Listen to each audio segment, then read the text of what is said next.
check.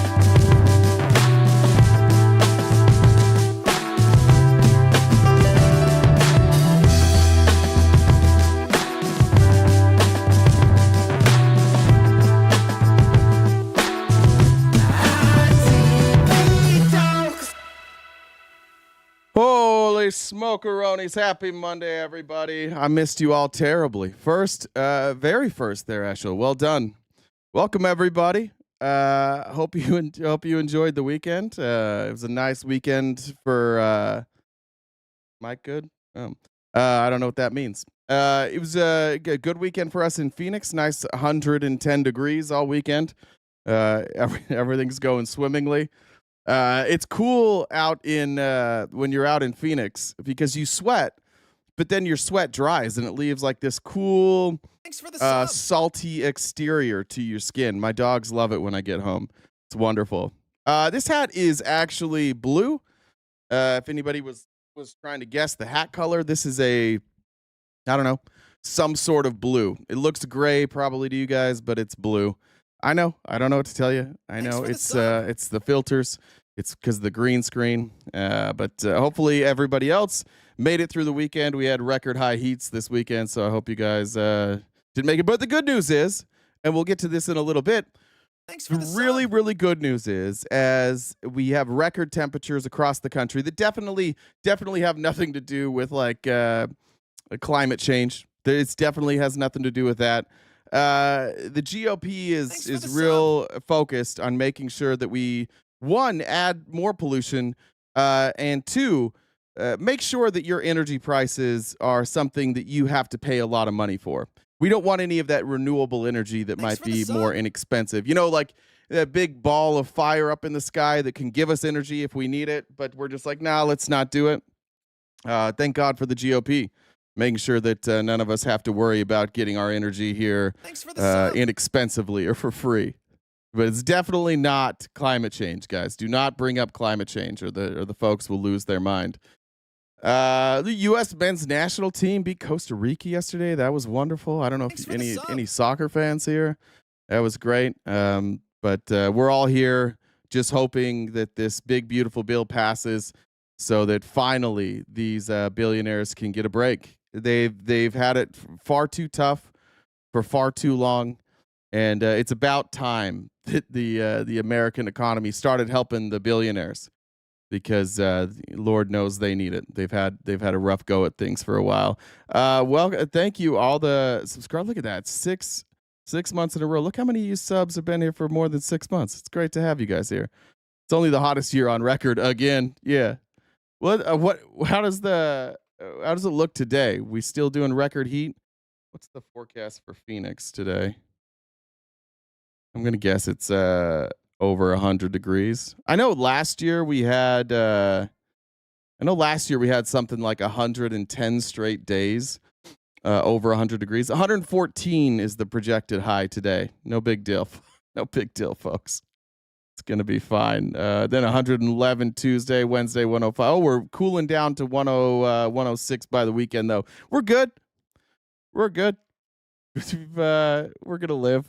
Just normal Phoenix summer. Oh, there you go, Jen. Sorry, I forgot to jump in the VC. Jen's back. The whole team's back. We're good. We're good to go this week. Sorry about that, Jen. Jen, do you want to check real quick to make sure that I don't need to change any settings? Just give us a mic check.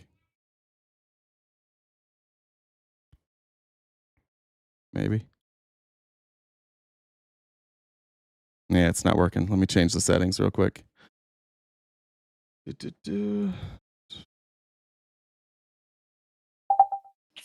we go. All right, now I got you. One more time, Jen. To work now. Boom. There we go. Happy Monday. Every Jen. time you say that, I think of that. Was it Verizon or a Sprint guy? Can you hear me now? Remember that? I think I was Verizon. Was it right? I think, but didn't it become Sprint at some point? And not important. I think the guy left. I think he wound up. I don't think the company's changed. I think if I remember right, he wound up then going and being like the Sprint spokesperson. I think that's how it works. You have internet now? Yeah, that was nice. So did I tell you about Did I tell you about what actually happened on that? No. Actually, so I got a new modem or whatever a while back when because I switched our I think I told you how I switched my internet or my phone service my, to Yeah. my cable company so I can get Spawn a cell phone, which I still can't decide if that was the right call or not. Um, but I was on the phone with Jen the other day, and she was so mad that her daughter was calling her from the front yard. She's like, "This motherfucker." yeah, I'm like, walk inside, asshole. She's 11. Anyways, so I switched it, and I guess I could get a better modem, that's faster internet with some finger optics, Yeah. with, with it. So when I switched that over, so something had to do with the modem, and when I opened up the app, it said something about activate the device, the modem, but the modem had been working the day before. Nothing had changed on my end, and so I woke up that day, Friday, at like 4 a.m., and I noticed that I didn't have internet. Like, what the fuck? So I was like, I'll try to figure it out early so that I didn't have to deal with it when the show was going on. Yeah. And so as I'm fighting with whoever in what other country that I was speaking to at 4 a.m., I finally said, fuck it. Because after 45 minutes, I'm like, I'm going to go back to sleep and then I'll deal with it when I get up. And so when I talked to the person, when I got up the second time, I'm like, there's this activate thing. Do I just need to do this? Do I need to just hit this activate button on this app? Oh, no, that's not it. That's not it. So on the phone with him I before the would have show for pushed like an it. hour. Oh, so fun fact, after said, okay, everything should be working within 2 hours. And after that 2 hours of me trying to do all this shit with just my phone, I just pushed it and it worked. Sometimes it's hard to find the button, Sometimes That's it's what not I've heard. easy. That's what I've heard. But Well, we're glad to have yeah. you back. John the Yeah, Fourth so fuck says that guy. John the Fourth says it was 105 for 3 to 4 days in Richmond, Virginia last week. That's hell. That is absolute hell because it's you get that humidity over there too. I'm looking at extreme heat warning. Oh my god. This is what my map looks like. Here's what our map looks like today. That's not good. If you guys can see this map here. Shout out to those down in Gila Bend hitting 117, 116 in Yuma. Ugh. Ugh. All right. Well, That sounds while you're like here, do you want to do your announcements? No, not really, but I will anyway. I'm tired today. Jen messaged me last week and was like, I'm going to figure out some way to not sound like I hate my life when I do announcements, but I guess we're starting that. We're I starting didn't that say that. tomorrow. It was something like I that. didn't. I didn't say that. This is just me. Anyways, welcome everybody on Twitch and YouTube. So just reminder, top left-hand corner is our gift goal. We need help knocking that out by the end of the show, so that I don't become a homicidal maniac. So Venmo, Cash Jesus. App, PayPal, Super Chats. It's Monday and I'm tired. Venmo, Cash App, PayPal, Super Chats all go towards knocking out that gift goal. If you haven't subscribed to us yet on Twitch, you can use your Amazon Prime sub. And if you've already used it before, you'll have to renew it monthly because it doesn't automatically do that.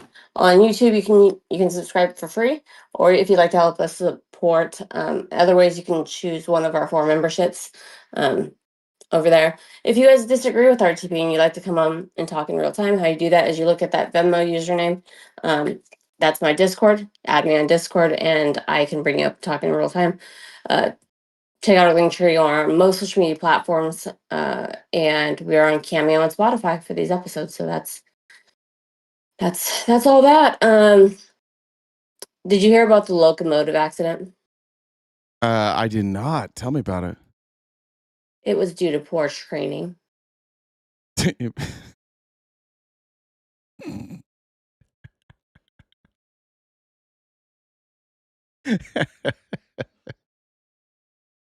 That's actually my favorite one so far. I actually really liked that one.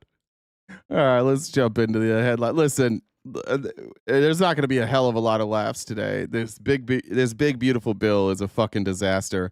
So I tried to just like going through headlines, find some stuff to make people feel good because I promise you, as we go through this, it's not going to feel good.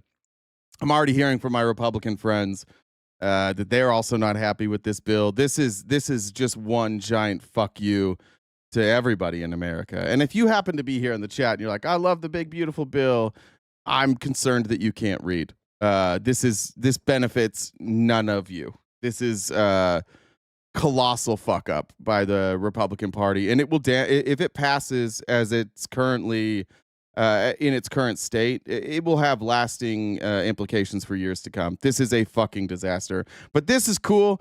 Now they're gonna make me read it. So I'm just gonna tell you, this Disney cruise line was out in the ocean, and a little girl fell off the cruise line into the water. Her dad jumped into the water between the Bahamas and Florida and saved his little girl. So that's pretty cool. Also, I can't believe people still go on cruises. Obviously, nobody saw the poop cruise. I don't know if I'll ever be able to get on a cruise ship ever again after watching the poop cruise. But that was pretty cool. Congressman Melanie Stansbury from New Mexico is the boss. She's so good. She's so very good. And she has such a calming voice too.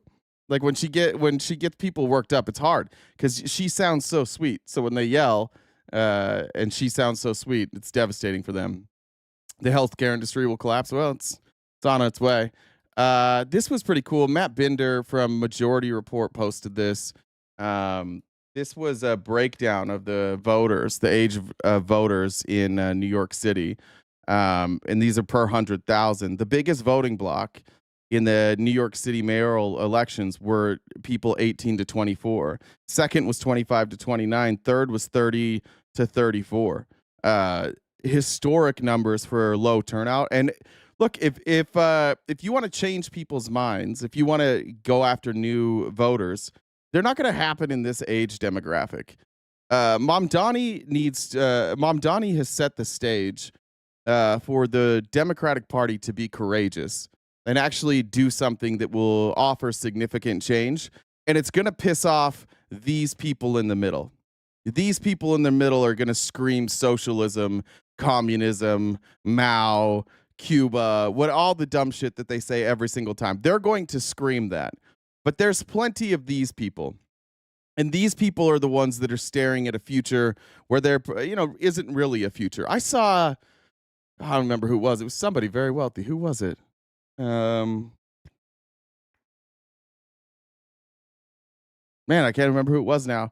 Saying that their children are not able to afford houses, and that's what everybody's looking at right now. Like the cost of living. Who right now feels comfortable with the amount of money that they're making and the way that prices are going? How many of you feel comfortable that in the near future you're going to be okay?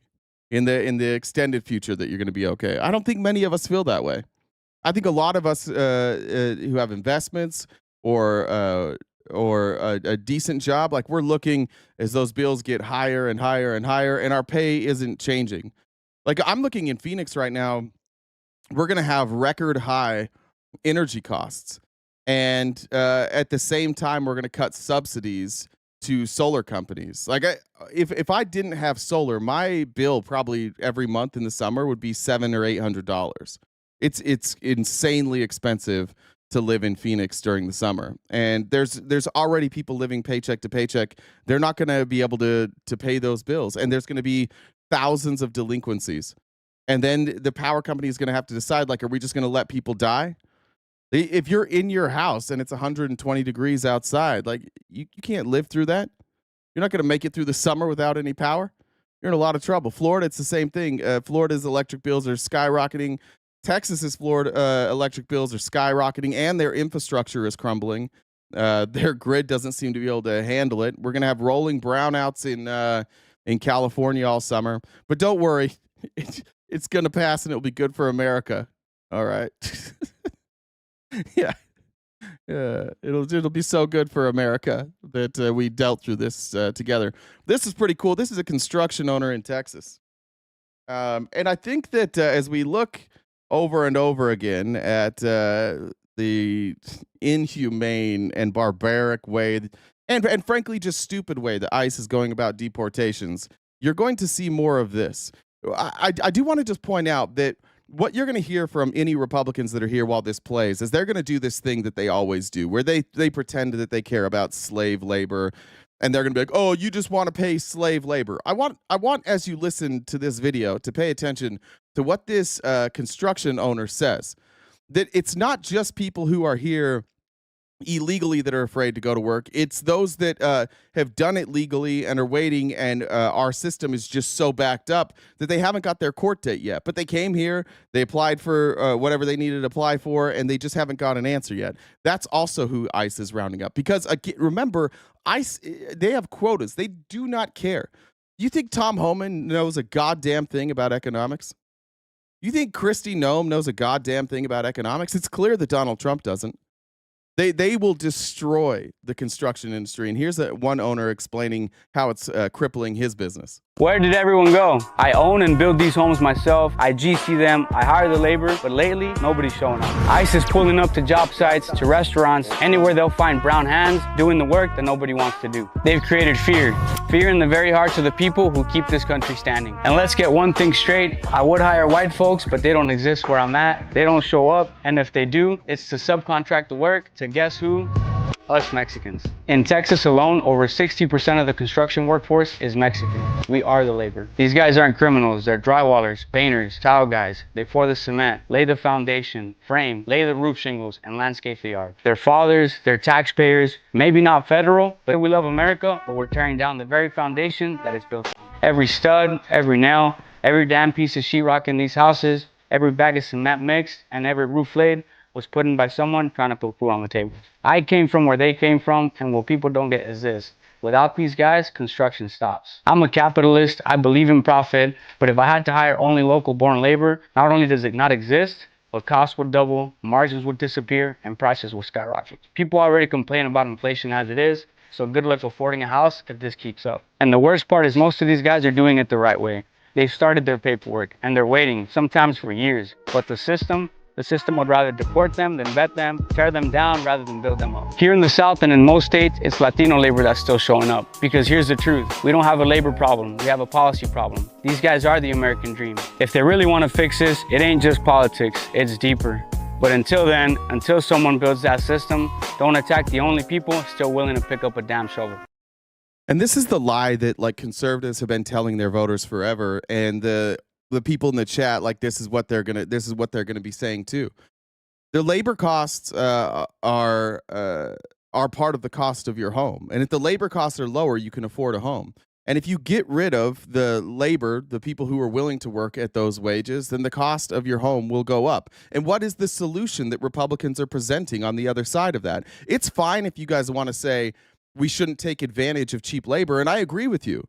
I don't think we should take advantage of cheap labor. But what we also shouldn't do is keep giving tax breaks to billionaires and inflating the cost of everything. Maybe these tax breaks should go to people who are building a home. Maybe there should be subsidies for home builders. Maybe if home builders could pay more money in labor costs, then Americans might work those jobs. But they won't. I'm just curious. What do you guys think is going to happen if we deport, like in Texas, he said 60% of the labor force is foreign born. A significant number of that is either here on temporary status, work status, the illegal status, processing status. Most of that labor now is afraid to show up and work. What the fuck do you think is going to happen? I just want to know where the labor is going to come from. Where in the world do you think this is going to come from? There is nothing in the Republicans' agenda right now to make your life more affordable. Everything they're doing is making your life worse. There is no benefit to you deporting this many people. No benefit. Other than you get to say like, oh, we're law and order. I have a debate on, what day is it? On the 5th. Is that Sunday? I think it's Sunday. Is that Sunday? Saturday night, I have a debate on immigration, and the topic is that the immigration policies of the Trump administration are a net negative. I don't know what he's going to say. What argument could you possibly make that this is going well? Do we have Republicans here? Like, what's going well right now? How is this immigration policy going well? You see states like Florida, they're building their fucking swamp concentration camp. That's pretty good. Mark that down. How's that going to benefit you? They're going to spend a bunch of money to build that. They're going to spend a bunch of money to house people while the deportation orders go through, and then they're going to deport those people, and we're going to have a labor shortage. How's this helping you? It's the middle class has been holding us down in the U.S. Spending is down and inflation is up. So get rid of the people who are spending every day. Yeah, that's a great point. Fucking Jeff Bezos, he's over in France. We give this dude tax subsidy after tax subsidy after tax subsidy, and he won't even stay in America for his wedding. He goes and he spends $100 million in the French economy. Wait, what happened to America first there? The least he could do is rent out an American city. pay Americans who are to cater his wedding. This guy pays no money in taxes, spends $100 million on his wedding, and he does it outside of the United States. And you're like, yeah, that's a win. That's a win. I'm deadly fucking serious to you, the Republicans in here. And there's a name up there above me, Gen Dub 1. And if I'm wrong, I dare one of you to come up and explain it to me. Just explain to me how this is going well. Explain to me how your policies are making life better. I want to hear. I would love. I can't find a Republican on TV that can explain to me how it's making life better. None of them. They just all say the same thing. We got to have law and order. These people came here illegally. Okay. I hear you. They came here illegally. I understand that's breaking the law. I hear you. Is it a benefit to us to remove them? Does it help us to say they broke the law, they've got to go? Because I think that's your only argument. It feels doopy to me. Every Republican I know that is open-minded are all saying the same thing. Like, I don't get this. I don't get this. People, Republican right now, talking to me right now, as a Republican in the construction industry, this is brutal. This is not good. Things aren't good right now. We're struggling to find labor right now. Brianna said, what do you call it when a communist finishes? An hourgasm. That's pretty good, Brianna. I like that one a lot. And like Jen said earlier, just a reminder, we are crowdfunded, so anything you can do to help us hit our gift goal every day, we'd greatly appreciate it. Cue the chat saying something about capitalism because they don't understand what capitalism is. But there's our gift goal up in that upper left-hand corner. And then paid memberships also go a long way to help us out. No, shoot, I popped down. Here's more just like rank hypocrisy from this administration. Kilmar Abrego Garcia was deported and given a lifetime sentence for virtually nothing, right? And it was very clear that the Trump administration fucked up on that, so much so that the Supreme Court's like, you got to bring him back. And they're like, we're not going to bring him back. We did the right thing. And the Supreme Court's like, you got to. So they figured out a way to bring him back. And now they're telling you that this is a very, very dangerous human being and that they brought him back to charge him with more dangerous crimes. And this is all about crime, right? Here's what they're doing now. The Trump administration has agreed to release from prison a 3-time felon who drunkenly fired shots in a Texas community and spare him from deportation in exchange for his cooperation in the federal prosecution of Abrego Garcia. One of these two people seems to be significantly more dangerous than the other, and they are going to release this person from prison to help cover up their fuck up. Jose Ramon Hernandez Reyes has been convicted of smuggling migrants and illegally re-entering the United States after having been deported. He also pled guilty to deadly conduct in the Texas incident and is now the government's star witness in its case against Abrego. The government illegally deported Abrego to a notorious mega prison in El Salvador in March and stonewalled for weeks after the Supreme Court ordered the Trump administration to facilitate his return to the United States. In court, prosecutors have identified their main witness as the first cooperator. Hernandez is among a handful of cooperating witnesses who could help the Trump administration achieve its goal of never letting Abrego walk free in the United States again. In exchange, he's already been released from federal prison to a halfway house and has been given permission to stay in the U.S. for at least a year. Now they're just going to release like dangerous convicted felons, or at least commute their prison sentences so that we can take down Abrego Garcia. For what? What did he do? What did he do that was so bad? There's no chance. Here's what's going to happen. These charges are going to be dropped, and they're just going to deport Abrego Garcia, which is fine. You can deport him. You can, now that you have due process and you wait out the time, you're absolutely legally within your right to deport Abrego Garcia. I don't believe Abrego Garcia is somebody that anybody really wants in this country. I don't believe that he's a very good person.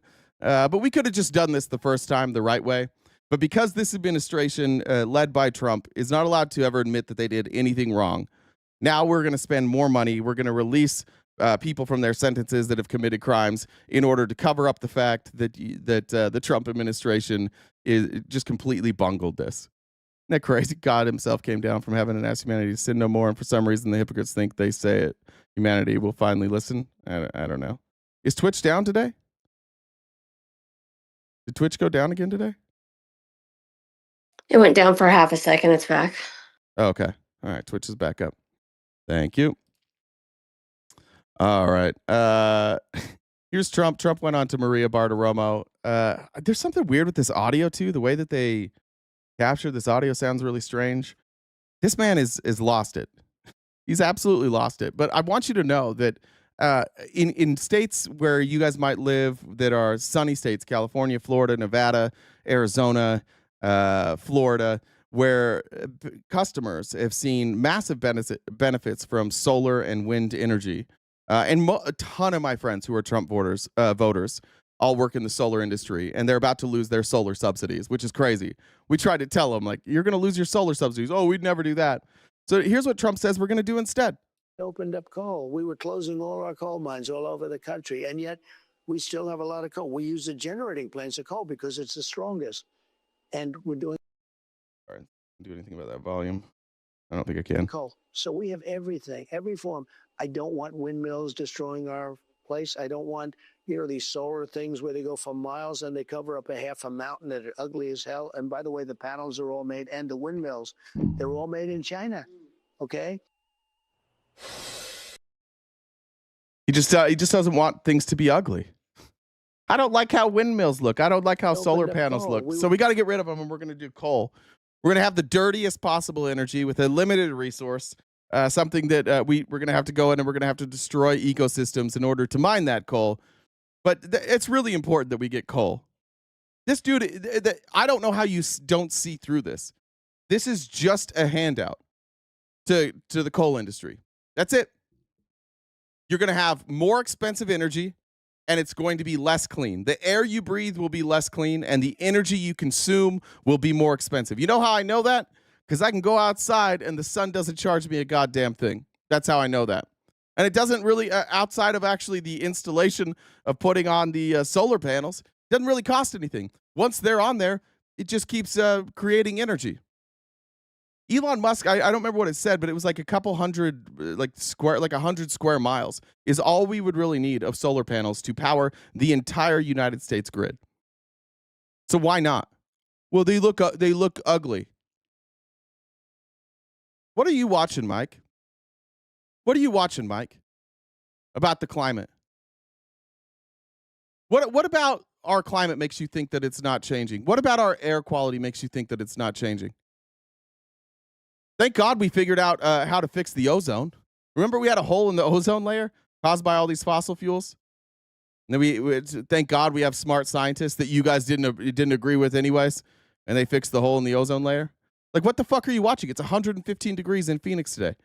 We have a record heat all over the country. Tornadoes are getting more severe. Hurricanes are getting more severe, and they're getting more consistent.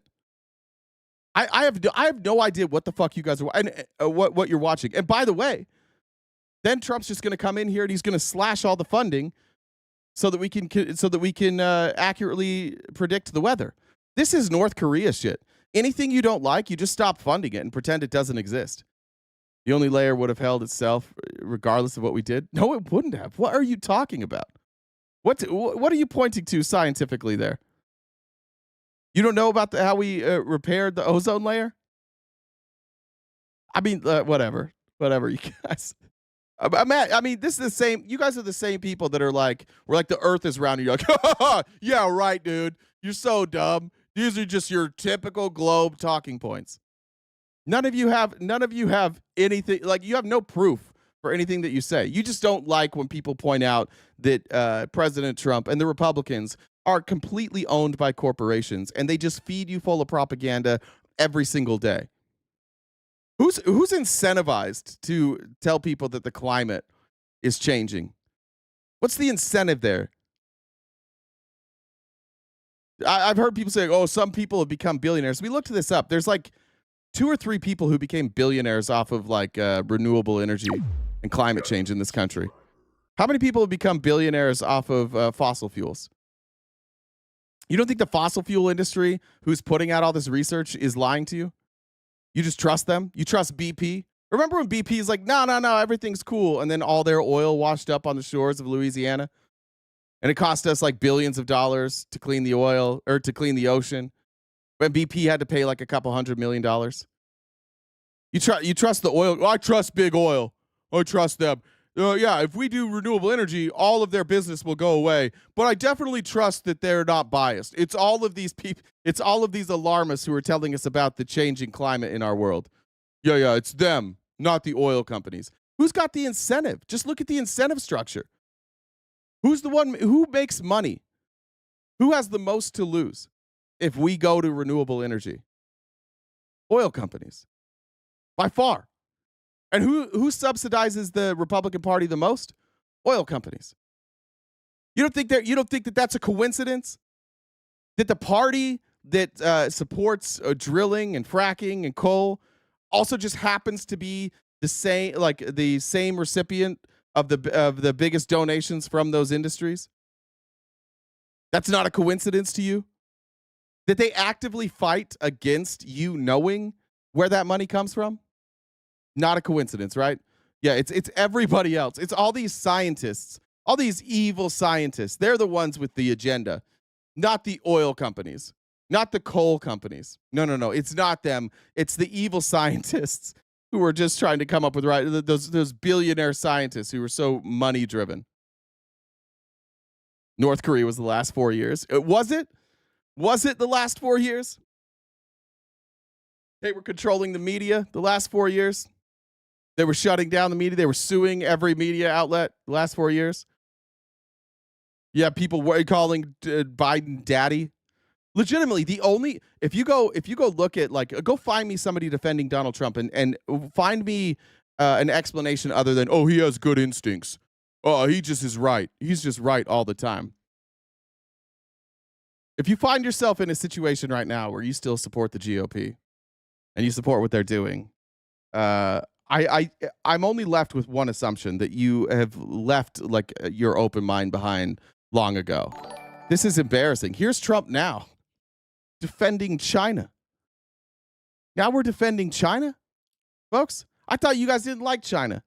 China was such a problem during the Biden administration. Now here's Trump saying China got some Chinese nationals got caught coming into the United States with a fungus that could make millions of people sick.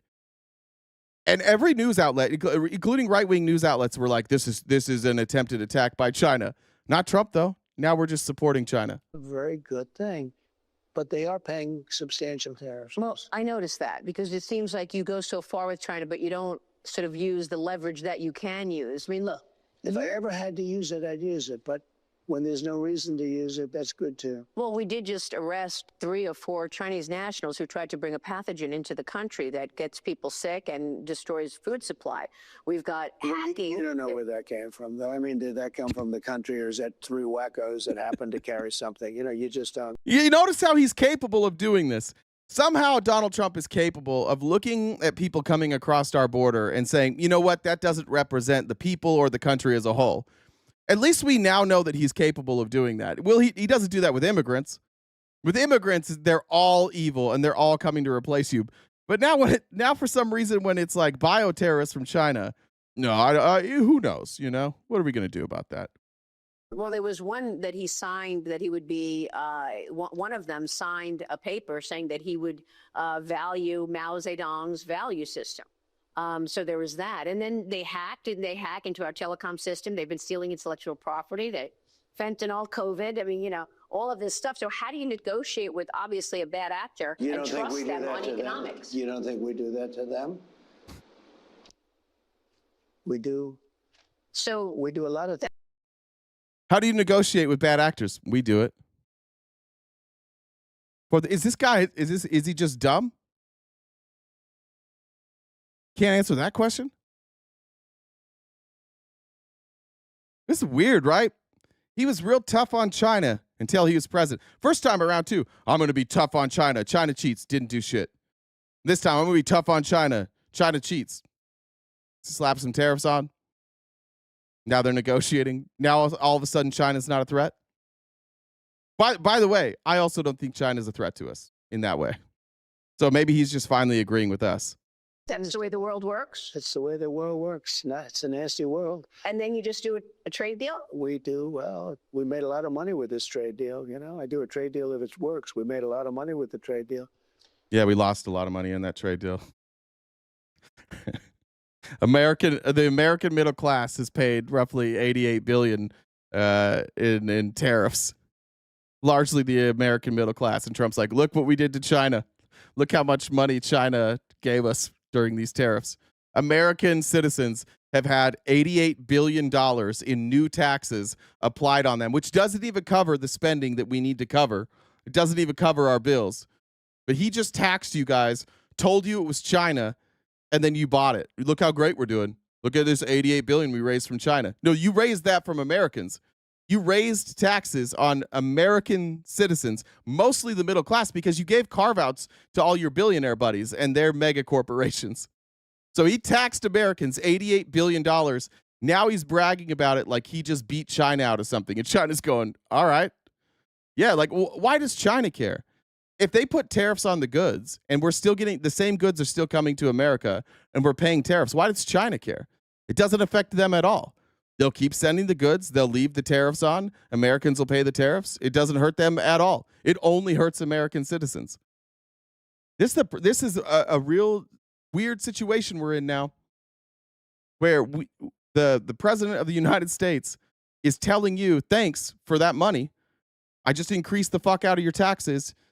And you guys show up every day and you're like, yeah, see, China paid those tariffs. You have no clue. Not a single penny paid by China. All of that money has been paid by American citizens, American corporations, small businesses, and consumers.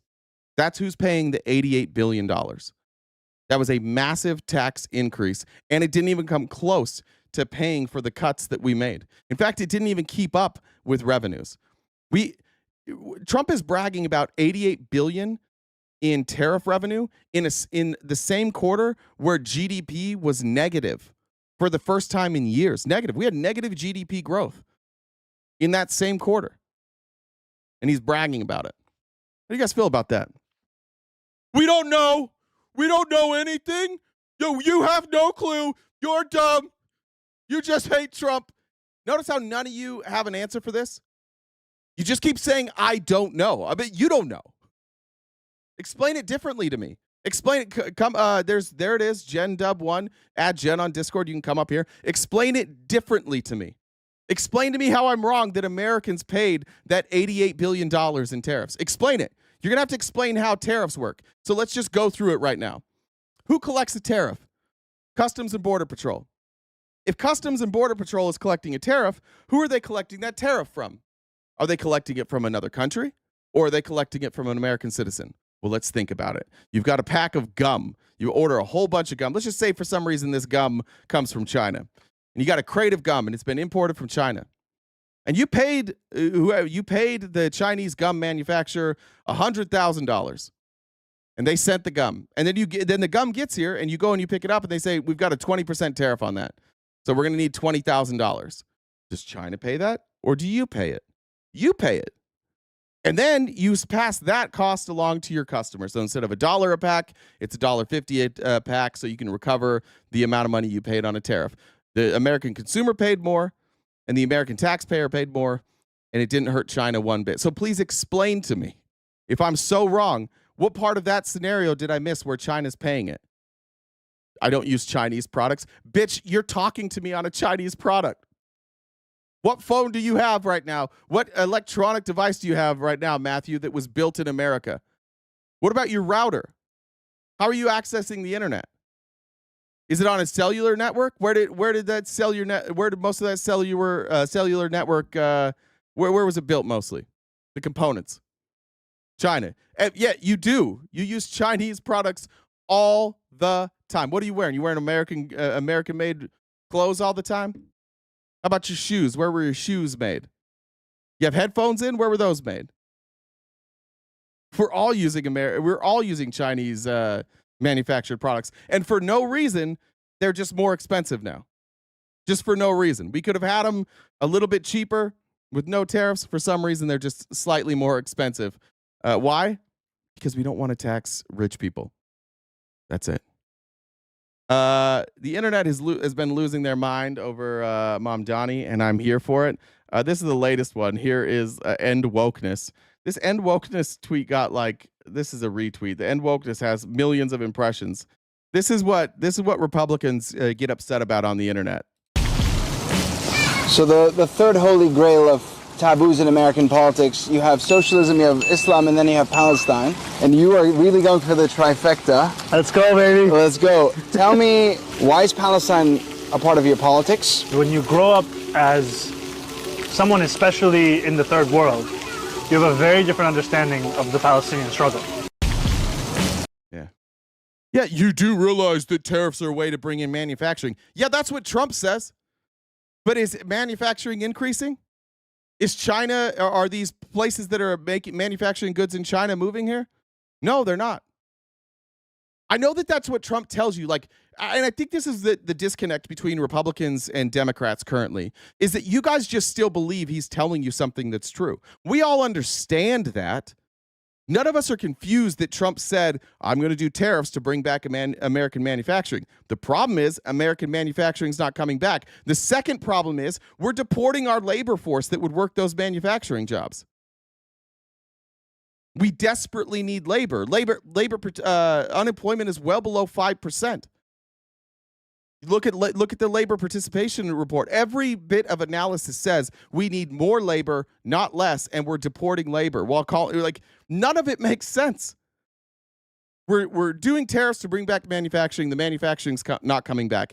Even if eventually tariffs do bring back American manufacturing, we don't have the people to work in American manufacturing. So then we're going to have to import labor. And where are we going to import labor from? We're just going to start over? After deporting, if they get their way, 10 million people? What's 10 million people at the cost of I think it's like $14,500 per person? That's what it costs us to deport somebody right now. So take 10 million times 14,500.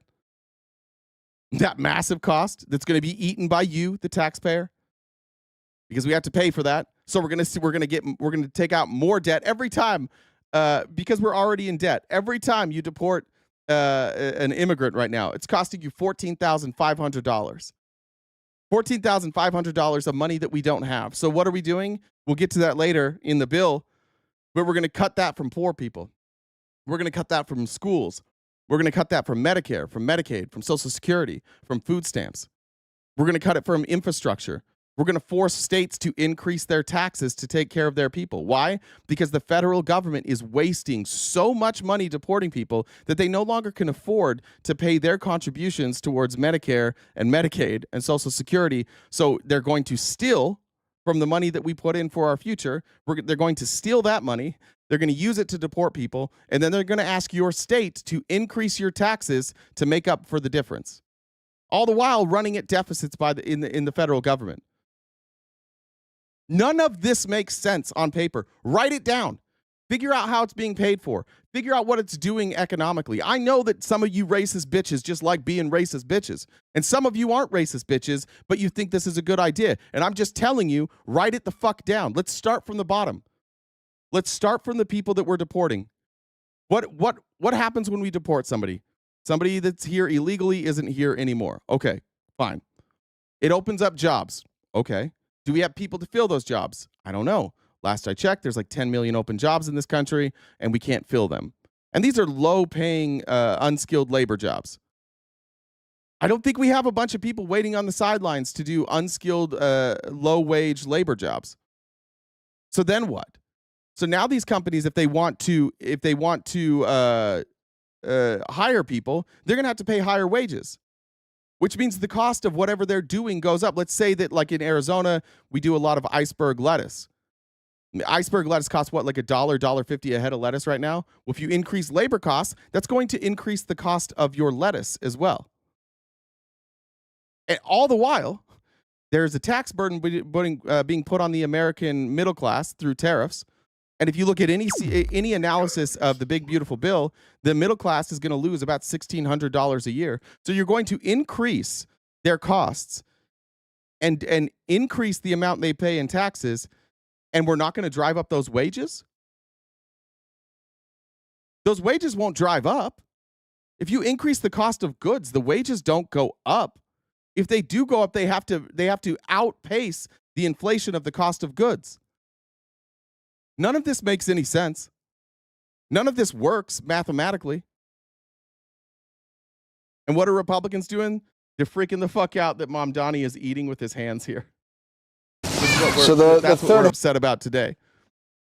They're legitimately go look at any big content creator on the right. They're all complaining that Mamdani ate with his hand. We don't do that third world shit here. Like we don't eat pizza or hamburgers. This is something that is also being thrown around. I pray to God that Republicans keep freaking the fuck out about Mamdani, because now here's what they're freaking out about. You are a self-described democratic socialist. Do you think that billionaires have a right to exist? I don't think that we should have billionaires because, frankly, it is so much money in a moment of such inequality. And ultimately, what we need more of is equality across our city and across our state and across our country. And I look forward. Oh, no, not equality, not more equality. Somebody explain to me why billionaires need to exist. Why a billionaire existing makes your life better. Why they are a net benefit to America. Those same billionaires, Jeff Bezos could still exist and be a multimillionaire, and Amazon, the company, would still exist in its form, and people at Amazon would get paid more. So what's wrong with that? Why can't we just pay people more money? Why can't we pay billionaires less and employees more? Why do the billionaires get a bigger percentage of labor than the employee? I showed you that video last time, but of Jeff Bezos walking through the Amazon facility talking to a guy. And during that talk, Jeff Bezos makes something like $23,000. And that employee that's working makes like 18 cents. Why not level that a little better? Why not bring Bezos' number way down and lift up everybody else? Why not? Well, he'll leave. No, he won't. All these people, it's funny with like people like Bezos. They go and they find success, and then they write this book about how they were grinding it out and how they dealt with years of not making money, and how this wasn't about money. Like the idea was never about money. It was about a product. It was about efficiency. And then as soon as they're billionaires, they just like hoard all of their money. Why not force them to pay people more money? Jealousy is one of your mental issues. It's not jealousy. I'm not I do not want to be a billionaire. I have no desire to be a billionaire. And I don't think most people do. I don't think you have the desire to be a billionaire. And if you do, I have more questions about your morals. Maybe you have jealousy problems. I think that there's an Amazon warehouse right down the street from me. If all of those people that work at that Amazon warehouse made more money, that benefits our local economy. That's more tax revenue in our local economy. That's more people paying rent. That's more people buying houses. That's more people buying groceries. That's more people going to movies. That's more people going to restaurants. The more disposable income they have, the more the money circulates.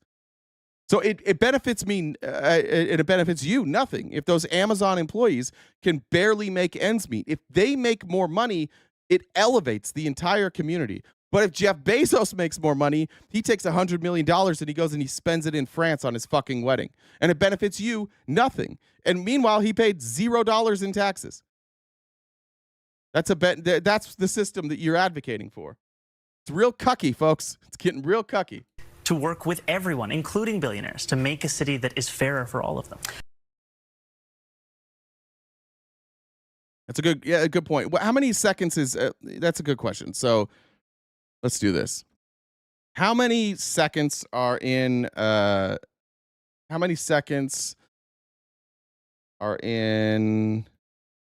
let's see, how many days is a million seconds? Let's see. How many days is 1 million seconds? Now, everybody in here could live off of $1 million. Everybody. Even if you live in the most expensive city in the country, whatever that might be, everybody can live off of $1 million.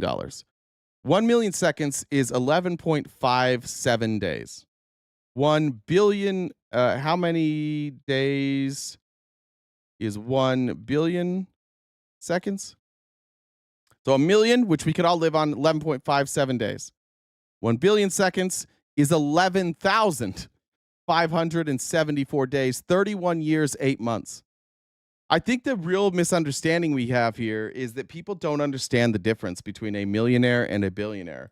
When we say things like tax the rich, or when we say things like billionaires shouldn't exist, why should somebody exist with that much money when there are literally people that cannot make ends meet? There are people who work full-time jobs who are homeless, who cannot afford to live in the city where they live, and they work a full-time job. Just tell me why that system's working. Why do you, and is taxing them less going to make a difference? Do you guys think that when this GOP tax bill passes and we see tax revenue come in and we see the effects, do you think that this will lead to more people making money? Danielle said, choo-choo fuckers. Twitch can choke on a bag of dicks today, that's all. Jesus. What's the benefit here for you? JJ said, $2 train, thanks for all you do. Johnny said, round spheres. I hear you on that one, Johnny. I got that one, Johnny. Caitlin said, thank you for helping keep my sanity, Jay and Jen. Thank you, Caitlin. Kelly said, dollar train. Thank you so much for that. There we go. All right, moving on. Here's Byron Donalds. I want to play this clip for a reason. The reason I want to play Republicans talking about Mamdani and about socialism is if we have any Republicans who are honest here. I want you to listen to this speech by Byron Donalds. And I want you to tell me any particulars, anything specific that he is saying here. Are they speaking specifically, or are they fear-mongering you about socialism? Because I've watched a lot of Republicans this weekend, and not one of them can explain why Mamdani's policies are bad. They just say the same thing that you guys are all about to say. Socialism has never worked. Socialism is bad. Mamdani can't instill socialism. It's impossible. He can't do it. He lives in the United States. The most he can do is sign into law laws that the city council pass that might be more social in nature, that might be more like collectively paid for. That's it.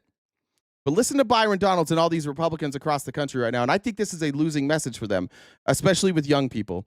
I want to amplify every Republican talking about socialism and communism because clearly none of them know what the fuck they're talking about. And here's Byron Donalds reading off of a teleprompter with low energy and low understanding. Matt said that I have a very kind and diplomatic way about me. We're not going to start the speech that way. What we're going to talk about is what's happening in New York City right now. You see, the Democrats have lost their minds. They have elected somebody who is an avowed socialist to be the Democrat standard bearer, to be the next mayor of New York. Okay. Why did we lose our minds? And when you see this occur in what is my former home city, what it tells you is that now is the time for people to choose conservatism. This is the time for them to choose constitutionalism. Why? Why, Byron? How come all they can tell you is two things I want to say. Number one, how come all they have to say is the word socialism and you guys are like, okay, we're not voting for it? One single buzzword and you guys already hate the man. You're already opposed to it because of one single buzzword. So one, why is that all your politicians have to say? And two, why can't they explain it? It is the time for them to choose free markets. We cannot give an inch. We cannot let up for one single. Do we have free markets, folks? Does America have free markets? And the answer, by the way, the answer is no. We do not have free. This is not free market capitalism. We do not have free market capitalism in the United States. We have crony capitalism. We have monopolies everywhere. Monopolies don't exist in the free markets. At least is the way that they claim. They shouldn't exist in free markets. We do not have free market capitalism. We do not have. We are not. We're not absent of social programs. We have a mixed economy. We have capitalism, and we have socialism, and we mix them. That's what the current state of our economy is. Now, Byron Donalds here is saying we need free market capitalism. But the Republicans aren't advocating for free market capitalism. Go look at their bill. It's socialism. It's just socialism for rich people. It's taking the collective money of the people and it's giving it to the rich. It's trickling up. They want handouts for the rich. We want handouts for the middle class. If you're going to call them handouts, let's call them what they are. We think the middle class and poor people deserve a break. And Republicans want that money to not go to poor people in the middle class. They want it to go to rich people. Why? Because these bitches have their pockets lined with cash from rich people who want to keep their money.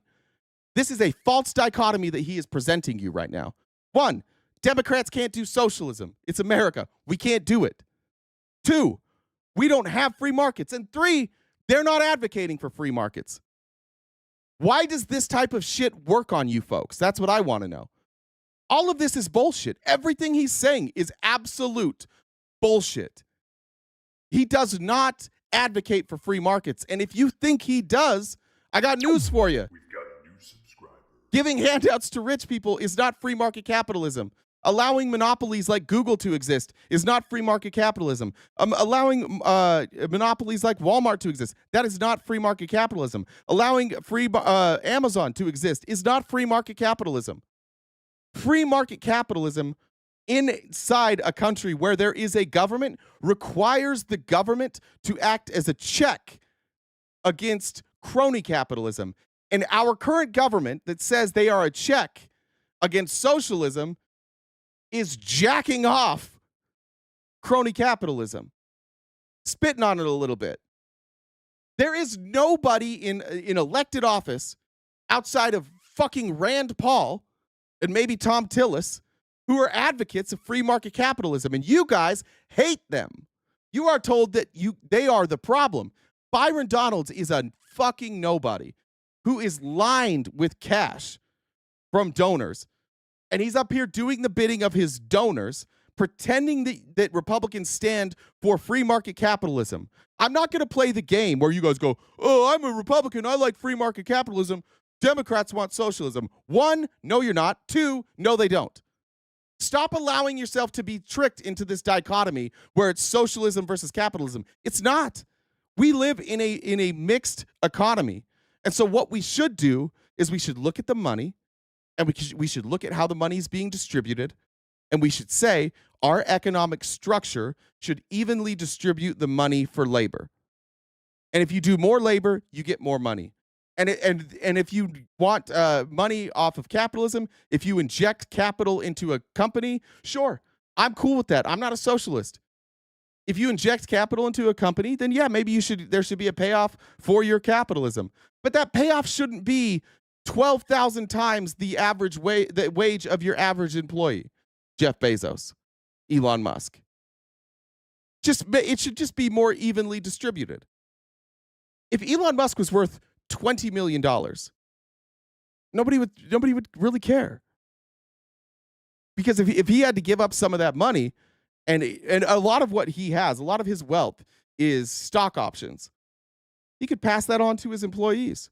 They could distribute that out among the employees. And then you know what? Those employees would probably be more incentivized to do a good job and to stay with Tesla for a long time. Because they have stock options. But they don't have as big as stock options. So when Ford comes calling or Lucid comes calling and they offer more stock options at a lower stock price, they'll leave. It's so backwards. Like there's just no party arguing for free market capitalism. Yes, there are some Democrats like Mamdani who are saying, I want more socialism, but nobody in the GOP outside of Rand Paul is saying, I want free market capitalism. They all want crony capitalism. And frankly, for us, the consumer, like, socialism is better for you than crony capitalism. I believe this, and this is my personal belief, and this is based on all of the evidence in the entire world. The best economic structure is a mixed society, a mixed economic structure where you have aspects of social spending, you have aspects of capitalism, you have aspects of free market capitalism, and you blend them together. And where the free market works, you let the free market work. And where it doesn't work, you don't let it work. But the richest among us have decided to create this false dichotomy of capitalism versus socialism, and it's just not reality. We don't live there. We live in a mixed economy. So this is why, like, for me, universal healthcare makes so much sense. Nobody should profit off of writing a check to pay for your healthcare. Nobody. Why should anybody make money? And then when you look at how much they make off of writing your check, imagine this. I just wrote a check to pay some bills. I wrote a $2,000 check.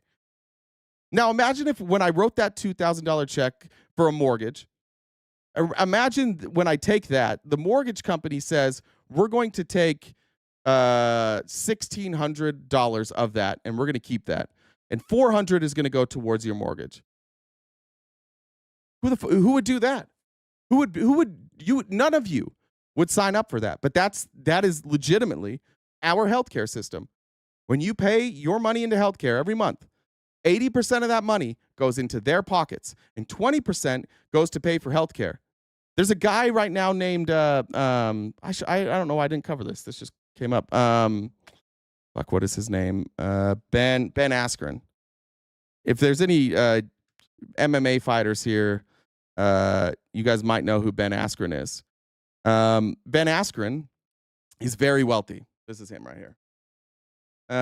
Multi-millionaire. He fought Jake Paul, made a couple million from fighting there, millions from fighting in both the UFC and Bellator, and through endorsement deals. Is a very wealthy human being.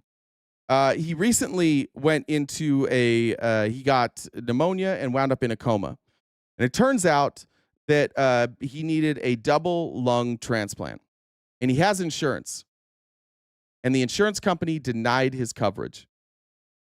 Denied the coverage for the procedure. And so Ben Askren, in the United States of America, as a multimillionaire, had other multimillionaires, including Chael Sonnen, including Jake Paul, going out online. You can watch. Here's Jake Paul. You can hear Jake Paul on him now. I'll show you. Actually, we'll go back here. Here's what Jake Paul had to say. This is America, folks. Insane. Insurance is a fucking scam, and it's so sad. And right when you need these companies, they're not there, and it's fucked up. And his insurance denied him to get the double lung transplant, which is also one of the most expensive surgeries, which is why they denied it.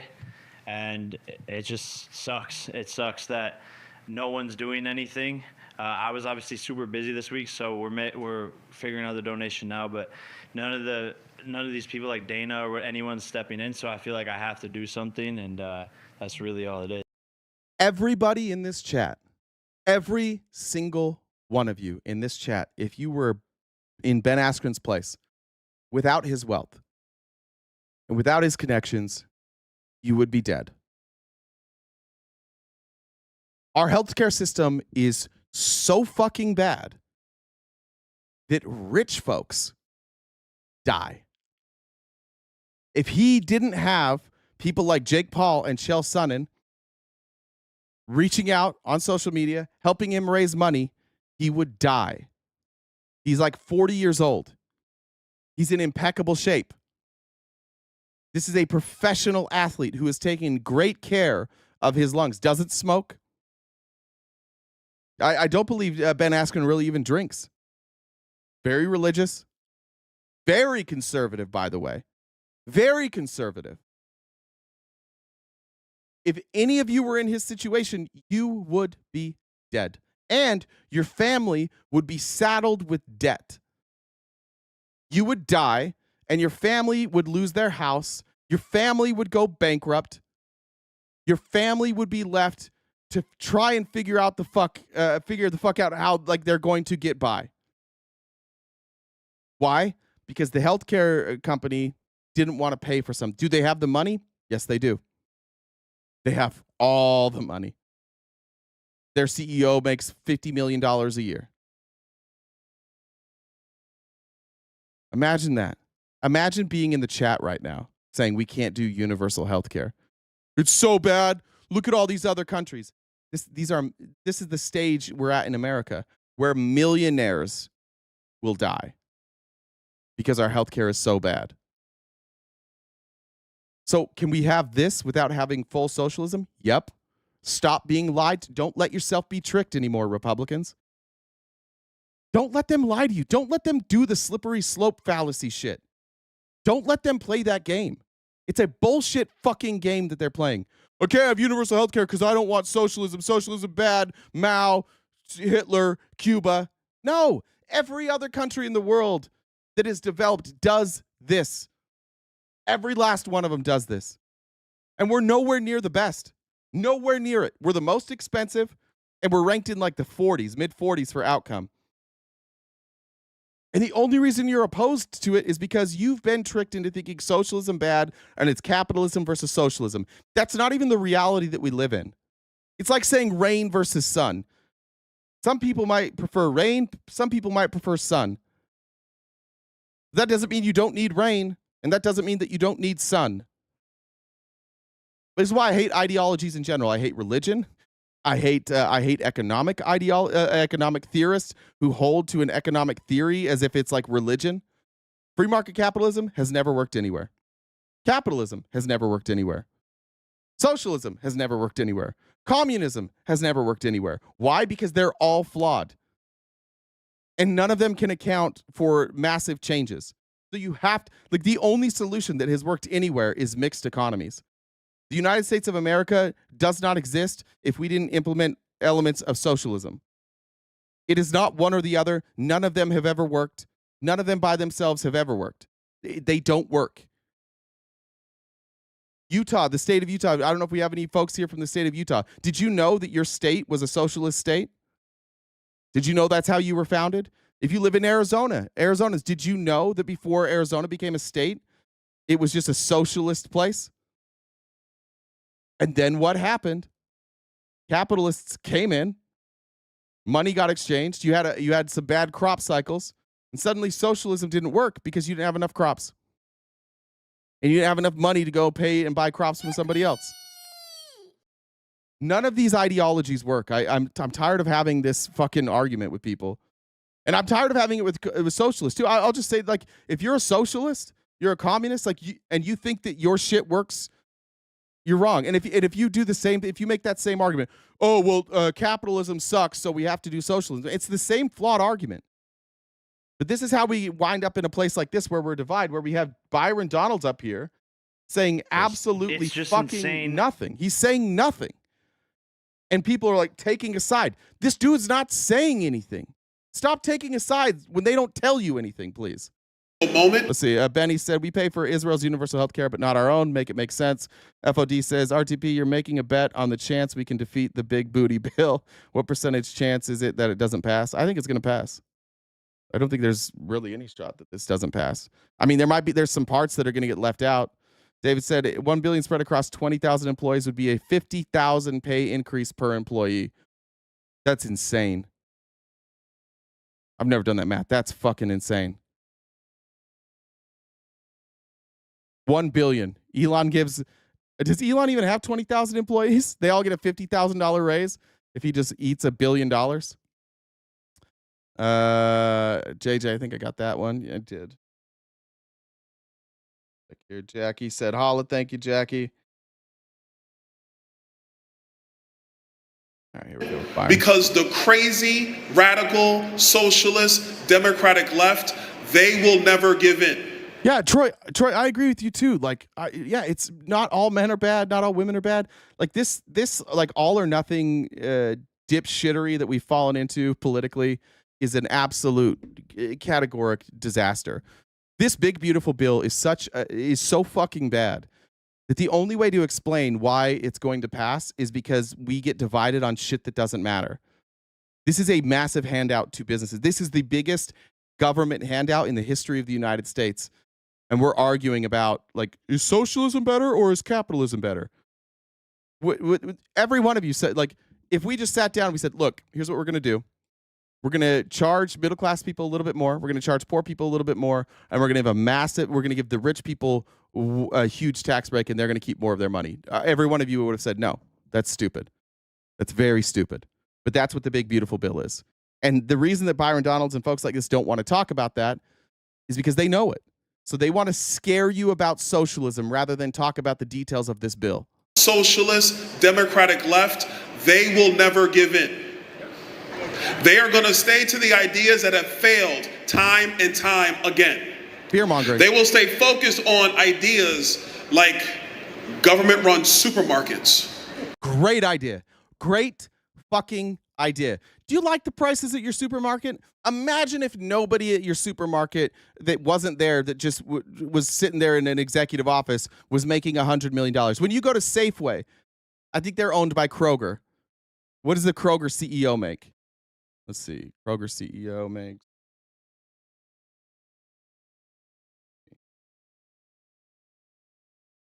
$16 million. Did he help you at all? No. It's a great idea, especially in rural areas. It's a great idea in rural areas. It may not work everywhere. It still might be a good idea to have supermarkets that are run for profit in other places. But in rural areas or places where nobody wants to open a grocery store because there's not enough profit for them, it's a great fucking idea. But Byron Donalds can't tell you that. Byron Donalds can't tell you that in the state of Florida, where he lives, where's his district? Did that happen? Please tell me this happened in his district. Byron Donalds. Does anybody know where his district is? Let's take a look. Oh, it's close. Okay, he's up near like Fort Myers. Oh, no, he's down low. It's Fort Myers. Okay. But in Florida, in a Republican district where the supermarket left because they weren't making enough money, and the people in that city didn't have any options for groceries, they opened a state-run grocery store, and it's working great. Sometimes it works. Sometimes it doesn't. Stop fear-mongering people, Byron Donalds. Just look at it. Did it work in this instance? Yes. Are there instances it won't work? Maybe. But stop telling us to be afraid of socialism. Which have failed in every society ever tried.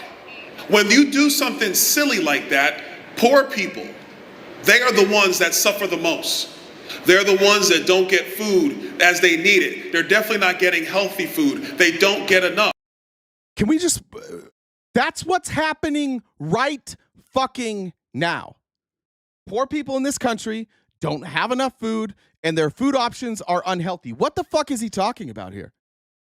He's fear-mongering you about what's happening? Can you imagine... Guys, just hear me out. Could you imagine right now in America how bad things would be if poor people didn't have enough money for food and didn't have access to healthy food? Wouldn't that be terrible? Oh, it's happening? That's exactly what's happening? Oh, okay. What's your solution for that, Byron Donalds? Why don't we cut SNAP? Why don't we cut Medicaid? Let's just do that. Let's cut funding for poor people. This is why I've got such a fucking problem with them right now. I understand that they want to win. I understand that they don't like socialism, but the thing that they are scaring us about is already happening. And how the fuck is the solution to that not opening not-for-profit grocery stores that would make prices less expensive and give people access to local, grown, healthier food? Why is that not the option? That seems like the only option.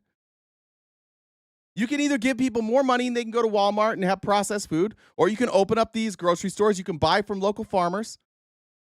You can cut out the middlemen. You can cut out the what do you call them? The distributors. And you can give people inexpensive, healthy food options. He's like, what if you do communism and it winds up being just exactly like it is right now? Well, then I guess we're back where we started from, but at least we tried. People start rationing, because what we already know in the United States, it has been proven, is that government does not have the ability to provide. It only has the ability to take away. Explain that. Explain our military, please. Explain it. Byron Donalds. Explain our military, please. Explain our public schools, please. Explain the police department, please. Explain the fire department, please. Explain freeways, please. Explain infrastructure for electricity, for water, sewer, and gas, please. Explain our space program, please. Explain our federal government, please. Explain our national parks, please. The fuck is he talking about? They fearmonger. Anybody with 1/10 of a brain knows that this is bullshit. That of course the government provides. Raise your hand if you're a veteran here. Raise your hand if you have access to the VA here.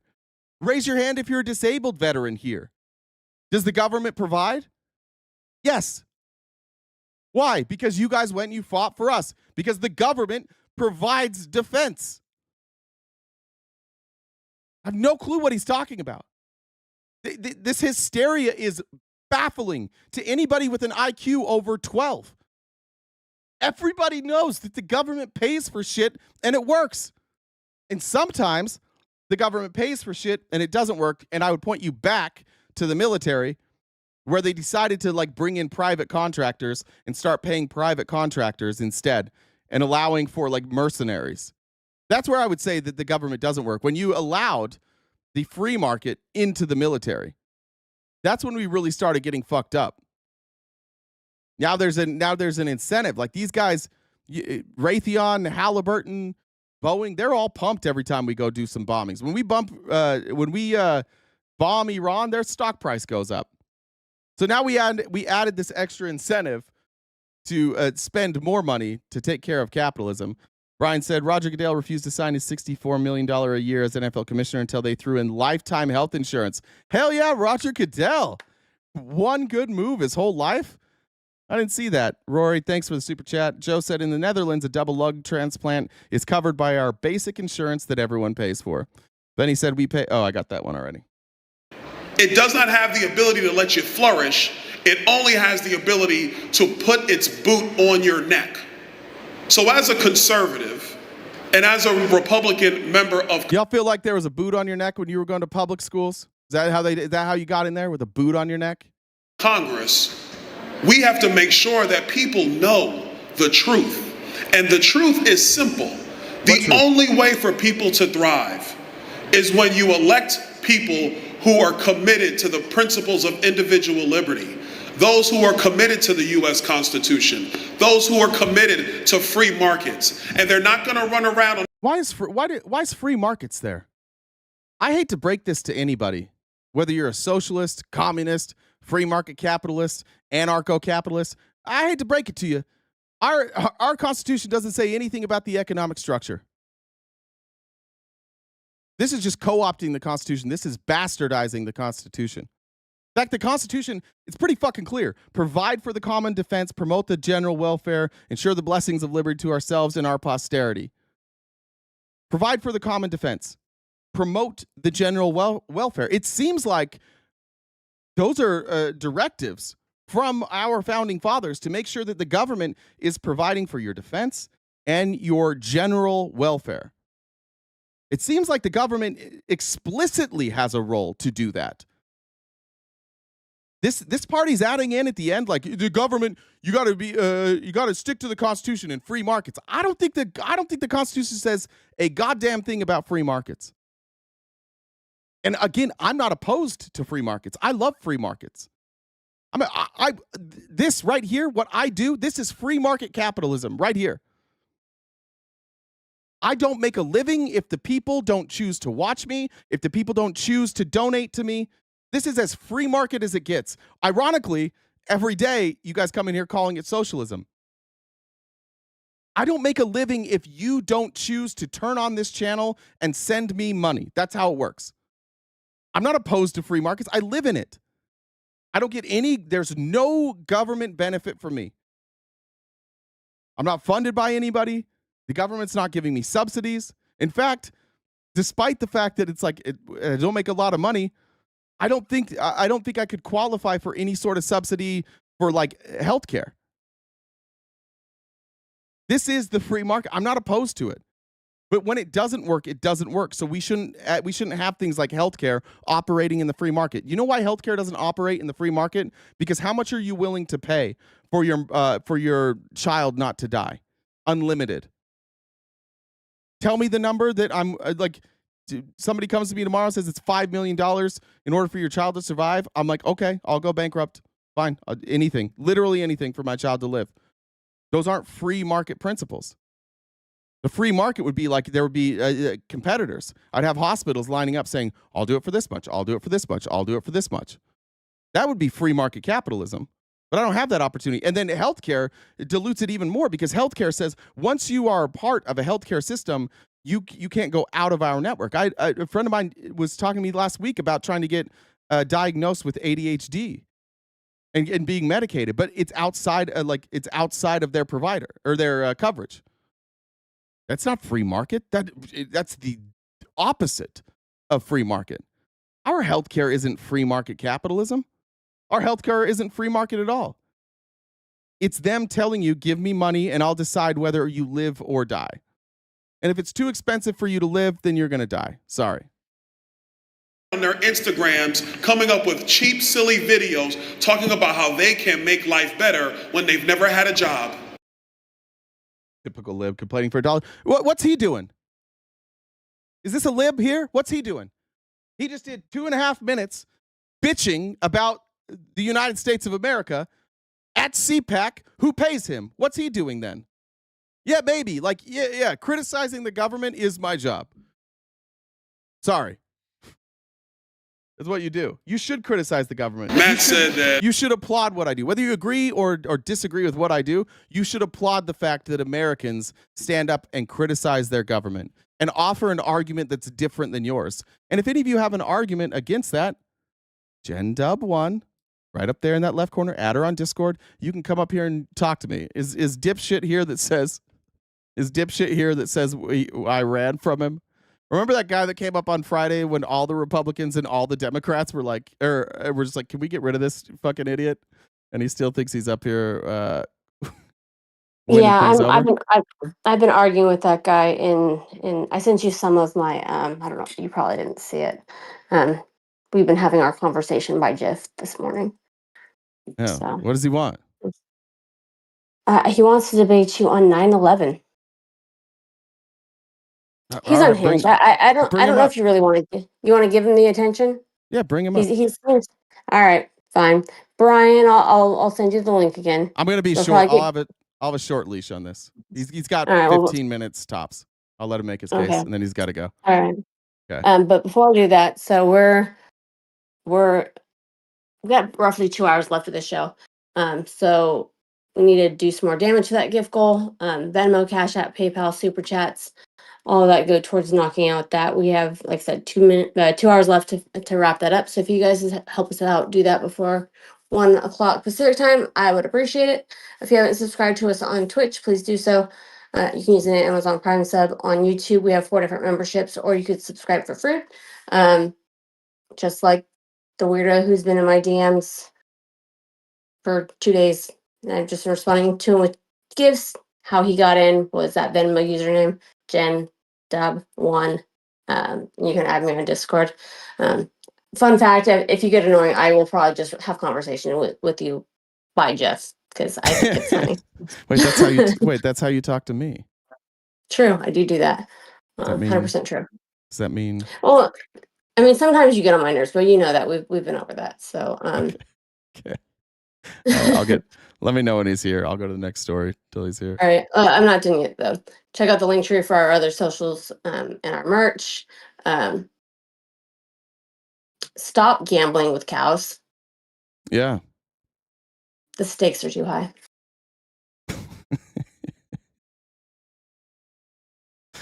I want to show you one more thing as Jen's bringing him up. Here's Ted Cruz and Sheldon Whitehouse, and this just illustrates the point that I want to wrap up here. Is that Byron Donalds can talk all he wants about dark money. Republicans can talk all they want about transparency. Try and tell me that these folks aren't bought and paid for. The tax subsidies going to the ultra wealthy here, specifically oil and gas companies. Whatever you think, like one thing about renewable energy is that even if you don't believe in climate change or that we need to take care of the climate, renewable energy is more efficient and it's cheaper. So why wouldn't you want it? Here's Ted Cruz trying to get a fast one over on White House. And when Ted Cruz starts scratching his chins, you know that he's getting philosophical. Watch him get absolutely destroyed by Sheldon Whitehouse right here. My Democrat colleagues never seem concerned by that massive money on the left, which is considerably larger than the money that is supporting Republicans. Again, since you're speaking about me, that's also not true.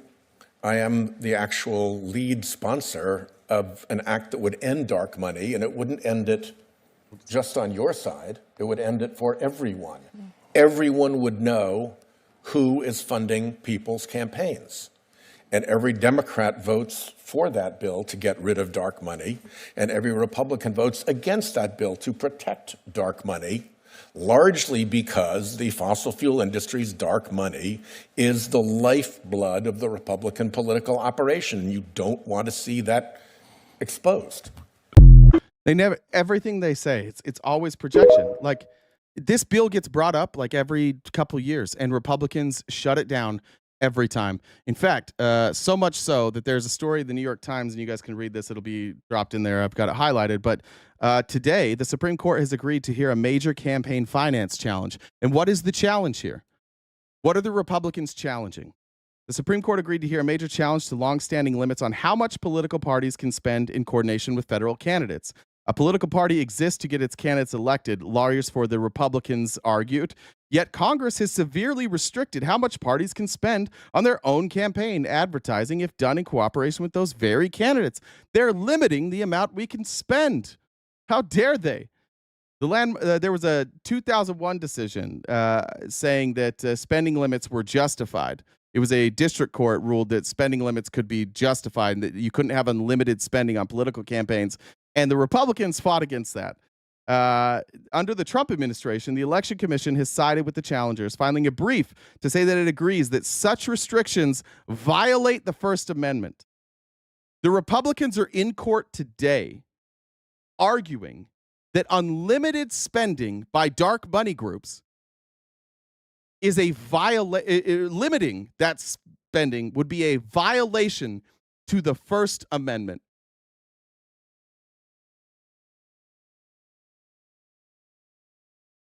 You really think they're telling you the truth, guys? You think all these places are paying them billions of dollars to tell you the truth?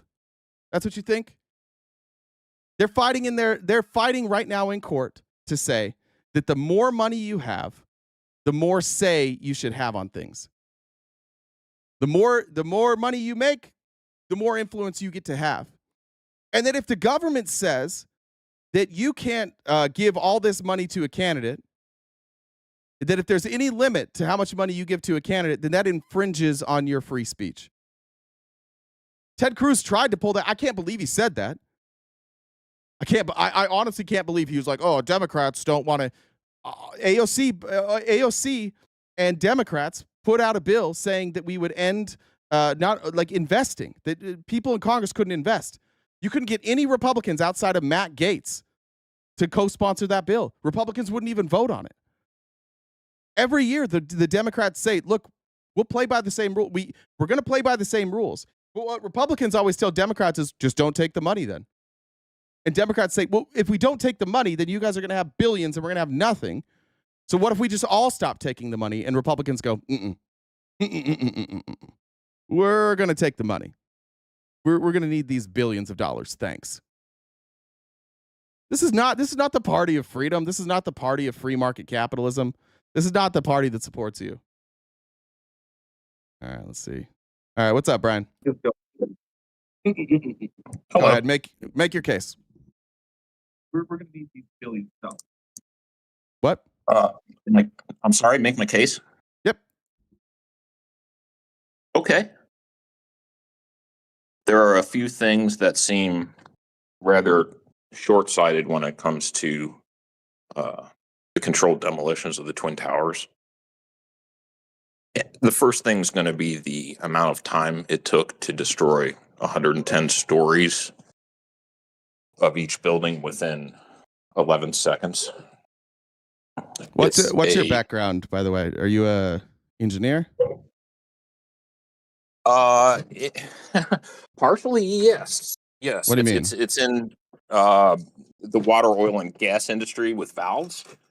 So I have to know quite a bit about different formulations and CV flow. That wouldn't be like, that wouldn't give you any expertise on controlled demolitions, though, right?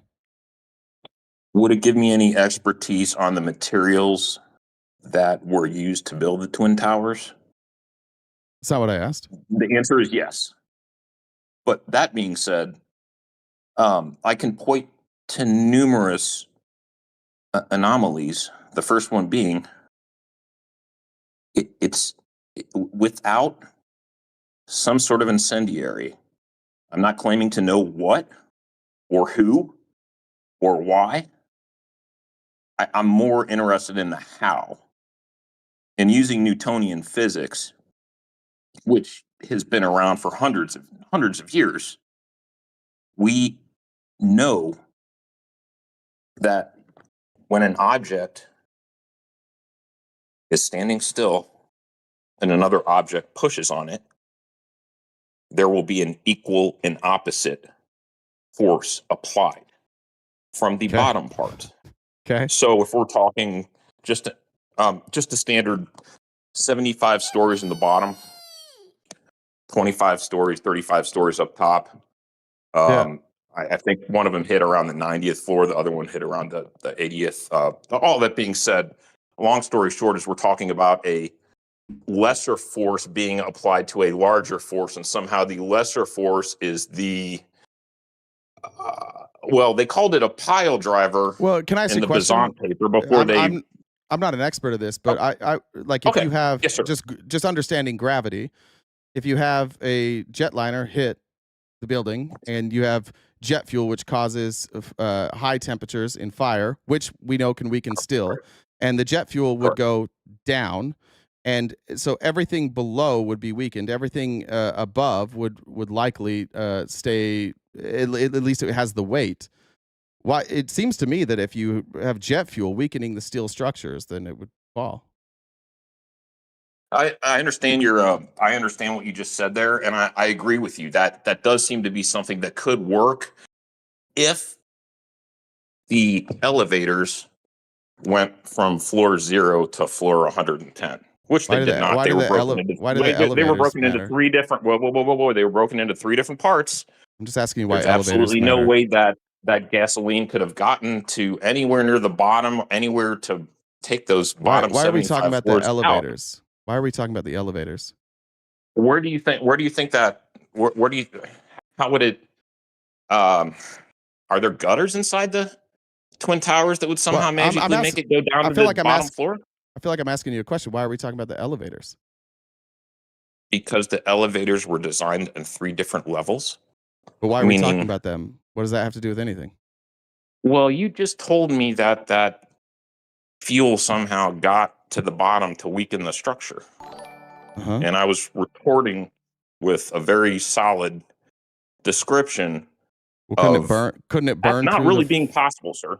Couldn't it burn through the floors? If you asked 2 of the firefighters that perished that got up there, I don't think a firefighter would answer that. I don't think the firefighters would answer that question for me. The question I asked was, couldn't it just go they through would the floors? Though. They would. They actually would, They're sir. Experts? If you'd let me finish my sentence. Are you doing this thing again? It was or are you just going to freak out? I'm asking you questions. You want to come You're up? asking you want to come up and have a theory? Stopping me from answering them. Yeah. Why would the firefighters know that? From answering them. Why would the firefighters know that? Why would the firefighters know how much, like how hot things burn, how many floors it burned through? Why would the firefighters know that? Are you going to let me answer you? Dude, if you're now, gonna be a whiny bitch this whole time, and every time I ask you a question, you go, "Are you gonna let me answer?" I'm just gonna hang up now. Like, nobody wants to hear you cry about shit. Just answer the questions. You have an opportunity to state your case here. I'm asking you why the firefighters would know how far down the burning would go. Like, if it burns through floors. That's all I'm here's asking. your answer. Here's your answer. Thank you. They said they could knock it out with 2 hoses, and if it was they were only wrong? on 2 floors. What if they were wrong? Huh? What if they were wrong? So you're gonna crap on the deceased firefighters from the FDNY and then say that they're wrong? Yes. Those are firefighters. They're trained to do their job. What are you trained to do? Call people out? Yeah. Yeah, I know. That's all you do. Call people out. But So like you're just not back to calling being a me bitch out now. on anything I'm not calling you out. relevant because I told I'm you telling exactly you that the why. firefighters aren't experts. The firefighters that said they only needed 2 hoses to knock out the fire Yeah, it turns out looks like they were wrong. aren't experts. Seems like they were wrong, Why right? were they wrong? Well, Why I were they saw wrong? I saw the towers fall, and there's been multiple experts who have explained why.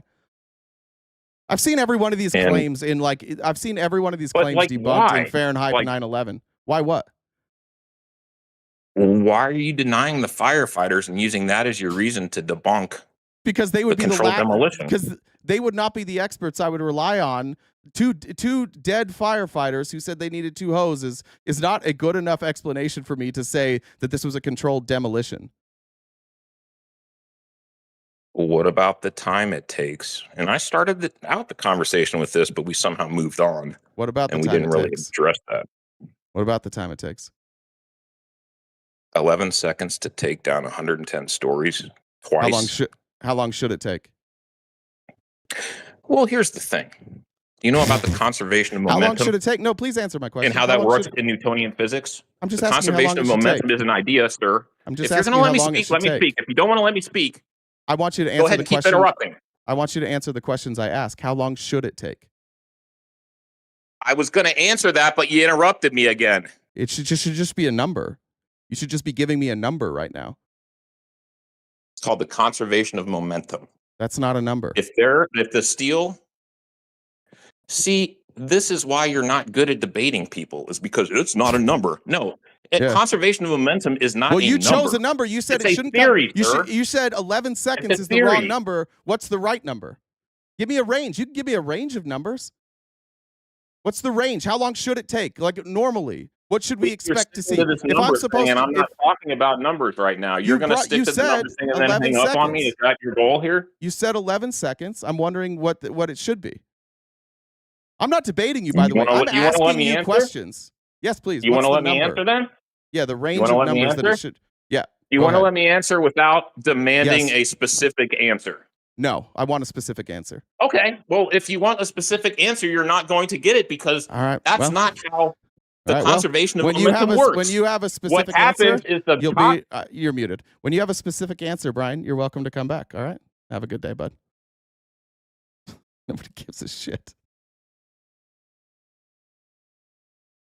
I wanted to tell you a story about how I was convinced that 9/11 was an inside job. Shut up. Have better answers. Now Brian's going to be in the chat telling you that we just don't want to hear it. All right, let's get back to the Fight show. for victims in the chat. To be honest, I don't really care if he comes back. I didn't really want to. It felt like we were rewarding bad behavior with children. So we were. I wanted to see him if he could defend any of it. That's all I wanted to see. If he had real answers. He can't. Yeah. He might be the second one I blocked because I just don't care to entertain the weirdo thing today. So. All right. Thank you. You do your version announcements. And if you guys want to help us out, knock out that gift goal for Fight for Victims or whatever for that painful ass conversation, I wouldn't complain. I liked my favorite part was when he's like, "Oh, so you're just gonna shit on the firefighters?" Yeah, that's what we're doing. Debate JPCOA 2015 to 2018. I don't know I don't know what you mean by that, Eddie. What do you mean debate it? Is Eddie here? Eddie, you can debate it. What do you want me to debate? That's the Iranian nuclear deal, right? I'm not sure what you want me to debate there, Eddie. Send Jen a message if you want to explain that. I don't know if you're saying like that it was effective, because I would say that it was effective during those years. I think that's what you're saying. Not sure. Like Jen said, crowdfunded. Anything you do to help knock out that goal would be greatly appreciated. On to Peter Thiel. I'm going to watch this video. Britt sent me the full interview of this morning. Peter Thiel was interviewed by Ross Douthat. I don't know how to say that, from the New York Times.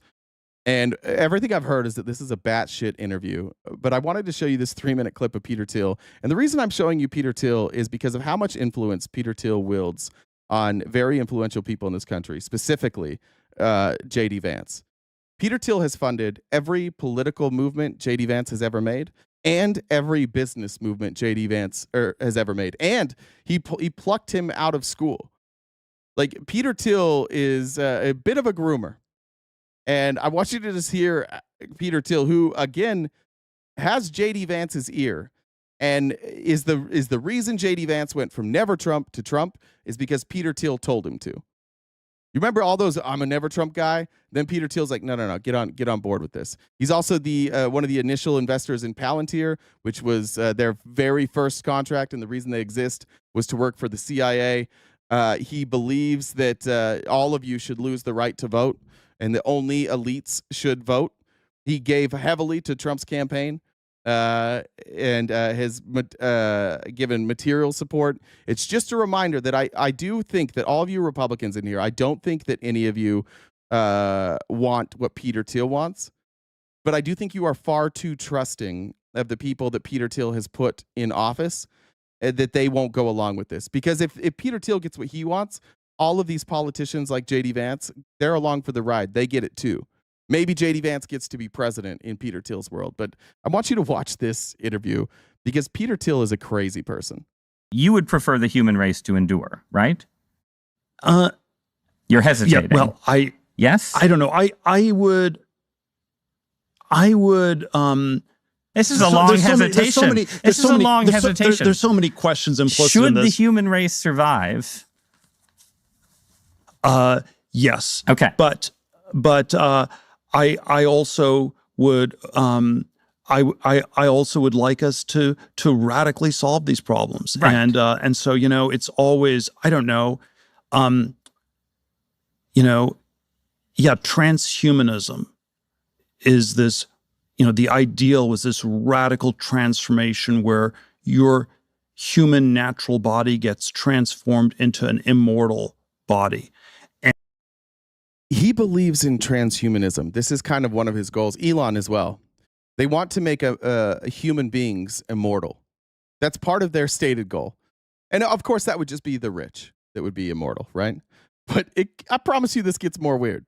And there's a critique of, let's say, the trans people in a sexual context, or a transvestite is someone who changes their clothes and cross-dresses. And a transsexual is someone where you change your, penis into a vagina. And we can then debate how well those surgeries work. But we want more transformation than that. The critique is not that it's... Bad news for you conservatives. I know you don't like trans people. Wait till you hear the transition that Peter Thiel wants to make for you. The problem that Peter Thiel seems to have with trans people is that it doesn't go far enough. It doesn't make you superhuman. It doesn't turn you into a different entity entirely. It's weird and unnatural. It's so pathetically little. And okay, we want more than cross-dressing or changing your sex organs. We want you to be able to change your heart and change your mind and change your whole body. And then Orthodox Christianity, by the way, the critique Orthodox Christianity has of this is these things don't go far enough. Like that transhumanism is just changing your body, but you also need to transform your soul, and you need to transform your whole self. And so, right. But the other, wait. I generally agree with what I think is your belief that religion should be a friend to science and ideas of scientific progress. I think any idea of divine providence has to encompass the fact that we have progressed and achieved and done things that would have been unimaginable to our ancestors. But it still also seems like... This ad brought to you by Say No to LSD. Look, you can go too far with the psychedelics. You can do too many mushrooms. You can do too much ketamine. There is a limit. And when you go too far and you start speaking to New York Times opinion journalist about how you want to turn us all into cyborgs, it may be time to lay off the psychedelics. Yeah, the promise of Christianity in the end is you get the perfected body and the perfected soul through God's grace, and the person who tries to do it on their own with a bunch of machines is likely to end up as a dystopian character. Well, it's... Here's another problem that he has, is that he's Christian. So he's got a problem here. He's trying to play Christ. He's trying to perfect the body and play God. And now and fair point here by the New York Times journalist here saying, look, aren't you the Antichrist? In your belief system, you would be the Antichrist. Let's articulate this. And you can have a heretical form of Christianity, that says something else. I don't know. I think the word nature does not occur once in the Old Testament. And so, if you and there is a word in which, a sense in which, the way I understand, the Judeo-Christian inspiration is, it is about transcending nature. It is about overcoming things. And, and the closest thing you can say to nature is that people are fallen, and that's the natural thing in a Christian. I'm just curious, you Republicans in here, how do you feel about this? Like, you've been arguing that like homosexuality is against nature, that even think like IVF is against nature, specifically trans people are against nature, not being married is against nature, like women pursuing a career is against nature, women's MMA was considered against nature. Now we have the most powerful people legitimately in your party. Like, this is one of the most influential people in your party. He can call any of the top level people and get a discussion with them. He can talk to JD Vance, and JD Vance probably says, "Hey, Daddy," and he says, "Daddy wants you to do something for him." And JD goes, "Okay, Daddy," and then they move on. How do you guys feel about this? Christian sense is that you're messed up, and that's true. But there's some ways that with God's help, you are supposed to transcend that and overcome that. I'm going to watch the rest of that interview today. I just wanted you guys to see that. Let's jump. I'm going to skip. Who is it, Casey? I'm going to skip into the big, beautiful bill now. Let's talk about some of what happened with the big, beautiful bill this weekend. Just so we understand how this works, there was a bill that the Republicans in the House sent to the Senate. That was the original big, beautiful bill. Once it gets to the Senate, they have markup. They can add things, they can remove things, and then they're going to send it back to the House, where the House will vote on it, and then the House can send it back to the Senate to vote on it, and then obviously you have the president signing it into law. There are several notable changes. Here are some of the changes that have been made. Number one, Medicare and healthcare provisions. The provider tax cuts delayed and softened. So the Senate version delays and moderates the reduction of provider taxes, which states use to help fund Medicaid, compared to the House bill. So instead of freezing or immediately cutting funder-provided taxes, the Senate bill phases them from 6% to 3.5% with a one-year delay from the original proposal. So it starts in 2026. They have added some rural hospital funds. In response to concerns about the closures from hospitals, the Senate added a $25 billion rural hospital stabilization fund to help offset the impact of Medicaid cuts on vulnerable facilities. Now, just so we're clear what that does, the concern by both Republicans and Democrats is that many of these rural hospitals are funded 60, 70, 80% by Medicare. These are rural communities where people are poor, and so they are, and retired. And so they rely heavily on people coming into their hospital that have Medicare, and they're billing Medicare for their bills. Reducing Medicare or getting rid of Medicare in these communities can cut virtually all of their profit and make it so that they are no longer viable. So rather than saying let's not cut Medicaid and Medicare, what they did instead is they added $25 billion, which is basically a slush fund. And that will be, of course, because it's the Republicans are in charge, that, of course, will just go probably to red states. But that $25 billion is going to run out very, very quickly. This is a Band-Aid to get you through a year or two. This is $25 billion that Republicans have said, we're going to put this provision in because if we don't, we're going to immediately have closures of hospitals, and it will be so painfully obvious that it's tied to our bill that like it will devastate us. So they added a $25 billion slush fund, which will run out and has to be reauthorized. And I assume maybe Congress will reauthorize that. But what you still have is people with no coverage. So instead of people keeping their coverage, going in, getting treatment, the hospital does treatment and pay, and then Medicaid pays. Instead, they'll just give handouts to the hospitals, like, "Hey, I know that you didn't make enough money to stay open, but we'll kick you a little money. We'll kick you a little money to stay open." So instead of actually just giving medical care to poor people, they're like, "What if we just gave the hospitals some money instead?" There's some Medicaid restrictions were removed.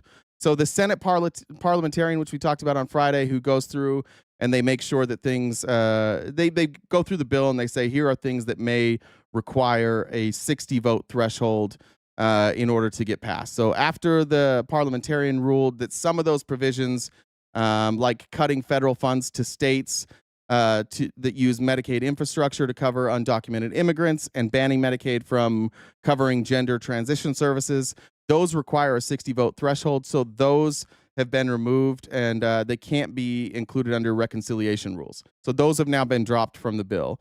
The clean energy and climate provisions, after pressure from Trump for some reason, he just hates clean energy. We had provisions that were set to be not expanded, but to continue for wind and solar.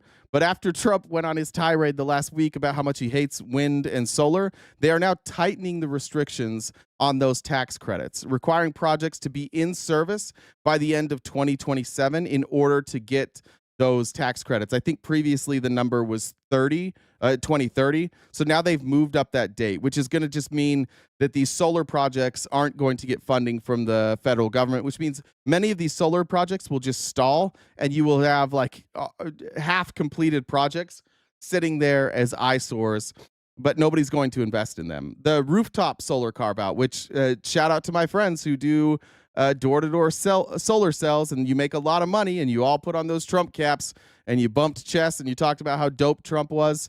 The Senate removed earlier language that would have specifically disallowed rooftop solar from accessing tax credits, which is a small concession, but again, those subsidies has been slashed, and they will sunset in 2027.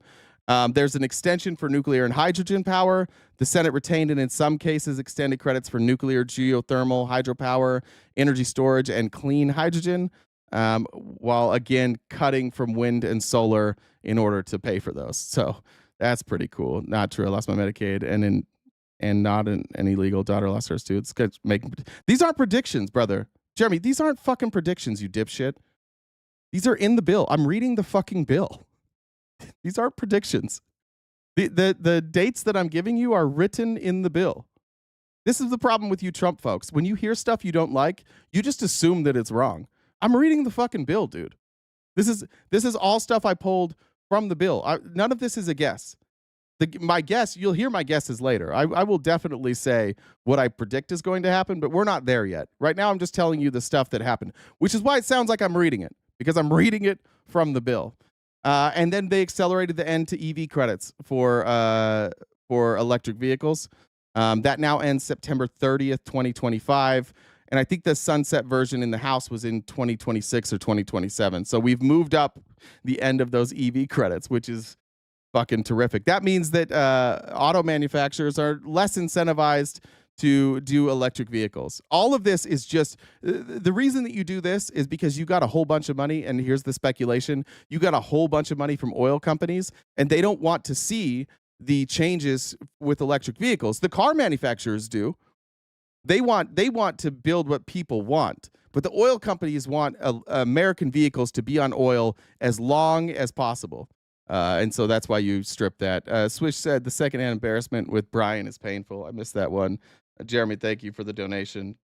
Just a reminder as we go through this, as we talk about all of our funds being cut, we are also going to experience some fun cuts here when everybody loses their money. So until then, anything you guys can do to help us knock out that goal would be greatly appreciated. Let me update that real quick. Where he is. Thank you, Carry Me, for the contributing towards the goal. Also, we have the immediate repeal and phase out of clean energy tax credits, the PTC, which is the production tax credit, and the ITC, which are the primary drivers of credits given by the federal government for clean energy projects.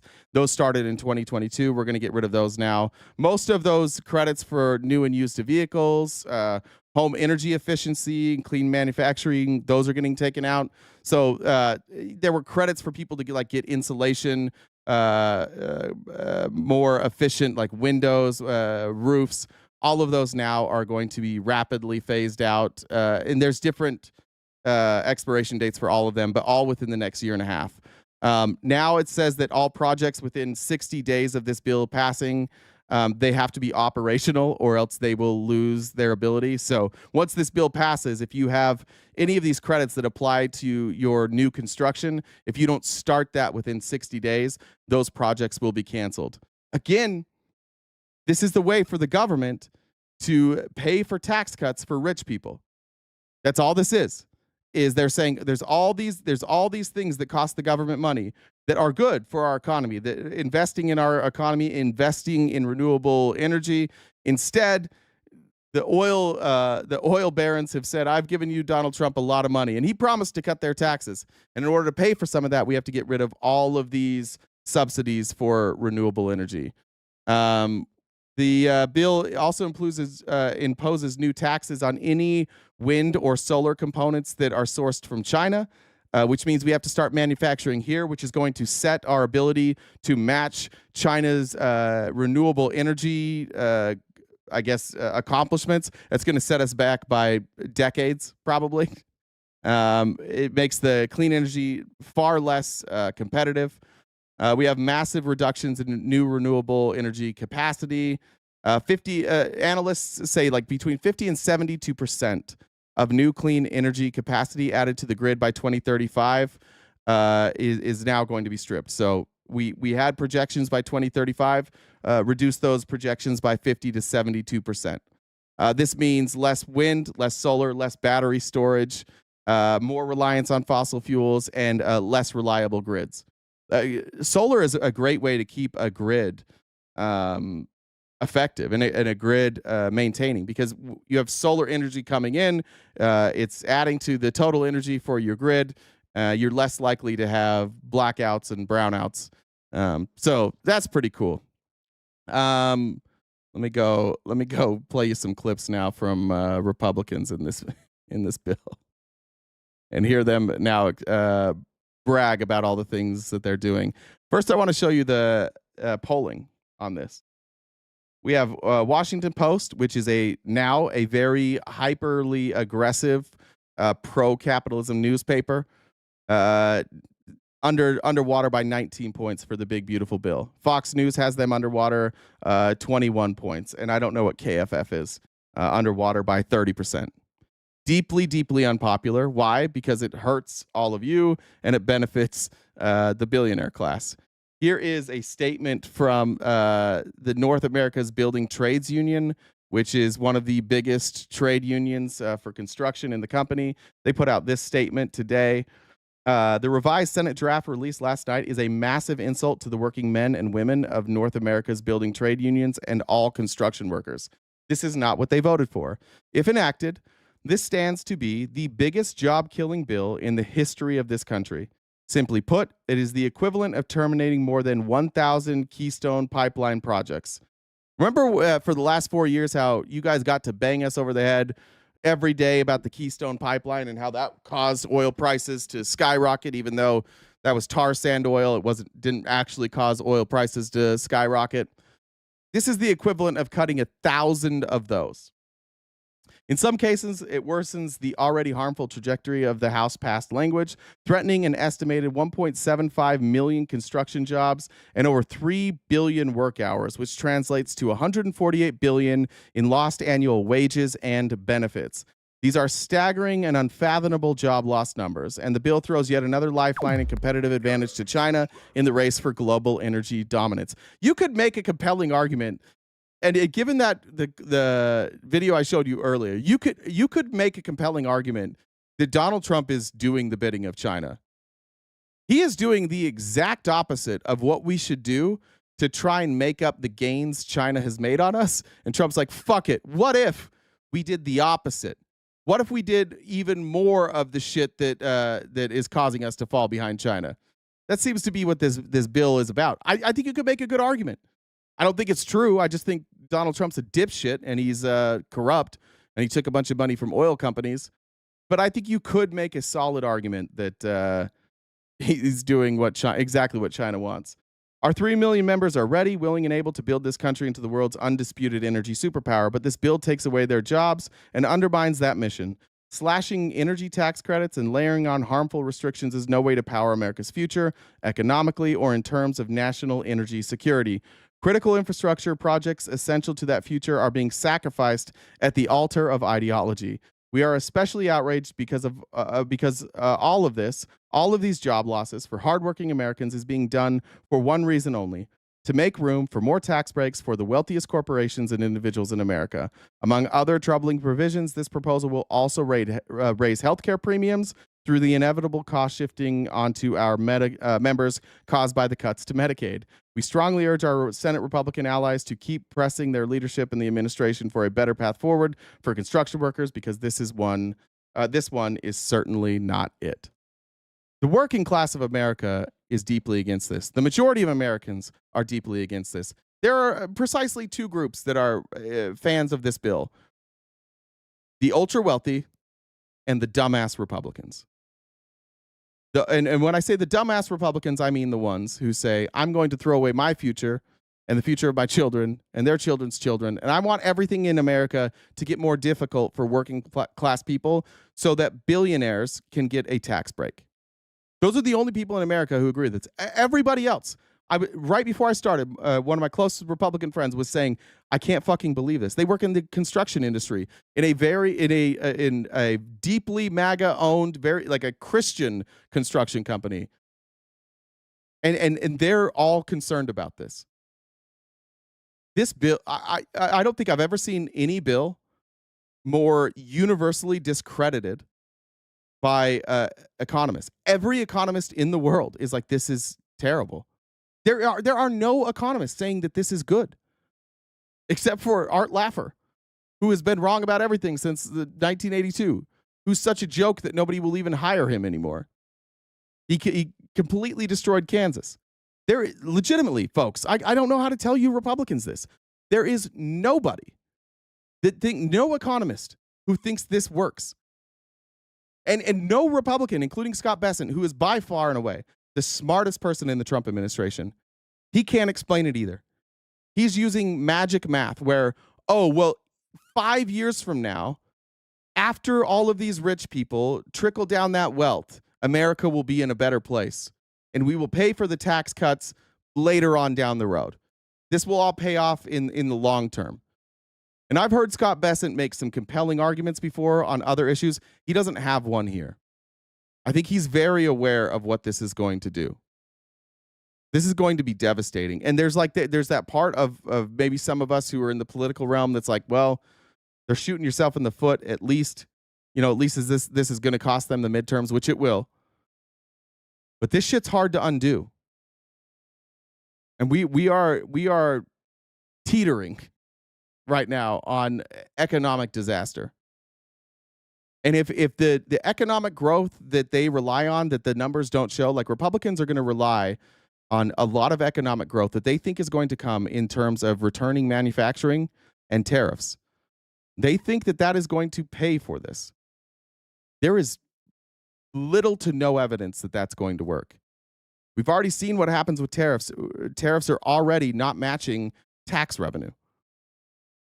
Like you have projected tax revenue, and you have tariffs aren't making up for it. They're already losing. We're already underwater before this bill has even started, and Republicans are out there just telling you that no, this will work. It didn't work. The Tax Cut and Jobs Act, you can go look at it from last time. All that happened in the TCJA is that it spurred a year of like economic growth, and it was mostly like investment growth. And then that's 2018. By 2019, basically everything was back to normal. And by 2020, pre-pandemic, we were starting to see signs of a recession. This type of bill is good for exactly one thing: spurring quick economic growth. But we're in such a sad state right now that I don't think this is actually going to spur quick economic growth. I don't think they're going to get the type of numbers that they got in 2018. We're in a much different position. Capital investment is not the problem in America. We have plenty of capital investment. The problem we have in America is wages. The problem that we have in America is rising costs. And capital investment doesn't fix any of that, especially the places where capital investment's going. Trump loves to talk about the trillions of dollars that are going to come in from overseas. That's mostly investing in like AI, in data centers. It's mostly investing in tech or in companies that already exist. A lot of it is going to buy like controlling interests in American companies. Most of that isn't going into American manufacturing. Most of that investment isn't going into places that create jobs.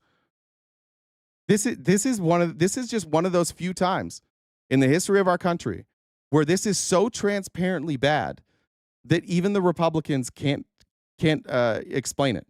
I'm going to show you clips. I'm going to ask you to keep an open mind, Republicans, while we watch this today. Just tell me where these specifics are coming from. First, from Katie Britt, Alabama, where something like 300,000 people rely on Medicare. Like back over the last several years, obviously Democrats have had two bites at the apple when it comes to reconciliation, and at neither time did they touch that. It's because they She's talking about the Trump tax cuts, and she says twice Democrats have had a chance during reconciliation to undo the Trump tax cuts, and they didn't. She's half right. There are too many Democrats. It's not a majority, but there's enough of them, people like Joe Manchin, who are desperately afraid of cutting or raising taxes because they come from like purple areas, and raising taxes is never popular. But mostly the Democrats just didn't have the votes. They never had the votes to pass a reconciliation and undo Trump's tax cuts. So this type of shit saying like, oh, well, and again, this is the argument. Their only argument is, well, if it was so bad, Democrats would have undone it. No, they couldn't. But that's not a good argument. The argument is, did it work? No. Do you have any evidence that this will work? No. So what are you going to say instead? We're going to say that, oh, well, if it's so bad, Democrats would have changed it. I want you to, again, to listen to every Republican. We had Byron Donalds. Now we have Katie Britt. They are not going to be able to give you any specifics of how this works.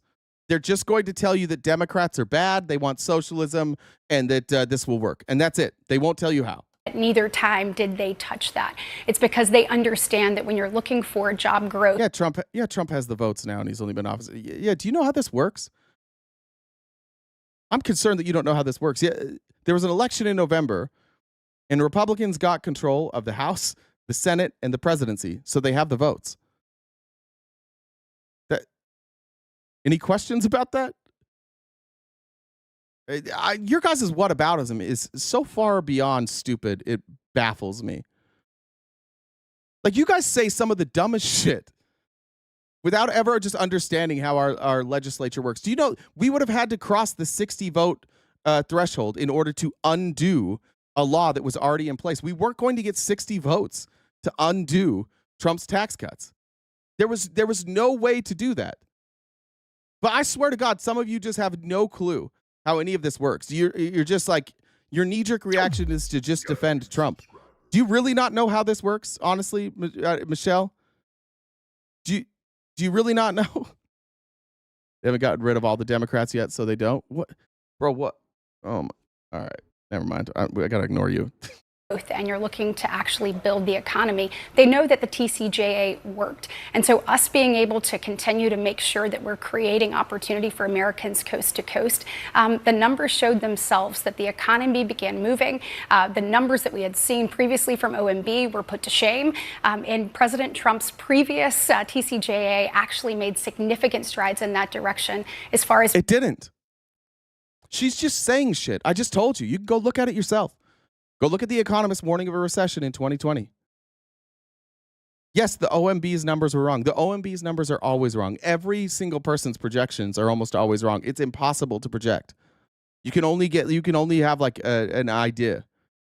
But just so you guys know, in order for this new tax cut to work, we have to see massive increases in tax revenue. So that means all these big corporations who are already having record profits, they have to exceed inflation. They have to exceed 2 to 3% increases in profits, and we have to trust that they will be taxed. One of the real problems that we had is, like, you saw Amazon and Walmart during the pandemic. They saw record revenue, and they paid basically zero in taxes. So all of that revenue that they were talking about, look what the TCJA did. Look, Amazon had record profits, but they didn't pay any taxes. And so all that spending just went to debt because we don't charge them taxes. Why are we making bills that give people more revenue and we're accelerating our debt and we're not making them pay taxes? Everything Katie Britt's saying here is not backed up by the facts. The TCJA made 2018 a good year, and 2019 it was back to normal, and 2020 we were headed for a recession. And we would have hit that recession, by the way, had we not invested trillions of dollars in saving the economy through the COVID bailouts from Trump and then Biden. Otherwise, like, if COVID didn't happen, we would have had a recession. It was coming. Everything they're saying here is incorrect, but again, no specifics. They're just saying it was good the first time, it'll be good this time. It's not even the same bill. It's not going to be better. It's going to be worse because it cuts tax rates even lower. Moving the economy coast to coast. And if that had not been the case, then you know that Democrats and their 2 bites at the apple with regards to reconciliation would have taken care of that. Well, if you look at back over the last... All right, down to Katie Britt again. She's asked if she can guarantee... This was the clip I actually meant to play before. I played them in reverse order. Asked to guarantee if constituents from her state would not lose Medicare. Again, listen for the specifics. Will she give you any specifics, or will she give you an empty promise? Talk about them in terms of your constituents, because there are about 760,000 Alabamans who rely on Medicaid. The bill will also cut federal funding for food stamps. It will require states to kick in more and shift a lot of that cost to Alabama. And that's more than 750,000 Alabamans who rely on what we're going to call food stamps. What he's saying here, and this is how the federal government pays for these tax cuts, they're saying we are going to cut funding to Medicare, to SNAP, and the states are going to have to pick that up. Now, states, they have balanced budgets. Like, they're required to have balanced budgets. So all these tax cuts you're getting, the states are going to have to pick that up. They're either going to have to go in debt, let people die, or increase taxes. Those are the only 3 options that Alabama has right now. Alabama can let people die, increase taxes, or I guess they can just cut benefits. That's it. There's no option to make things better unless they raise taxes. So Trump is able, and all of these people in Congress are just shifting the blame onto the state legislatures. Why? Because then they don't have to eat it. When somebody asks Ted Cruz 4 years from now, like, we had to raise taxes in Texas to pay for your fucking tax cut, he'll go, listen, I'm not the state legislature. They should have had their budget in order. They should cut. It's not my job to run the state. That's the governor's job. These are all cowards. They know what they're doing. They know they are shifting the burden onto the states. And states like Alabama, states like Louisiana, states like Mississippi, states like Arkansas, they can't afford it. And so all this is going to do is force blue states to pay more of red states' bills. And eventually blue states are going to run out of money. Eventually, you guys can't leech off blue states anymore. Including 330,000 children. So are you guaranteeing that these changes that you were voting for Monday, presumably, will not hurt recipients in Alabama of Medicaid, of food stamps or SNAP, for those who are citizens and for those who truly need it and deserve it? Absolutely. So when you look at Medicaid, children, obviously, we have the children's. Okay, absolutely, she said. What details is she about to get? What specifics is she about to give us? Because she said absolutely. So let's hear her out. Medicaid. Children, obviously, we have the Children's Health Insurance Program. So children are absolutely not touched by this. Same thing when it comes to SNAP benefits. So we've made sure that that is taken off the table. What you're talking about is able-bodied, working-aged Americans without dependents at home, having them work, train, volunteer in some capacity 20 hours a week in order to receive those government benefits. This goes back to Bill Clinton era politics, when you know that being a part of something bigger than yourselves, helping to contribute is ultimately what we need to do. And it's actually the American people agree with us on this. But when you look at what's happening in Alabama specifically, you know, you think about that, what you mentioned with regards to SNAP. What we're doing on that is ensuring that states have some skin in the game. If you have an error rate that is down below 6%, which Alabama is about a percentage point, a little bit over that, above that, we will have time. We have several years to make sure that we get that percentage point down. And I have every faith and belief that we will. We've got to make sure that these overpayments, underpayments that are happening, we've seen it in our own state where people's benefits are being stolen from other states, that stuff stops. If states, obviously under the Biden administration, we stopped that accountability during for the SNAP program, reinstituting it and ensuring that states have some skin in the game will ultimately help us be able to deliver these resources and services. It's the skin in the game. The skin in the game is the same argument as the like pull them up by their bootstraps. This is something that like if you've ever worked in like a sales company where somebody was 1099, this is what sales companies do to pay people 1099 instead. Let them buy their own materials. Let them have some skin in the game. Let them buy their own uniform. Let them pay for their own health insurance, because then they have more skin in the game. This is just it's just a fucking lie. It's just a way to say like, we're not going to give you any money. And because now you have to invest your own money, you're going to do a better job. States are like, I don't know what she's talking about here. When she says states, who the fuck do they think pays those federal taxes? That money the federal government is giving to the states for Medicare, who paid for that? The people in the state. They already put the skin in the game. They already paid the money. So now the federal government is just saying like, oh, we're going to change how we distribute it because we've cut taxes for billionaires now. So now we've got to figure out a way to return less of this Medicaid and Medicare funding that you guys already paid for. We need to be able to return less of this to your state. So now we're going to set these restrictions. And if you don't hit these quotas, then we're going to take that money for Medicaid and Medicare and we're going to spend it somewhere else. Where are you going to spend it? Well, we're going to give tax cuts to rich people. That's what we're going to do with that money. So instead of tax revenue coming in from rich people, we're going to take money from Medicaid and we're going to pay for things rather than that tax revenue. The skin in the game thing is absolute bullshit. By the way, Kelly Cam, you laughed at this. I want to show you. This is a graph of states. These are the 19 states that sent more to the federal government than they received in 2023. Virginia, Alabama, South Carolina, Maryland, Mississippi, New Mexico, Louisiana, Kentucky, Michigan, West Virginia, Oregon, Oklahoma, D.C., Maine, Alaska, Hawaii, North Carolina, Montana, Iowa, Idaho, Indiana, Vermont, Wisconsin, Nevada, Kansas, Arkansas, South Dakota, Pennsylvania, New Hampshire, North Dakota, Wyoming. And here's the states that paid more. They paid more than the federal government gave them. Okay? Rhode Island, Tennessee, Connecticut, Utah, Nebraska, Delaware, Colorado, Georgia, Florida, Missouri, Illinois, Ohio, Minnesota, Massachusetts, Washington, Texas, New Jersey, California, New York. These people pay their bills. These people get their bills paid for. The majority of that money, by the way, look at California over here. Look at how much more California. These are in billions. So this is 500 billion. They were net negative $78 billion. New York net negative $89 billion. New Jersey minus 70. Texas 67. Washington minus 55 billion. Massachusetts 47 billion. Why is Florida moved this way? Oh, that's just their total. Oh, so that's not the net. Yeah, negative 17. I mean, look, California is just paying welfare every year. New York, they're not even close.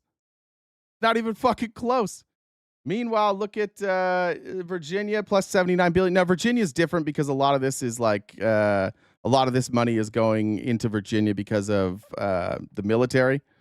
Same with South Carolina. Look at Arizona. We got $40 billion. We got a handout. Alabama, where Katie Britt's at, just picking up an extra cool 40B.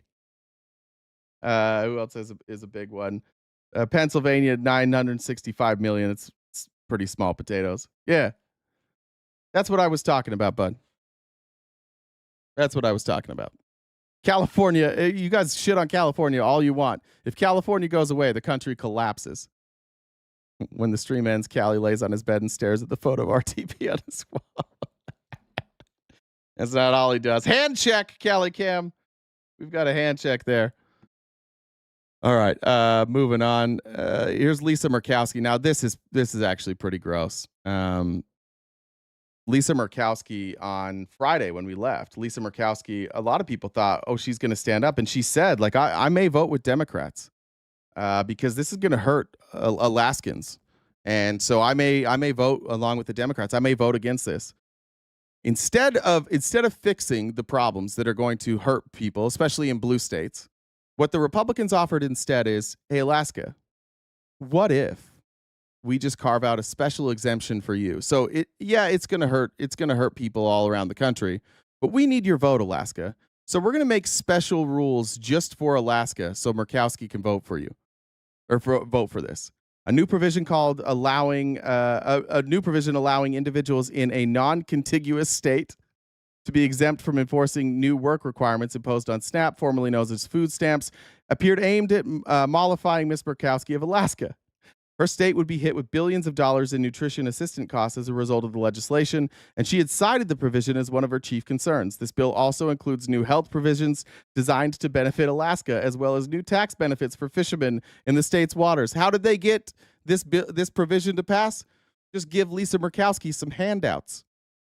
Don't worry, the rules don't apply to you. Just vote for this. Fuck everybody else.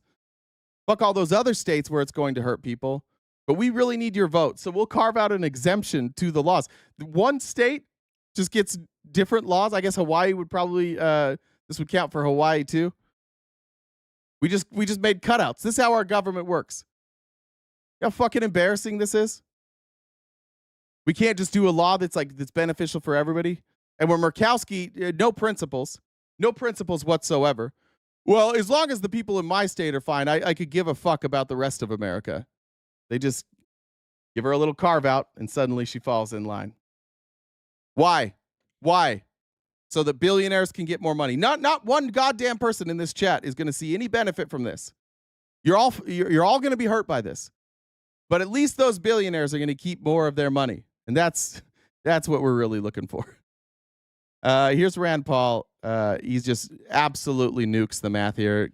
God bless Rand Paul, the only Republican with any integrity at all.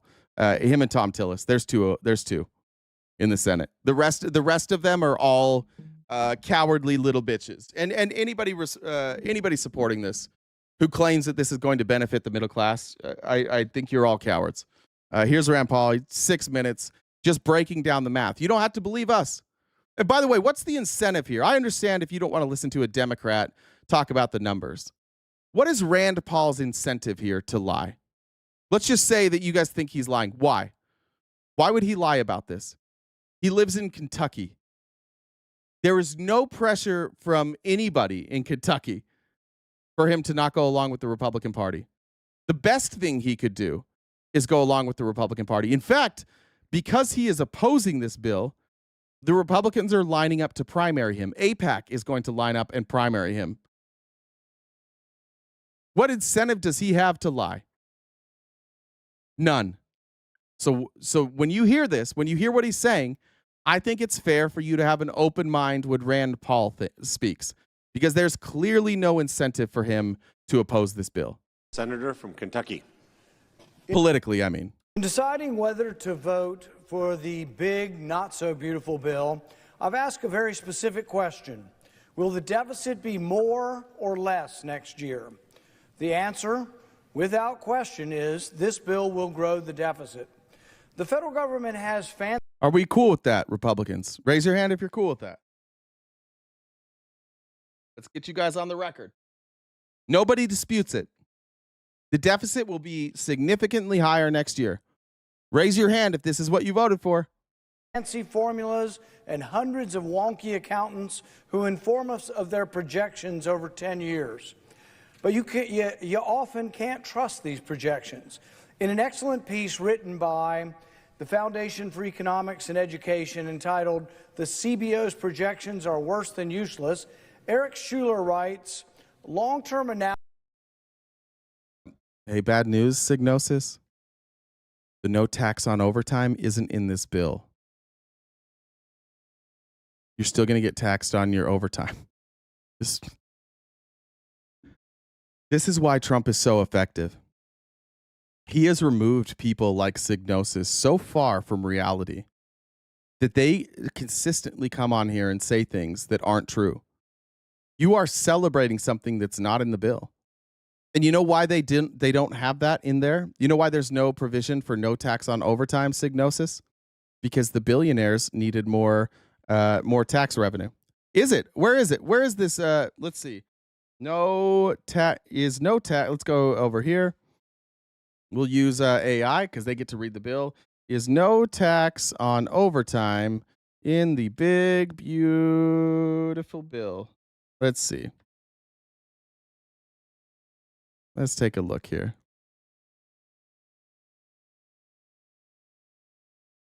The bill allows individuals to deduct up to $12,500 of overtime pay from their income each year. You have a tax deduction. That's it. And by the way, if you don't have other deductions, you still may pay taxes. If you make over $150,000 a year, guess what? No deduction.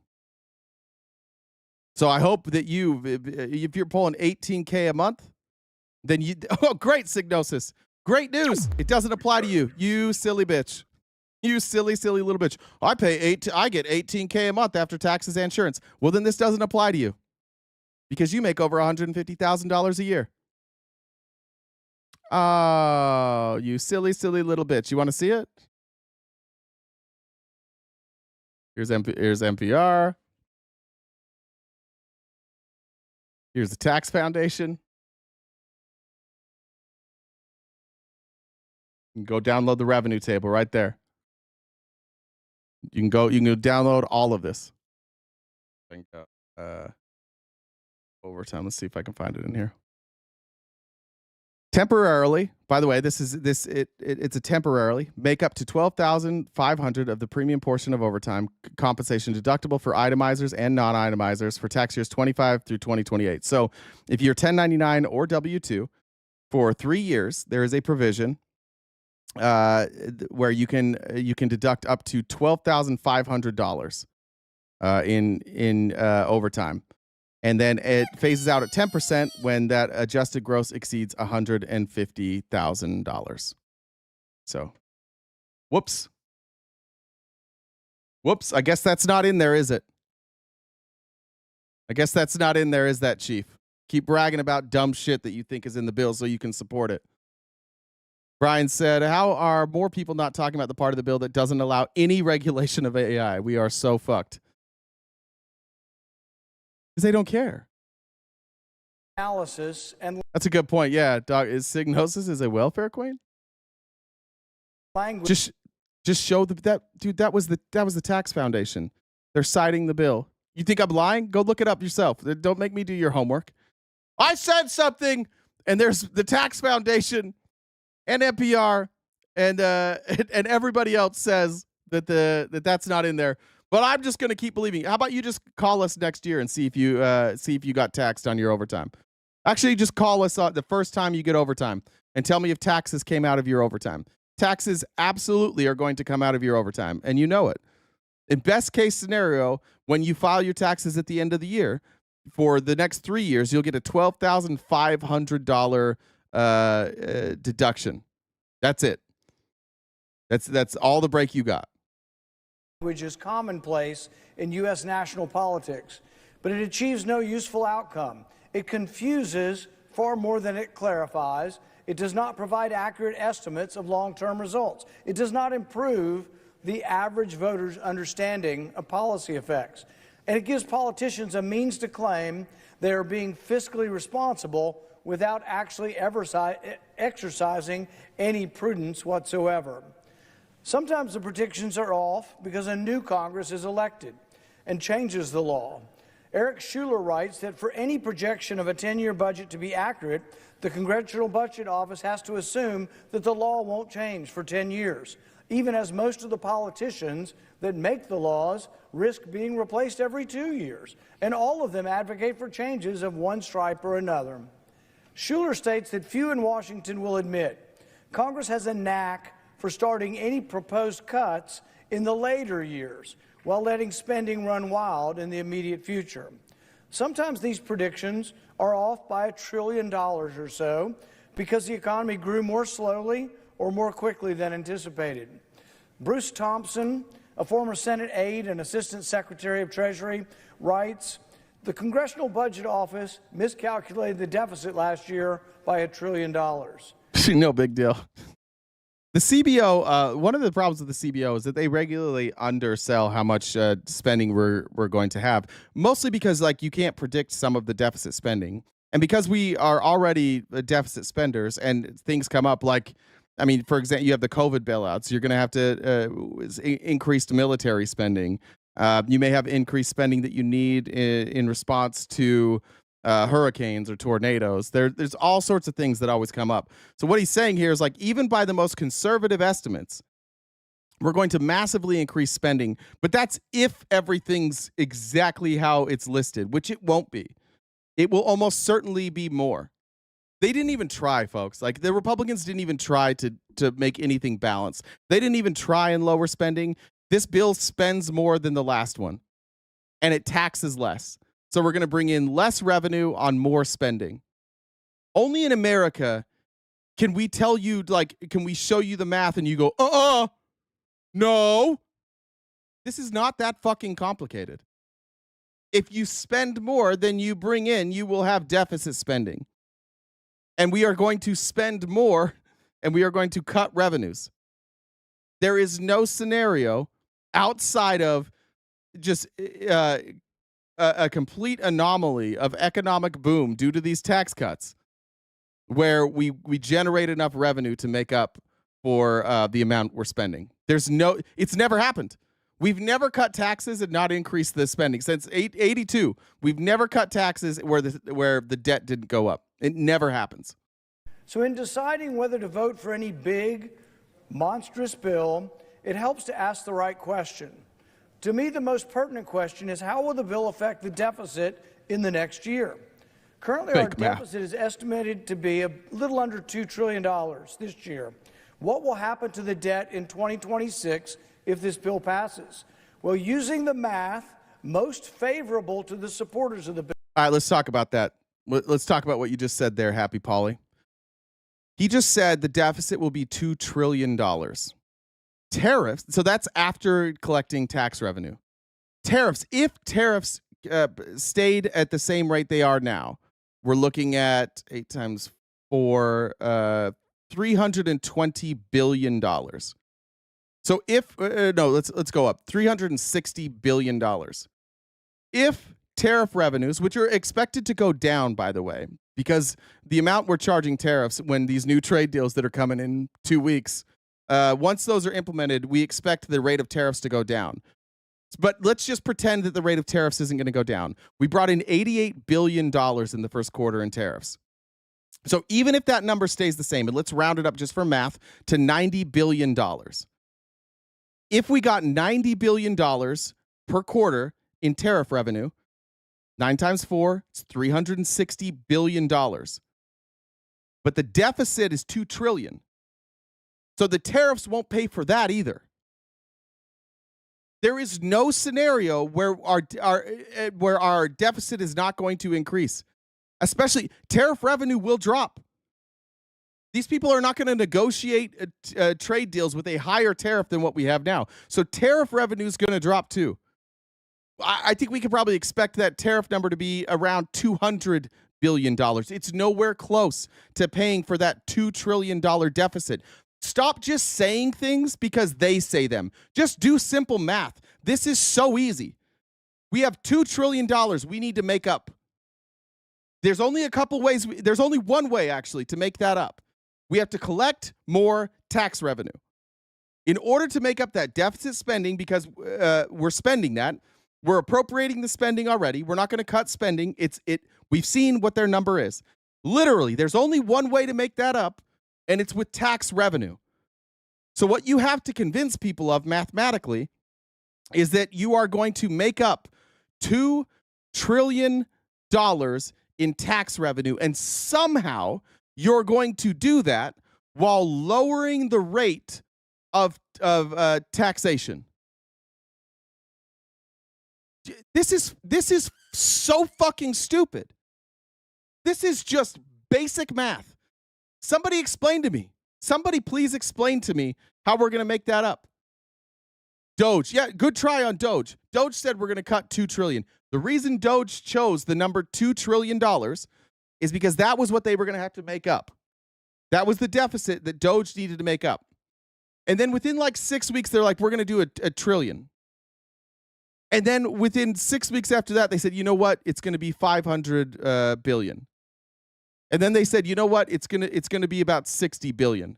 And when all was said and done, what they saved us that they had receipts for was $32 billion. And Doge is not continuing on. And by the way, before Doge exists, we had something called inspector generals, and their job was to root out waste, fraud, and abuse. And when Elon came in, they fired all of those inspector generals because they said those inspector generals were not doing a good job. And then Elon fired them and found $32 billion in waste, fraud, and abuse. Do you guys have any idea how much the inspector generals found in waste, fraud, and abuse the previous year? Does anybody know? 90 billion. Elon fired people and couldn't come up with a third of what those inspector generals had found the year before. You guys are so duped by rhetoric, it's embarrassing.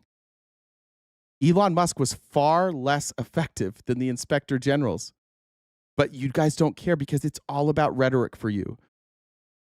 None of you have looked at any of this. Now, Elon Musk cost America money. If you just look at the cuts from the year before and the next year, $60 billion we lost out on. He promised $2 trillion, which was an increase from $90 billion, and he gave us $30 billion instead. He wasn't even fucking close. Not even fucking close. This is why, like, America as a country, we are in a lot of trouble right now. And we're in a lot of trouble for two reasons. One, runaway spending. Two, we have a lot of people who only believe what they feel and only believe the opposite of whatever we say. Whatever we say, you just believe the opposite, and you have no fucking clue why. You have no idea that Elon Musk was a massive failure. You have no idea. You have no idea that it has cost us an extra $30 to $40 billion because he gutted the CFPB. And all of these banks like Chase and Bank of America, who were about to have to pay billions of dollars in restitution for linking their, like, partnering with Zelle. You guys have Zelle, the payment app? These banks partnered with Zelle, and they didn't put any protections in for consumers. It was like it was their little loophole. This is why they want to get rid of the Consumer Financial Protection Bureau. Basically, the banks said, oh, here's Zelle. It's a third party. So we're not on the hook for anything that happens with Zelle. So Zelle allowed people to be scammed over and over and over again with no FDIC protection. And so after Zelle got scammed and people lost all their money out of their own banks, there was a class action lawsuit that was being filed against these big banks, and the Consumer Financial Protection Bureau, your government, who you paid to protect you, they were going after these banks, and they were going to recover billions of dollars for Americans. Billions. That's money people lost, were scammed out of, that would have went back into their pockets. And instead, this administration came in and dropped all of those investigations. Hundreds of billions of dollars. And they saved you $30 billion. This is the problem. They are bending you over, fucking you up the ass, and you're like, no, nobody here.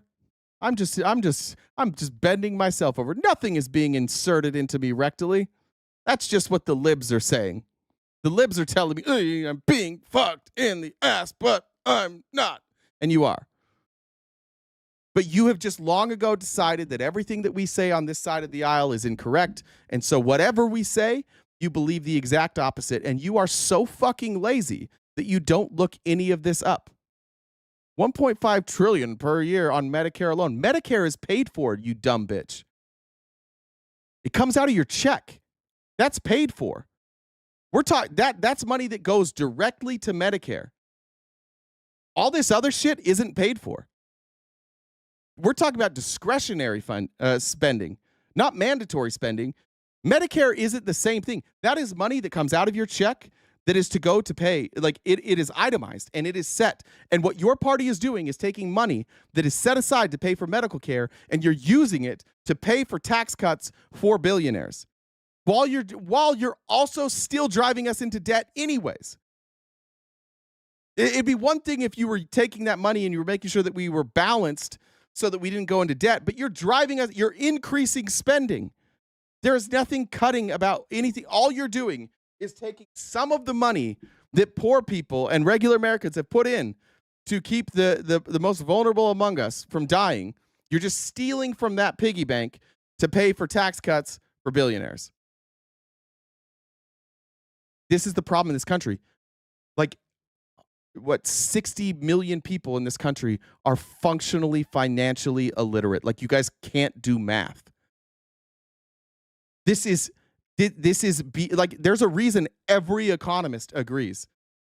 Everyone. There isn't a single economist in the country that anybody listens to that doesn't say this is going to massively increase our debt. The only people saying that they aren't are like Katie Britt. What's her qualifications? What's Donald Trump's qualifications? What's Mark Lee Harvey, John Oswald McMullen's qualifications? The only people saying that this won't increase the debt are politicians.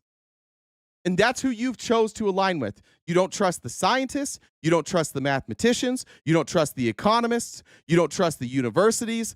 You don't trust anybody but the politicians. That's where Republicans are right now. We just trust politicians. That's it. Brian said, we already did that. All right.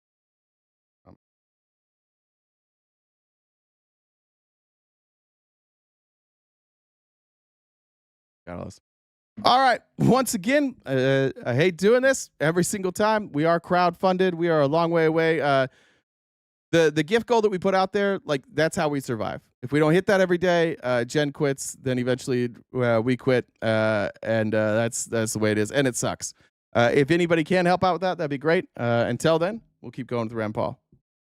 Bill, referred to as the policy baseline, the deficit in 2026 will still be $270 billion more than this year. So even using the math, even using the formulas that the supporters of the bill like, the deficit will grow by $270 billion next year. That's just not good if you profess to be fiscally conservative. Why will the deficit grow next year? Well, even if you argue that the 2017 tax cuts don't need to be counted in the calculation at all, the new tax cuts add up to $234 billion to the debt next year. In addition, The big, not-so-beautiful bill adds new spending of over $500 billion, military, border, agricultural subsidies, etc. That spending is front-loaded and will be spent in the first 4 years of the 10-year window. And then we'll just add on top, like, you think then after those 4 years, we're going to not do military spending? We're not going to do border spending? Lisa said, at any point in time since 1973, could Democrats have codified, I think you mean, it says Ruby Wade, but I'm guessing that means Roe v. Wade. Some people seem to think they could have. I don't think so myself. Probably no. You would have had to have Republican support. They couldn't have done it alone. They would have needed Republicans. Legislated spending is one of the few items in the bill that is exact. It isn't estimated. If they say they'll spend $500 billion, they're going to spend $500 billion, all in the first few years.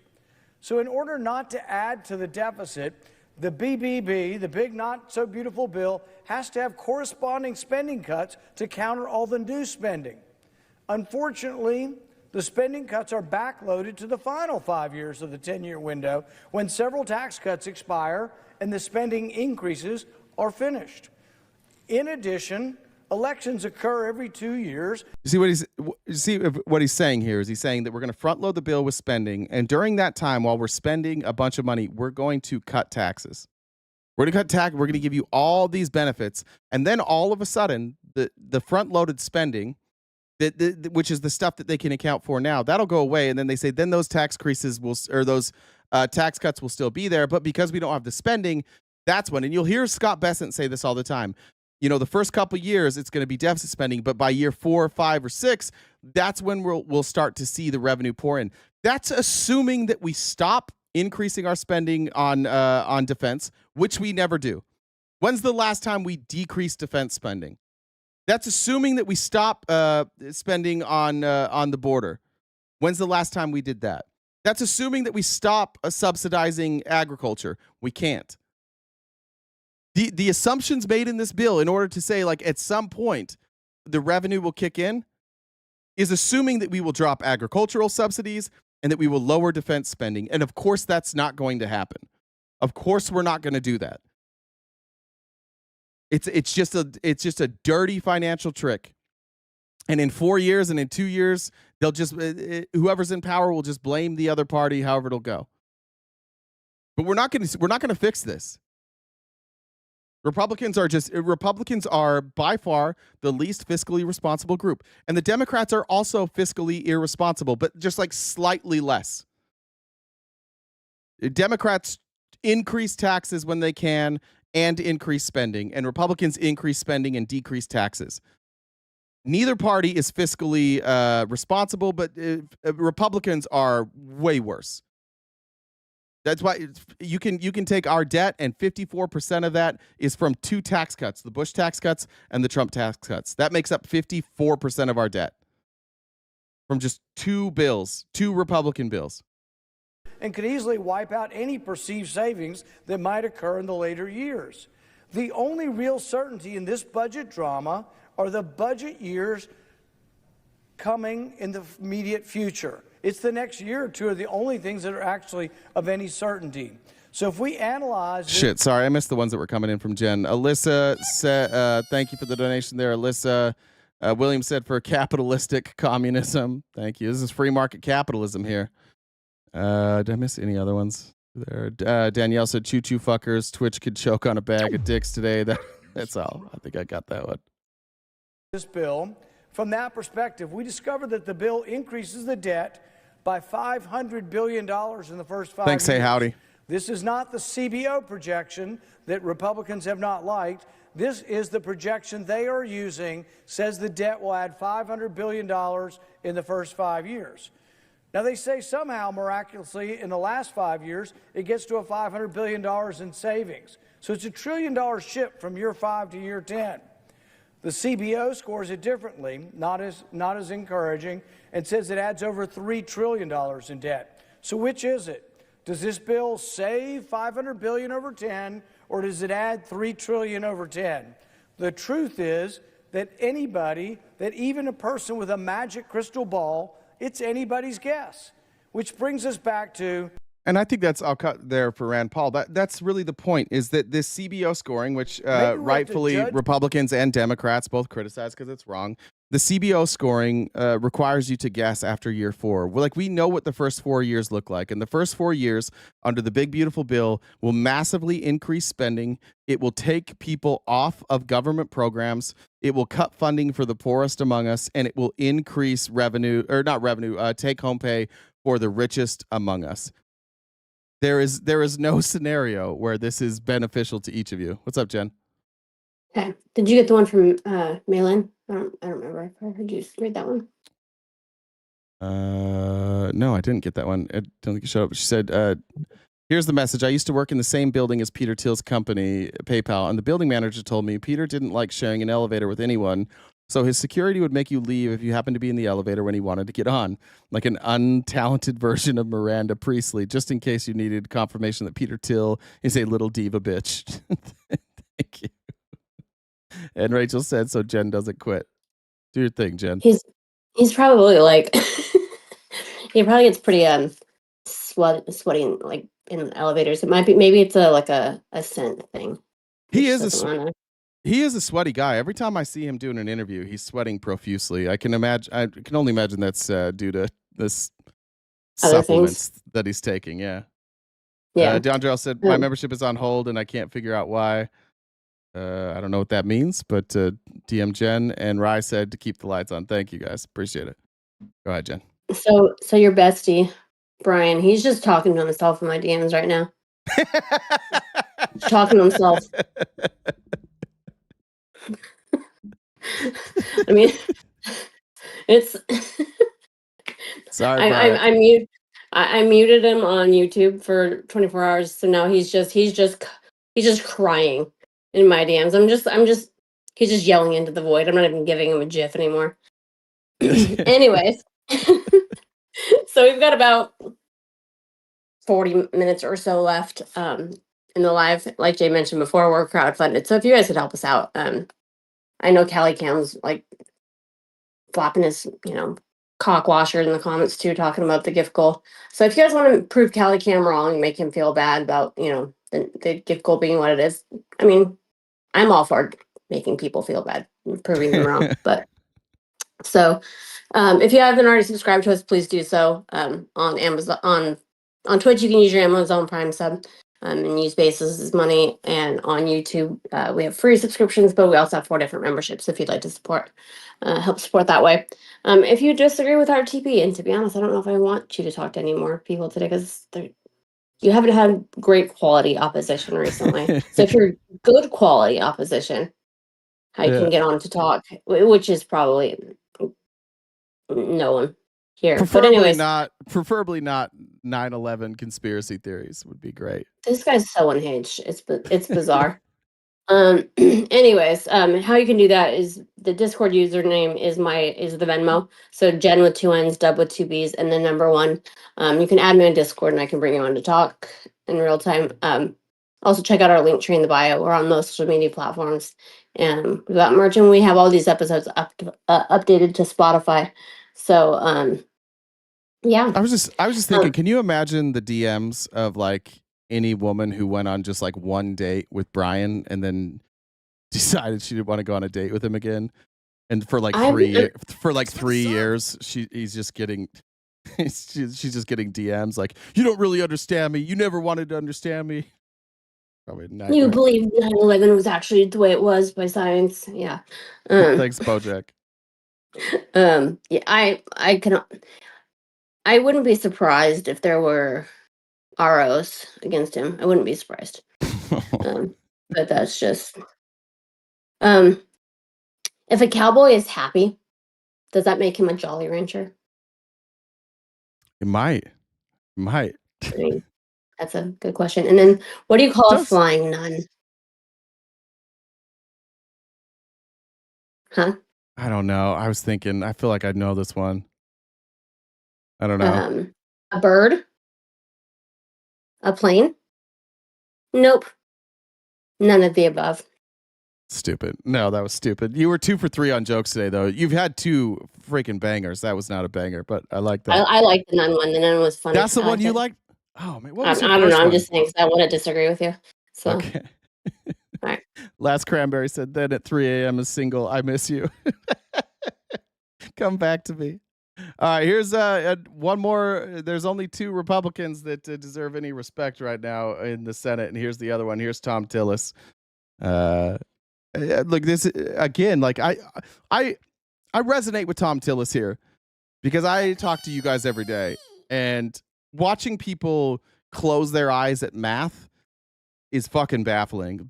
Like you just lay out the math, and they're like, and that's who he is. Like he's a Republican from North Carolina who's talking to his other Republican friends, like, guys, here's the math, and they're like, nah, we don't like it. Here's Tom Tillis.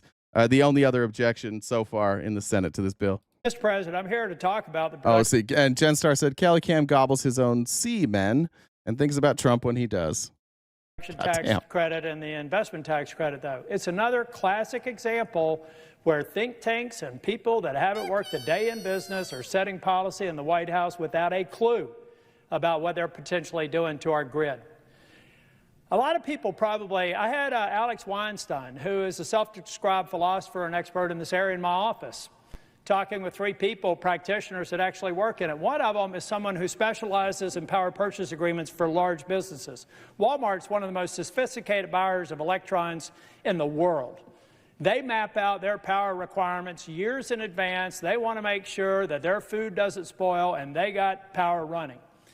They've already made several power purchase agreements with projects underway, folks. And this bill is basically gutting it. Instead, and everybody's high-fiving. What's amazing to me, Mr. President, is the mark that we laid down the other day almost achieved the same level of cuts of the House bill within $30 billion. Within $30 billion. And instead of thinking that was progress, somebody got cute and decided to take away in construction and put it in service. Let me tell you why this is disingenuous. I was a partner at Price Waterhouse, worked in the utilities practice, large utilities like TECO, Duke, Florida Progress, AEP. I know this industry. I understand base load. I understand peaking, and I understand this technology, which is increasingly becoming viable because of storage as a part of augmenting base load. Well, now we've got the Walmarts and all of these data centers and everything that we want to bring back on shore, putting in these power purchase agreements teed to these projects like solar in particular, like wind and other innovative, renewable natural gas, methane, hydrogen. I can go on. But somebody, a self-described philosopher in a think tank that I admire a lot, but I realized if you're a philosopher and you're in a think tank, you by definition have never worked in an operational role. So, just while he's going, I just want to point out 2 things. Something about Rand Paul and Tom Tillis is that they are the only Republicans giving specific examples and showing the math. And every other Republican is speaking ideologically, that they are ideologically opposed to socialism, that they are ideologically opposed to higher taxes. The only 2 Republicans, and I watched for hours, the only 2 Republicans that are up there doing math are the only 2 that oppose it. And I think that should be alarming to you. Find me the Republican doing the math that says it's going to work. Every one of them is just telling you a story, telling you about an ideology, scaring you about socialism. The only 2 who are like, here's the fucking numbers, here's the numbers. Even the House Republicans said this will increase the deficit. Senate Republicans, their own projections, it will increase the deficit. And none of them have the courage to come out and say that. They all lie, except for these 2. And they're the only ones doing math. So whatever you want to say for my Republicans in the chat today, 2 of these people are doing math and they oppose it. The rest of them are playing with their wieners and telling you about socialism. And you're with the like diddlers that are like, oh, socialism bad. And that says a lot about you. That math isn't convincing, but some fucking story about how socialism is evil is very convincing to you. That's why we are where we are. Amy Lynn said, some also think Trump was a good idea because he failed at every business. Laura said, appreciate you and the team. Fuck Tex and OM. Shout out OM. Did somebody bail him out yet? Please mute Steve and Kelly Cam. I can't take it anymore. Thanks, Jay and Jen. So you can't possibly understand what happens to this pipeline of power purchase agreements and the future of our grid. So here's what's going to happen. Wipe it clean. Put an excise tax in. Effectively, throw the football in the end zone, spin it, and walk away and do the party dance. And what you have done is create a blip in power service because there isn't going to be a gas-fired generator anytime soon. Folks, the generators necessary to create power with gas, best case 5 years from now. That's best case. 5 years from now. So you can't get that online at the same time this whole pipeline is going down. So I want that philosopher to tell me that he understands how to plan out power over time. And to let me know that when all these projects fail, some will make it, some will get subsidized, some will go bankrupt, so it won't be Armageddon, but it's going to be a problem. So they better get it right. It's another example, folks, when you rush a bill and you don't think through the implementation, you don't get it right. And so I hope that my colleagues recognize it's half-baked. It's another reason why we should go back to the House, Mark, get Medicaid right, so I can come on the floor and tell my colleagues on the other side of the aisle why they're wrong on all the attributes of the House, Mark, why they are wrong on some of their characterizations of the tax bill, and why they will be wrong on an energy policy that makes sense. But I have to vote against the bill from my own party that I have never parted from before because we're rushing to an arbitrary deadline with people who have never worked a day in this industry, maybe philosophized and written a few white papers on it, but haven't gotten their hands dirty. Again, no incentive to lie here. Every Republican voting for this bill has an incentive to lie, and their incentive is that they need to keep Donald Trump happy. He has no incentive to sit up here and tell you that this bill is a disaster. None. In fact, the exact opposite. He has every incentive to come up here and tell you why it's going to be so great. The two people that you can probably trust, there's only two people that I think it's fair to say, like, I trust them, are the two people with no incentive to lie who are standing on business with math. They're just doing math, and they're showing you the math, and everybody else is telling you a story. And you're going to trust the storytellers because they side with Trump. The reality is that most of you have no political beliefs. Most of you just like Trump. And it's a real fucking problem for the future of our country. Somebody in here just said, I'm going to cash a check. Thank you, Trump. What the fuck is that? That's so fucking weird. The president doesn't, first of all, his policies aren't in place. They're arguing about his policies right fucking now.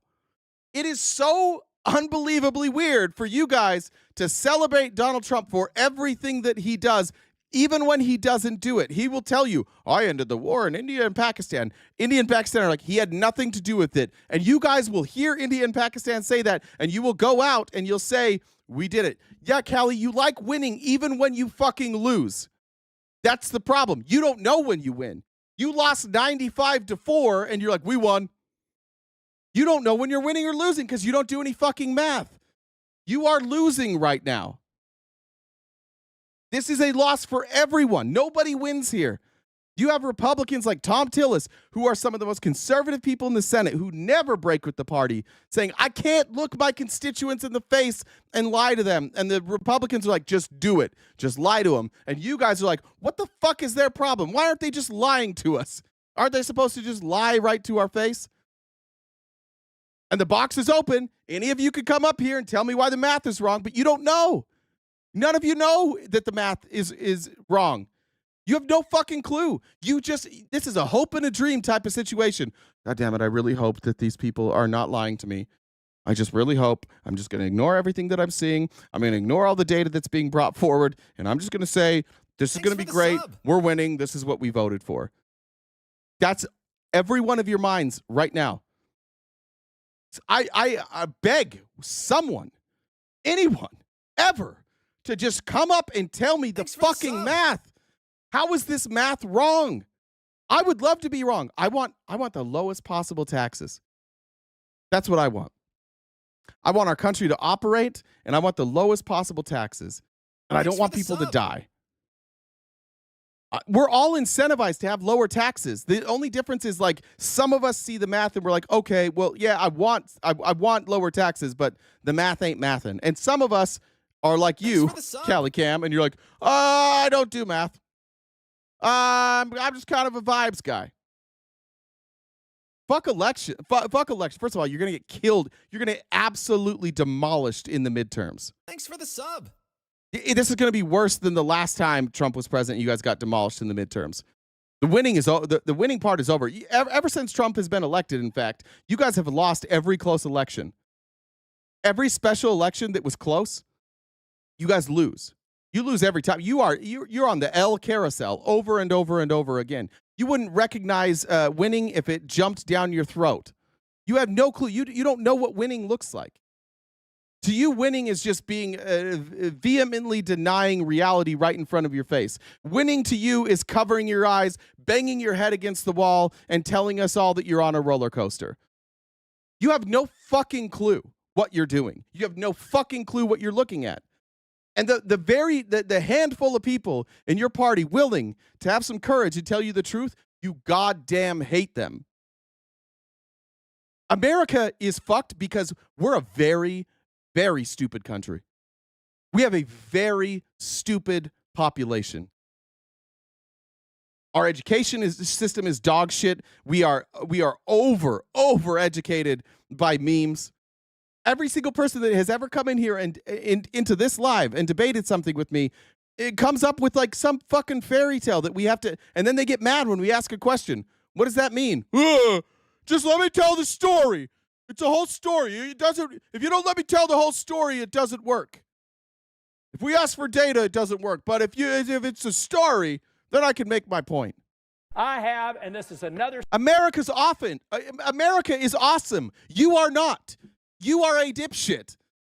I love America. I'm tired of fucking morons fucking everything up. You dipshits are on YouTube watching me showing you the math, and you're like, no, we gotta give billionaires more fucking money. Who cares about the deficit? America, I like it. I want to live here. I want the country to do well. The problem that we have is there's too many fucking people who allow like a handful of rich people to tell you what's best for you, and you just take it. You're like, yeah, that's better. Yeah, so why did my grandparents do well? I wonder why my grandparents did well. I wonder if it was a more progressive tax system that was fair. No, that can't be it. It must be all these immigrants that are fucking things up. It must be all these trans people. All of Americans' greatness, the best times to be middle class in America, the tax rate was like above 50%. And since 1982, ever since we started dropping that tax rate, the middle class just shrinks. That's it. Go look at the middle class. Go look at the middle class since 1982 until now. And all we've done is trickle down economics the whole time. Our tax rate has been too low that entire time. Do you have better benefits? No. Do you have health care? No. Has education gotten better? No, it's gotten significantly worse. Every government program has gotten significantly worse. Every private program that provides care has gotten significantly worse and more expensive. Meanwhile, the rest of the world is figuring it out. The UK, Scandinavia, China, India, Pakistan, all these countries that like are catching us, that are gaining ground on the United States. They're all doing it by investing in their own infrastructure and their own people.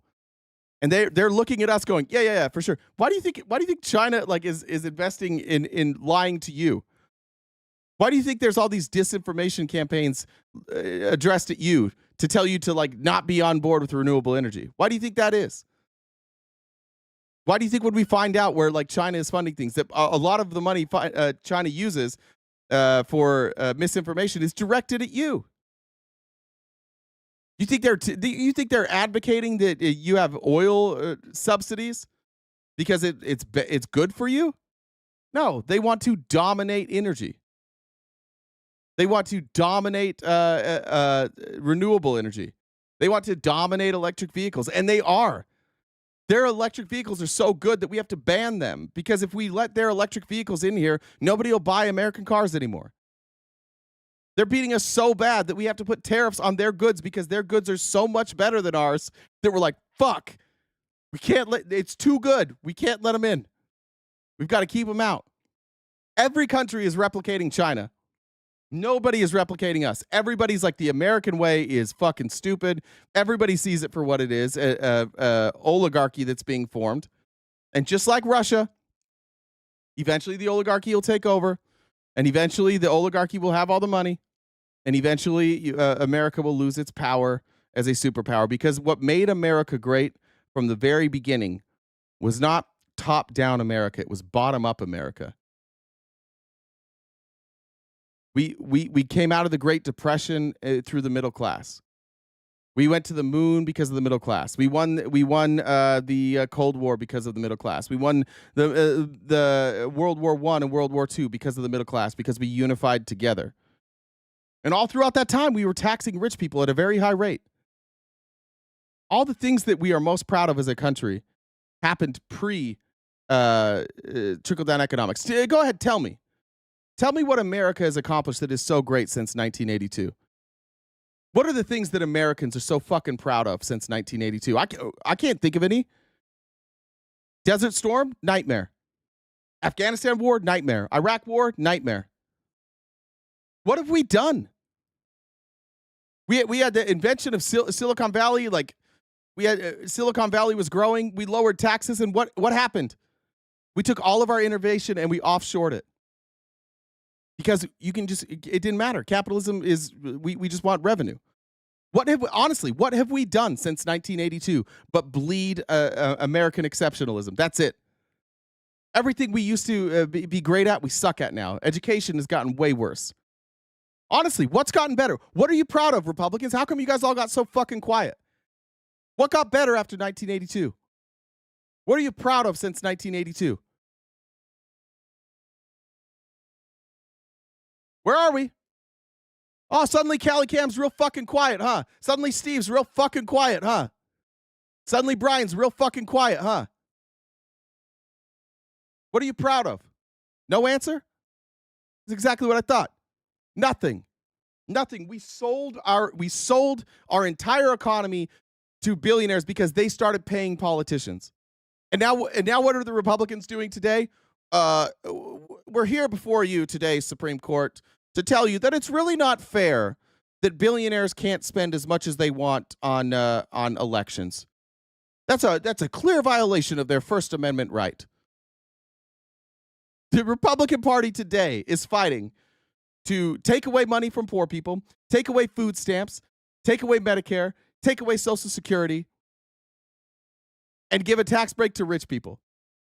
And then arguing that rich people are so picked on. It's not fair. Why can't they use their money to influence politics? It's not fair. They're not for you. What the fuck are you watching? You know they're not for you. This is a pride thing. Every last one of you who couldn't come up with a single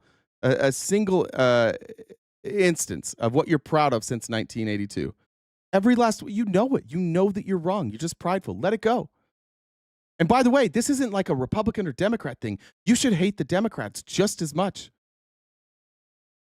But we've got to go in a different direction. And the direction is not more handouts to the billionaire class. We've done it. We're almost 50 years into trickle-down economics. Everything is worse. Every fucking thing is worse. The middle class is shrinking. The gap between the middle class and the poor or rich has never been higher. We've never had more people. Since like the 50s, we haven't had this many people poor or destitute. The homeless population is growing. The amount of children who go to school every day without food is growing. The amount of people that can afford an education is decreasing. The amount of people that have access to healthy food and to a doctor is decreasing. All of this so that some billionaires can have more billions? Just let it go. Honestly, like, you don't have to be a Democrat. You don't have to switch sides. But for fuck's sakes, can you at least acknowledge that two people in the Republican Party are telling you the truth, and they're the most hated people in the GOP right now? Can we do some math, please? Amy said, inflation up, GDP down, dollar value down, China GDP up, the yuan is up. We're making China great again. China is whooping our ass right now. And they're literally, like, they're literally doing whatever we do, they're doing the opposite. United States defunds USAID. What does China do? They come in and they pick up that funding.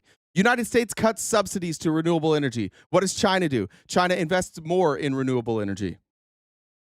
United States cuts tax rates for corporations. What does China do? China increases it, shares in the profits with those corporations. The middle class in China is expanding. The middle class in the United States is falling apart. And for everybody that says, go move to China, I don't want to be China either. But why can't we learn from the stuff that they do well? Why do we have to say, oh, China bad, so we have to do the opposite? I'll tell you why. Because the people with the most money in this country told you to say that, told you to feel that way. They own the airwaves, they own your politicians, they own your president. Everything is for sale in the United States of America. And right now, what's for sale is the middle class. And they're taking the middle class and they're gutting it. They're taking every dollar they possibly can out of the middle class. For fuck's sakes, Trump just bragged on TV that we raised $88 billion in tariffs. That is a tax increase largely burdening the middle class. And you guys are here, you, the middle class that are all here. You're celebrating it. Yay, we did it. Yay. We paid a little bit of money that doesn't even do anything. That $88 billion it's gone already because we're in debt. Yay! Congratulations, middle class. You have less money. Yay! Did it hurt Amazon? Nope. They all got carve-outs. You all got fucked. And you're here mad at this guy for telling you the truth. Segment of the bill that needs to change. Thank you, Mr. President. Embarrassing. And embarrassing not because like I'm here to talk. It's not embarrassing because like we can't agree on something. It's embarrassing that you are selling yourselves out for Donald Trump. It's just math, folks. Beautiful coal, baby. Bring me that big beautiful coal. So stupid. Who the fuck wants to work in a coal mine? Who's begging to go work in a coal mine? Raise your hand if you want to go get fucking black lung in a coal mine. Jamar says, I love playing with my wiener and talking about socialism. Dad, can you explain to me what a solar eclipse is? No, son. Well done, Bradley. Well done. Carol, thanks for supporting the work. I appreciate you very much. Jamie said, just a bit of funding from one in the crowd. Thank you, Jen, for the deuces. Namasi said for Jen, to keep Jen because I can't survive Trump without y'all. Denise says, choo-choo. Did I miss any here? Got him. All right, we are much closer on that gift code. Thank you guys so much. What's left on it? About 84. Yeah, we're knocking that out. Keep going. All right. Not surprising here, but after all this, you can see how frustrated Tom Tillis is. Tom Tillis, after that speech, said, as many of my colleagues have noticed over the last year and at times even joked about, I haven't exactly been excited about running for another term. This is true since the choices between spending another 6 years navigating the political theater and partisan gridlock in Washington or spending that time with the love of my life, Susan, our 2 children, 3 beautiful grandchildren, and the rest of our extended family back home. It's not a hard choice, and I will not be seeking re-election. I'm beyond grateful for the friends I've made over the past years in North Carolina and our nation's capital, as well as my amazing staff who are among the very best in the Senate has to offer. He just is giving up. Like, what's he going to do? He literally can't get his own party to just do math. It's great. So he's going to quit. Here on CNN, here's Mark, Lee Harvey, Wayne McMullen, Osmond McNugget. And he is asked, does it concern you that the dynamic of the Republican Party seems to be do whatever Trump says or you're fucked? But there is real concern about that. Before we go, because I know you got to go, I want to ask about your colleague, Senator Tom Tillis's decision to not run for re-election. Obviously, he was one of the Republican nays last night. And look, as soon as that happened, President Trump was quick on social media, threatening to primary him. And you guys like that? We like this? Republicans? Daddy's home. Whatever Dad says, we have to do. You're going to primary Tom Tillis for doing math. One thing that upsets Donald Trump maybe more than anything is somebody doing math. Amy Lynn said drills and coal closed down under Trump. Facts. My question to you is just from where I sit, does it concern you that the dynamic seems to be do what the president says or he's going to threaten you at the primary? No, there's a whole lot more to that story, which we don't have time to get in there. But I got time. I don't know. I don't. No, there's not. We just saw the whole story. See, this is why these cowardly bitches are cowardly bitches. He's afraid of Donald Trump right now. Tom Tillis just told us why he's leaving. Tom Tillis said, "I'm tired of the theater. I'm tired of playing this game while we fuck over Americans and we pretend that we're not. I'm tired of it. I'm going home." And Mullen's like, "Oh no, there's more to it." No, there's not. There is not more to it. Everybody knows in the GOP, you do what Trump says or you're gone. Including him, by the way. But this is a guy who used to talk about fiscal conservatism and debt spending. He doesn't talk about that anymore, does he? Don't have time though. Okay. Because, all right. But I'll just tell you, there's a lot more behind the scenes that you're not seeing there. However, Tom Tillis is a guy that served North Carolina well. I consider him a friend. We may not agree on every issue, but that's why I get along. Yeah, like math. We don't agree on math and whether or not math is real. It's the big disconnect in the GOP right now. Is math real? No, math is fake news. Charles said, "Thanks for everything, my friend." Thank you, Charles. This is very generous. Danny said, for the math lesson. Thank you. On with those on both sides of the aisle too. We don't have to agree to necessarily be friends, because sometimes you can agree to disagree. However, the decision for him not to run was solely his decision. If he wanted to take on North Carolina and in the decision to not support the one big beautiful bill. How do I know there's not more to it, William? I just fucking read it to you. I just read to you why Tom Tillis is leaving. Well, you think Mullins just know, like, Tom? This is the craziest shit about you guys. How do you know? I'm giving you all the evidence we have. Trump threatened to pardon him. Then he said, "I'm stepping down, and I want to because I don't like the political theater." And you're like, "There's more to it." And he just says there's more to it. And you believe him. This is what's fucking wrong with you. You guys want to believe Donald Trump so bad that you believe evidence that doesn't exist. I showed you all the evidence. I showed you Trump threatening. I showed Tom Tillis saying why he's stepping down. And I showed you Mullen saying that there's more than you know behind the scenes. I can only show you what I have evidence of. But you want to believe Trump. You do not care what the facts say. As long as you can't disprove what Trump says, you're just going to keep going. Madeline said, "I appreciate you educating us every day." Thanks, Madeline. Bill, which I believe North Carolina supported President Trump overwhelmingly all 3 times. That probably would have been a tough road to haul. But however, if he chose to run, I would commend him for it, but he chose not to. And that doesn't reflect President Trump's threatening. That just reflects a whole lot more information that's not being out in the public. Like what? Like what? Trump threatened him. He quit. Are you saying that, is he trying to say that Tillis is lying? The Tom Tillis is saying, like, it's not about leaving for political theater? The Trump worship is out of hand, folks. It's embarrassing. All right. Who didn't leave? Who stood up to Trump that doesn't step down? It's like 2 people, Rand Paul and Thomas Massey. That's about it. Everybody else that's ever like disagreed with Trump, they primary and they're out of the party. You guys literally kicked them out of the party. It's never about votes. If you want to tell me that it's about votes, you're going to have to explain Liz Cheney to me. Because Liz Cheney voted with Trump more than any other person in Congress. But then she said, yeah, he should be investigated for January 6th. And then he was run out. So if it's not about you guys loving Trump, then please explain that to me. How you took the most conservative member of Congress and you ran her out of the party and you primaried her with a moron who just says whatever Trump says, she agrees with. You all know that this is correct.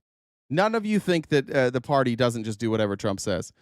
You guys change your mind on a whim. Whatever Trump says, how do you always agree with him? How does that happen? Here is let's see. This is Representative Schlatt's. Now we got the Democrats. So Republicans, you can just start calling it fake news.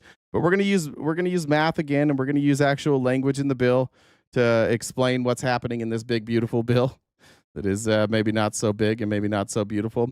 This is Schatz talking about the amount of jobs that this is going to kill in the renewable energy sectors. So let's look at some of the numbers here in terms of the impact of this bill. Thanks, Megan. We love you too. This bill will kill 300,000 jobs in wind and solar per year. We're going to lose out on $450 billion in capital as thousands of projects go under. And because of that, we're going to generate about 500 gigawatts less energy in the next decade. Now, there was a time. How would we make up for that? Now, just think about what Republicans are doing. We're going to generate 500 gigawatts less energy. So if we're not going to invest in renewable energy, in solar and wind, where are we going to get that power? We're going to drill more oil. We're going to spend more money with the fossil fuel companies. Rising oil prices, rising natural gas prices means that your prices for your home will go up. Now, solar brings prices down. Wind brings prices down because it's renewable. So by getting rid of renewable energy and saying we have all of these needs for power, and we're going to bring in, we're going to have to pay more to the fossil fuel companies, it's going to cost you more money. Congratulations. But, hey, great news. All that money you're about to pay to these fossil fuel companies, Trump cut their taxes. So they're going to have record profits, and they're going to pay less in taxes. So at least you have that going for you. At least your friends who own oil companies will have more money. That's beneficial. At least more of your money will wind up in their pockets. Congratulations.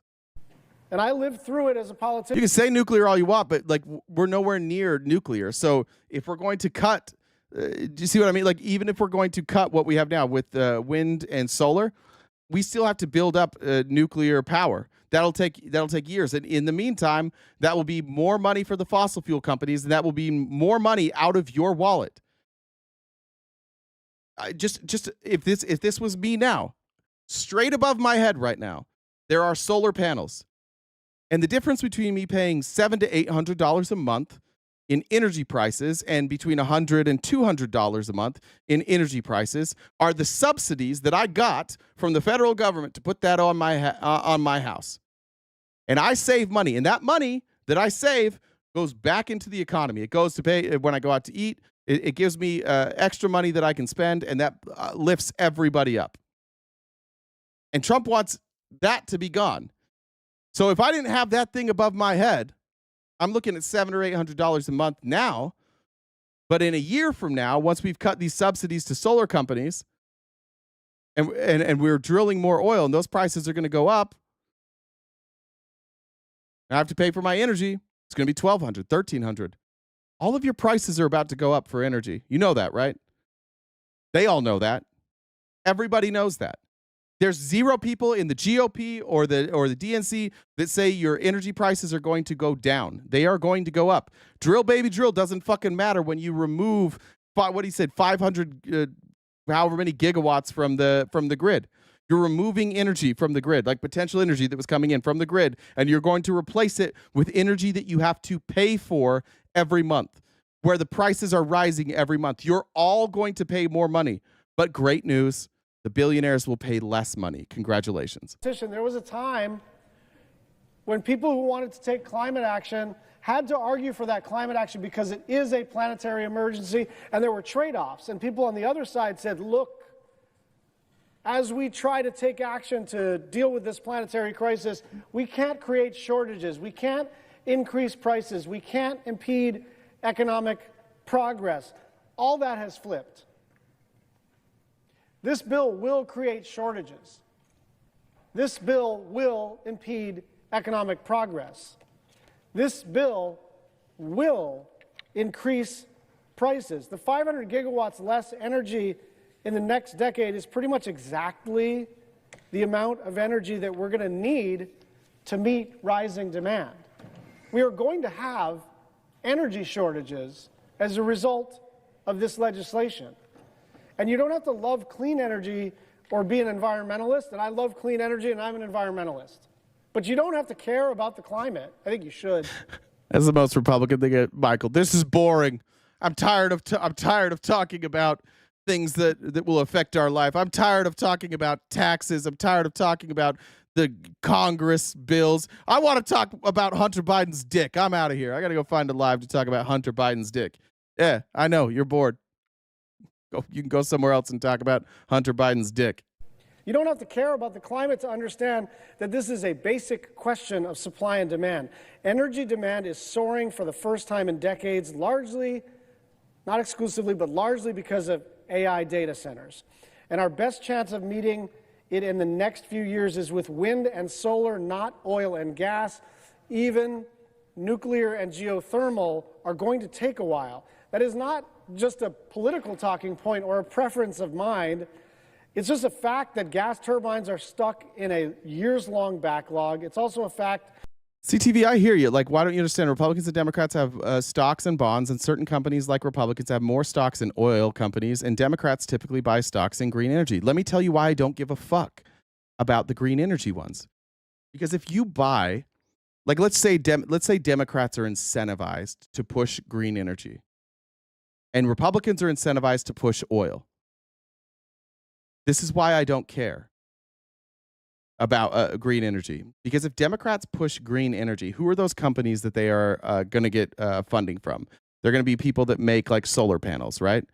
They're going to get people who make batteries. They may get people who make components from windmills. But once that piece of equipment is on my house, I pay less. And it's an investment for me, and I pay less. But when Republicans take money from oil companies and the price of oil just goes, I'm not seeing any benefit from that. So I would much rather have Democrats taking bribes from renewable energy companies. Absolutely. I don't want power companies making money off of me. I want my house to be self-sufficient. If I have to spend money to make my house be powered by clean energy, great. That's an investment. I get a return on that investment. I think it costs somewhere around like $16,000 or $17,000 to put solar panels on my house. On average, during the summer, I save about $400 a month. In the winter months, it's like, $50 to $100 a month. That pays off. I pay basically it was financed, so I pay I think it's like $200 a month on a 0% loan for my solar equipment. So in the summer, I have my $150 to $200 a month bill for energy, and then another $200 for the equipment. It's $400. It's half. I'm paying half of what everybody else is. That's a good investment for me. There's no return on investment for you guys when your politicians invest and take money from oil companies. You get nothing. You get no benefit from that. The price of oil keeps going up, and they pay less taxes, and you have to pay that money every single month. Imagine this. Just imagine a world 20 years from now. Every one of your houses is powered by solar. It's renewable energy. There is no acquisition cost. There is no cost to refine the energy. There's no refining cost. There's no transportation cost. So let's just say that your entire house is powered by solar, and it goes onto the grid. And maybe there's backup. Maybe the backup is through natural gas. But then you have an electric vehicle, and your electric vehicle plugs into your house. And so the sun is powering your house, and it's powering the charging to your electric vehicle. And then you go out and drive, or you go out and you drive, and you don't pay any money for gas. So you lose your electric bill, and you lose your gas, the money you're paying in gas. Oh, and by the way, the air's cleaner. So I don't fucking care nearly as much. You're playing whataboutism about two things with very different outcomes. Do I want my politicians to not be able to buy stocks? Abso-fucking-lutely. But if my politicians are being bribed by green energy, that's a million times better than your politicians being bribed by oil companies.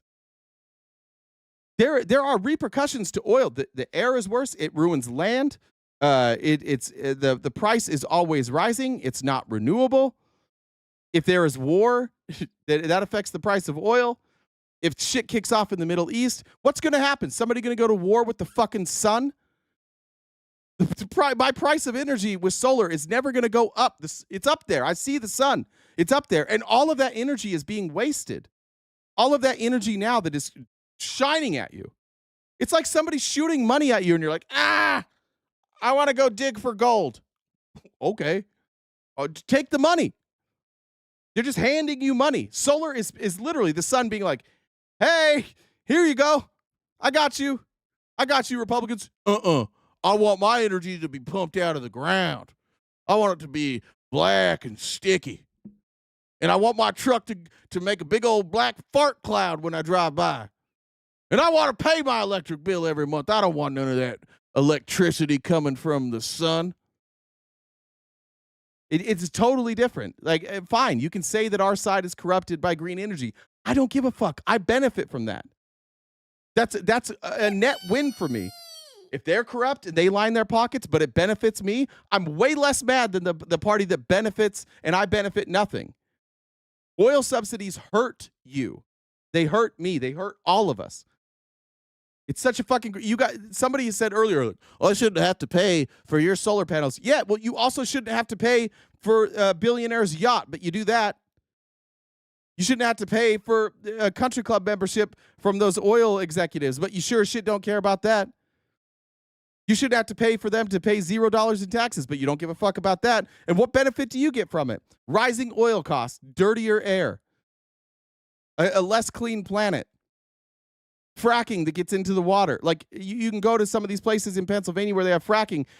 I've shown this video before, but that guy that comes in, like, he literally says, the oil companies are like, oh, we'll drink the water. And he brings a cup of water from his faucet and sets it down and says, will you drink that? And none of them will drink it. That's the difference.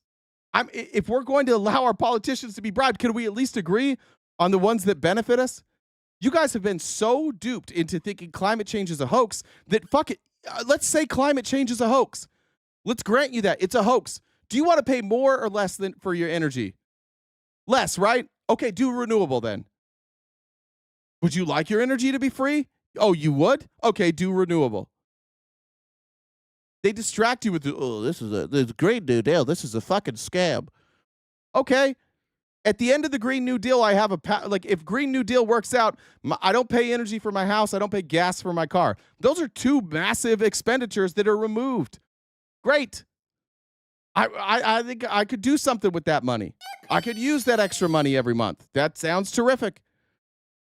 But if we had public transportation, I wouldn't even own a car. I don't care about driving. I would love public transportation. That'd be great. I'm all in on public transportation. It makes my life a lot easier. You know what I'd like to do? I used to go to Vegas all the time, like drive from Phoenix to Vegas all the time. And I really wanted like Tesla's self-driving to get good. I was looking forward to the future when I could get in my car and commute to Las Vegas and watch something on my phone the whole time and not have to pay attention to the road. And what if I had a light rail from here to Vegas? Great. I'd rather not drive my car. It's so crazy, the stuff that you guys like get behind that hurts you, that costs you money for no fucking reason. Push Pop says, you're cracking me up today. Black fart cloud.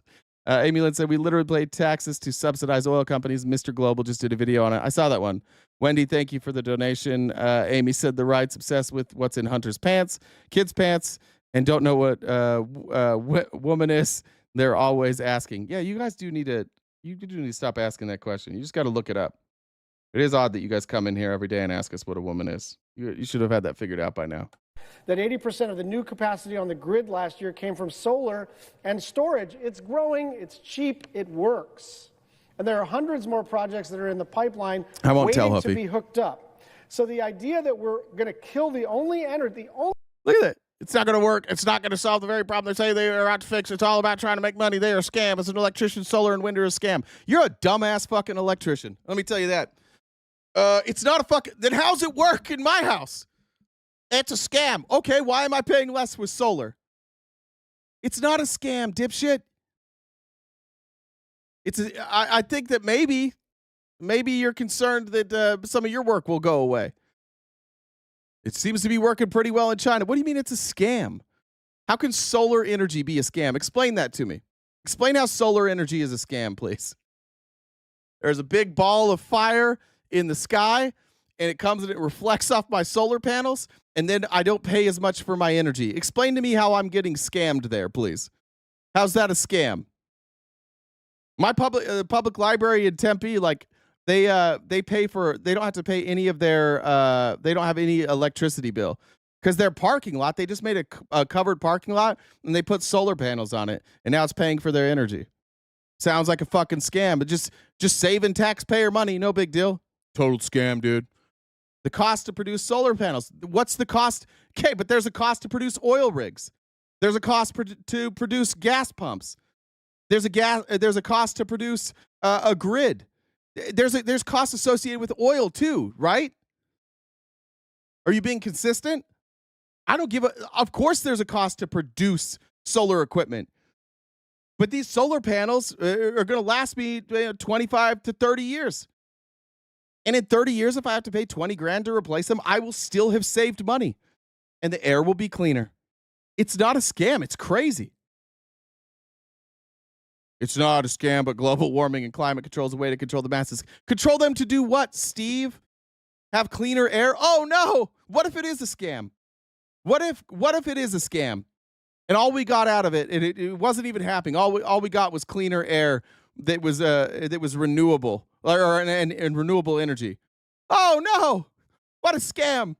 I breathe cleaner air, and I don't have to fill up a car with gas, and I don't have to pay $1,000 a month for my energy bill. Oh no! What a fucking scam! I think maybe you guys are being scammed.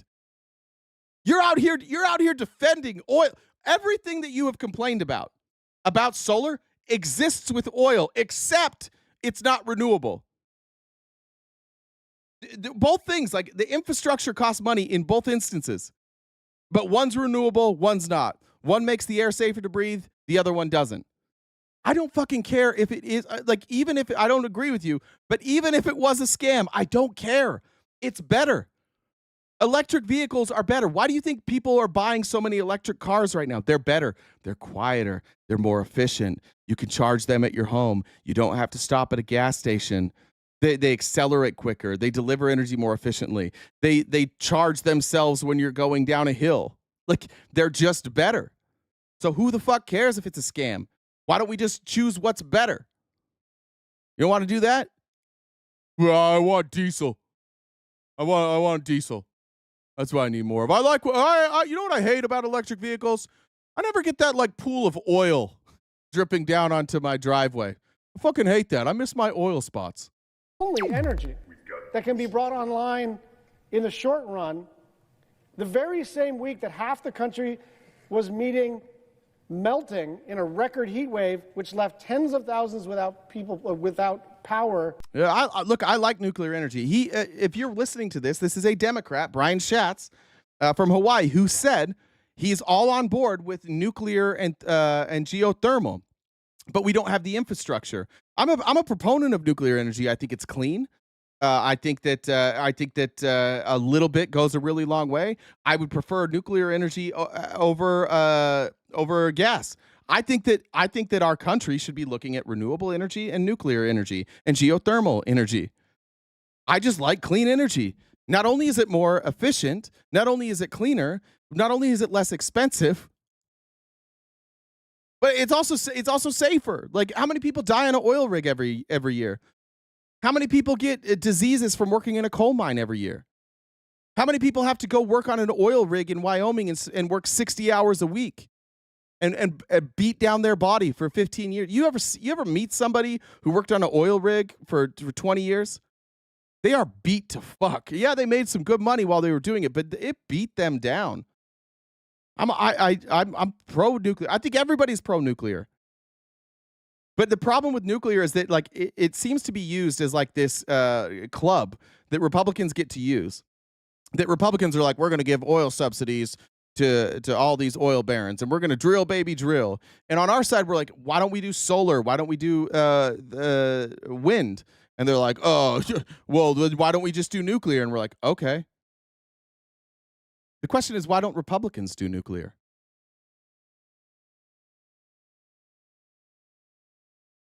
How come they're not doing it? I think we already played it. Because you know who would really hate nuclear? The same. By the way, if we ever get real close to doing nuclear, who do you think is gonna oppose it? Just honestly. Which politicians? Because let's all make the assumption. Let's pretend that it's not you guys, the Republicans. Let's just talk about politicians. And I think all of us here in the chat can agree that politicians, almost largely, there are very few politicians who are not bought and paid for. So knowing that nuclear energy would be a problem for oil companies, who do you think would oppose nuclear? Who do you think?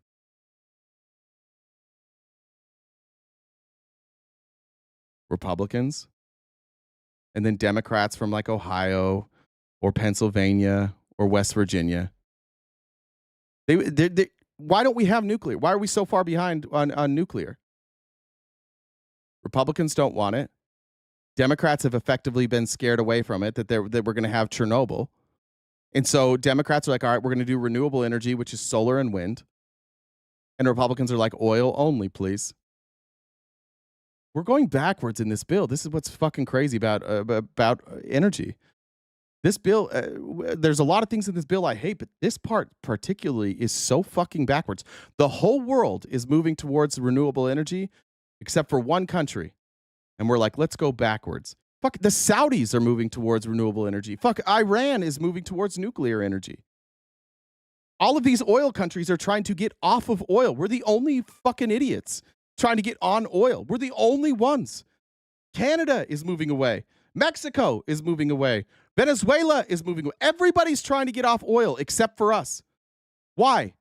Because we are the only government that allows big oil and these big corporations to dictate what we're doing. I take it back. Russia's also staying on oil. I forget. I think they're doing some nuclear stuff too. This Republican Party is the dumbest Republican Party in the history of our country. This is the worst among you. Your representatives do not represent you.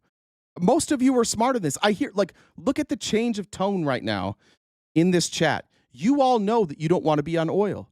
You all know that. But you also all know that your party will oppose nuclear energy. So just think about that. Why do they oppose solar? Why do they oppose wind? Why is Donald Trump's argument against wind like, it kills birds and it looks bad? I played the clip earlier. Why doesn't he like solar? I don't like how it looks. That's the argument. That's his argument. The leader of your party's argument is, I don't think it looks good. The whole world knows. We just got a Republican Party that's owned by the oil companies.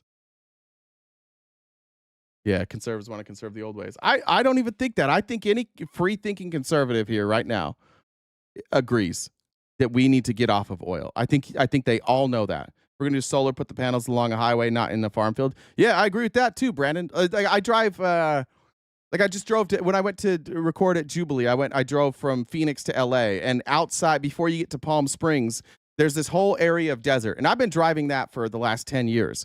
And that area used to just be a dead zone. You never got cell service. There's no farms. It's too hot. It's too dry. There is literally nothing out there.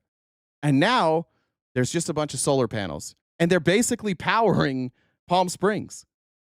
I agree. If any of you don't live in the West, just know, and if any of you haven't driven through the Midwest, there is plenty of area to put solar panels. You could basically just fill up land in Nevada, Arizona, and Utah, and New Mexico, and you could probably power the whole country.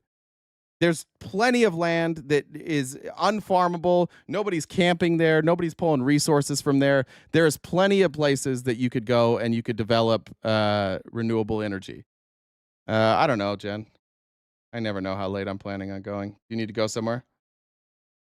Or are you just wondering? All right. Go here. I mean, we do typically go till 1 o'clock, so yeah, I do plan these.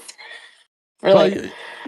Yeah. Well, if you need to go, I can take care of it though.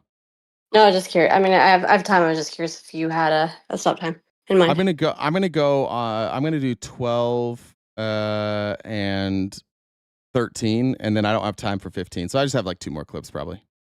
All right, sounds good. Okay. Here's. Did you check the Venmos? I think there were some Venmos that came through. You sent them? Oh, Christy so. Said Trump and the Republicans are old as fuck. They don't understand renewables, so they are afraid. Typical. Maybe that, and also maybe they're just have their pockets lined. Megan says thank you, J&J. I think I read that one. Those are the two we were talking about.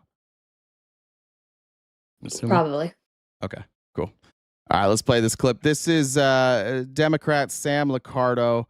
And I talked about this earlier from the Big Beautiful Bill, but this is part of what this administration is doing. They're cutting funding for poor people, handouts everywhere, and all this money. There's millions of Americans who have been scammed through Zelle and other payment processors who deserve to get their money back because their banks did not do their due diligence. And instead of the GOP doing something for everyday Americans, they're going to give a handout to the big banks. Are we fucking kidding, Republicans? Do you remember the Tea Party?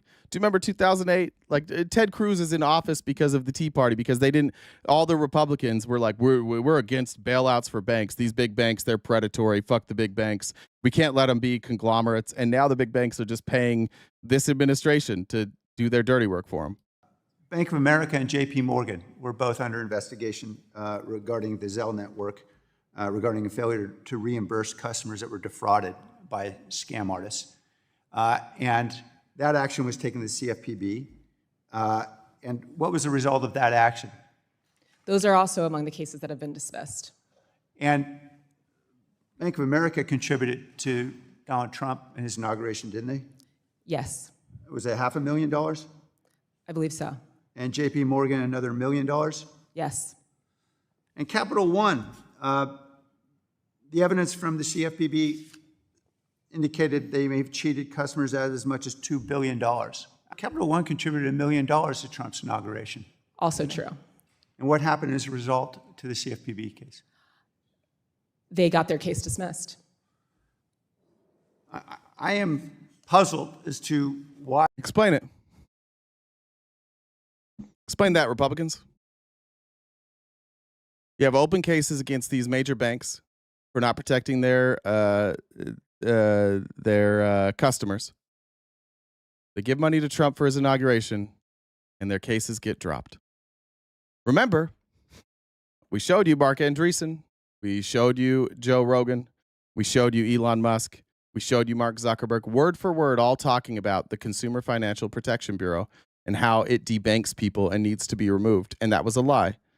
And they convinced millions of Americans that the Consumer Financial Protection Bureau was there to hurt Americans. But what it really was there to do is protect Americans against predatory lenders and predatory banks who don't do their due diligence and put your money at risk.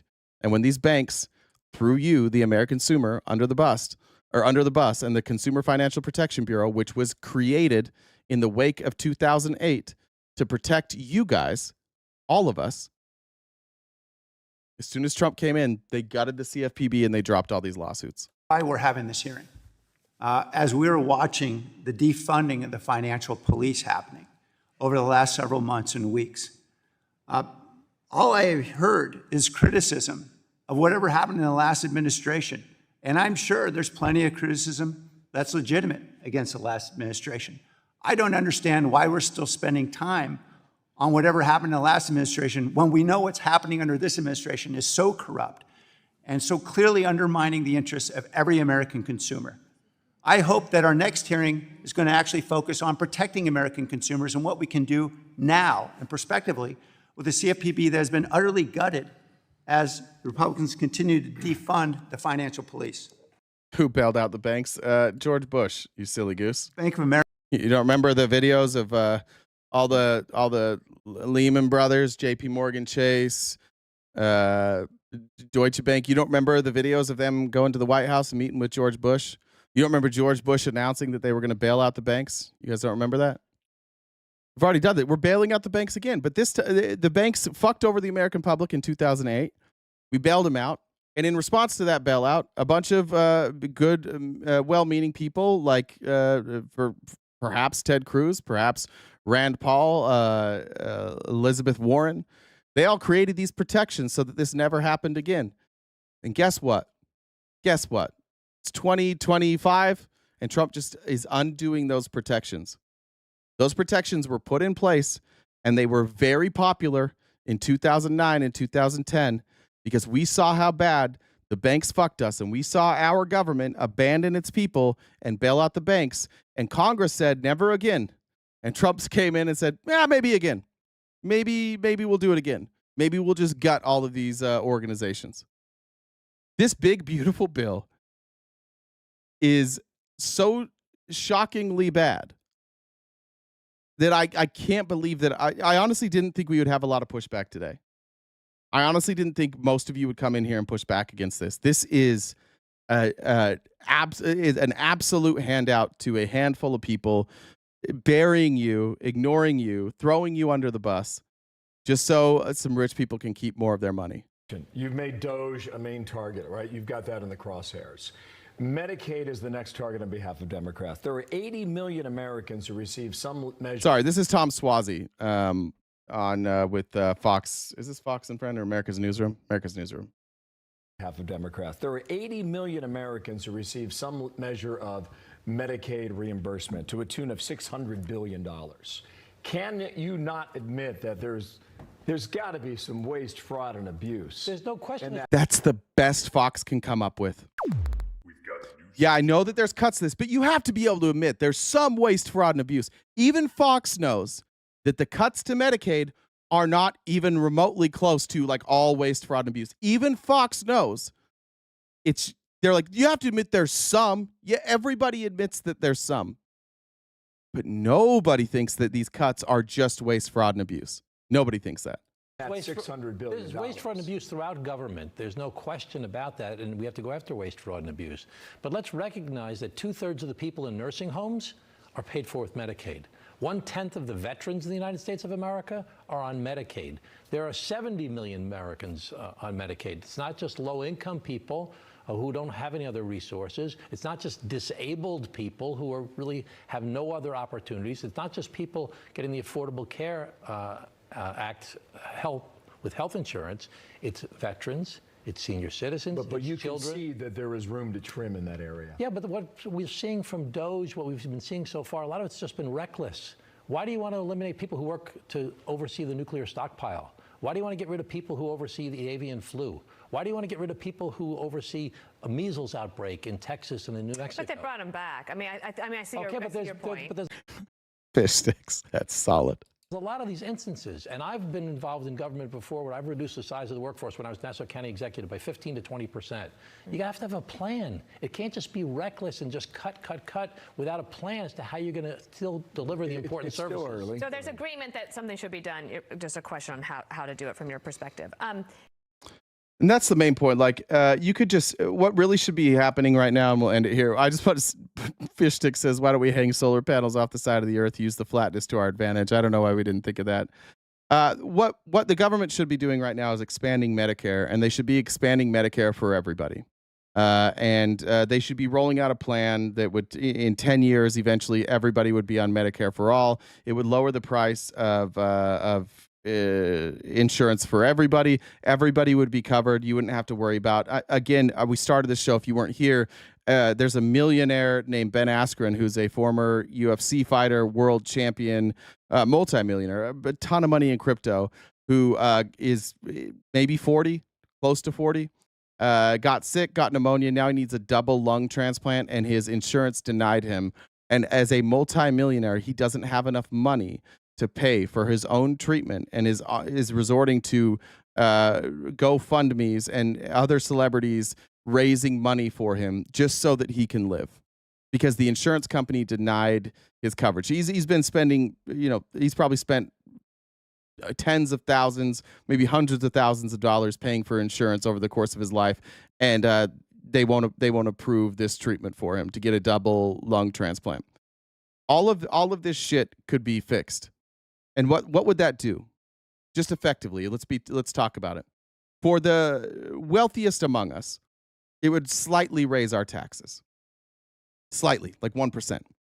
For those that work on Wall Street, there would be a 0.5% of speculative tax. So Wall Street traders who already rig the system, who already cheat, they would just be charged 0.5% on speculation. And that money would go to pay for Medicare, and it would be fully funded. What would that do for your local community. The poorest among you would get healthier. The children who are raised by the poorest among you would have access to a doctor. Early detection of diseases like Alzheimer's, like cancer, diabetes, high blood pressure. Because people would have access to a doctor, we would have less people with heart disease because we would catch it sooner. So the amount of people who are going in for the treatment once they have a disease would go down. The poorest among us also wouldn't have to spend any money.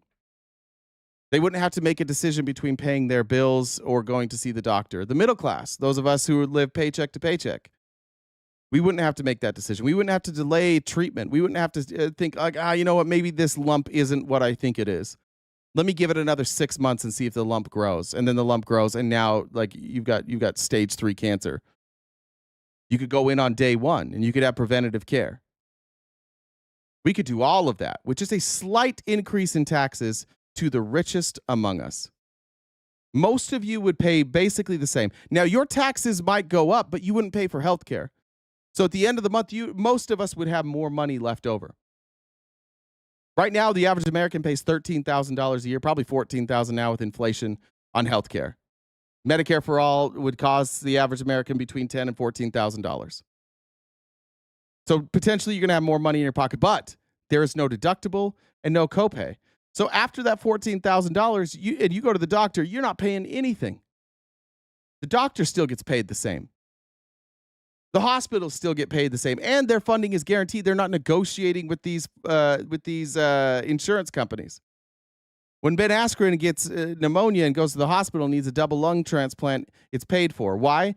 We don't have a bunch of investors that we have to pay dividends to.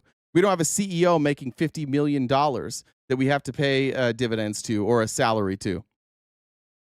Every country in the world does it this way. Every country ranked above us in healthcare does it this way, and there's about 40 of those, 45 of those. And why can't you have this? Because they have convinced you that socialism is bad and that raising taxes ever is bad. It's fucking unbelievable to watch this big, beautiful bill, and I hope it wakes Americans the fuck up. Because what are we finding out with this big, beautiful bill? There's a better option for healthcare. We're not going to take it. There's a better option for energy. We're not going to take it. There's a better option for taxes. We're not going to take it. We are, in almost every major part of this bill, we are choosing the fiscally irresponsible direction. And you will all feel it. When this bill passes, you will feel it. It will hurt. It will sting.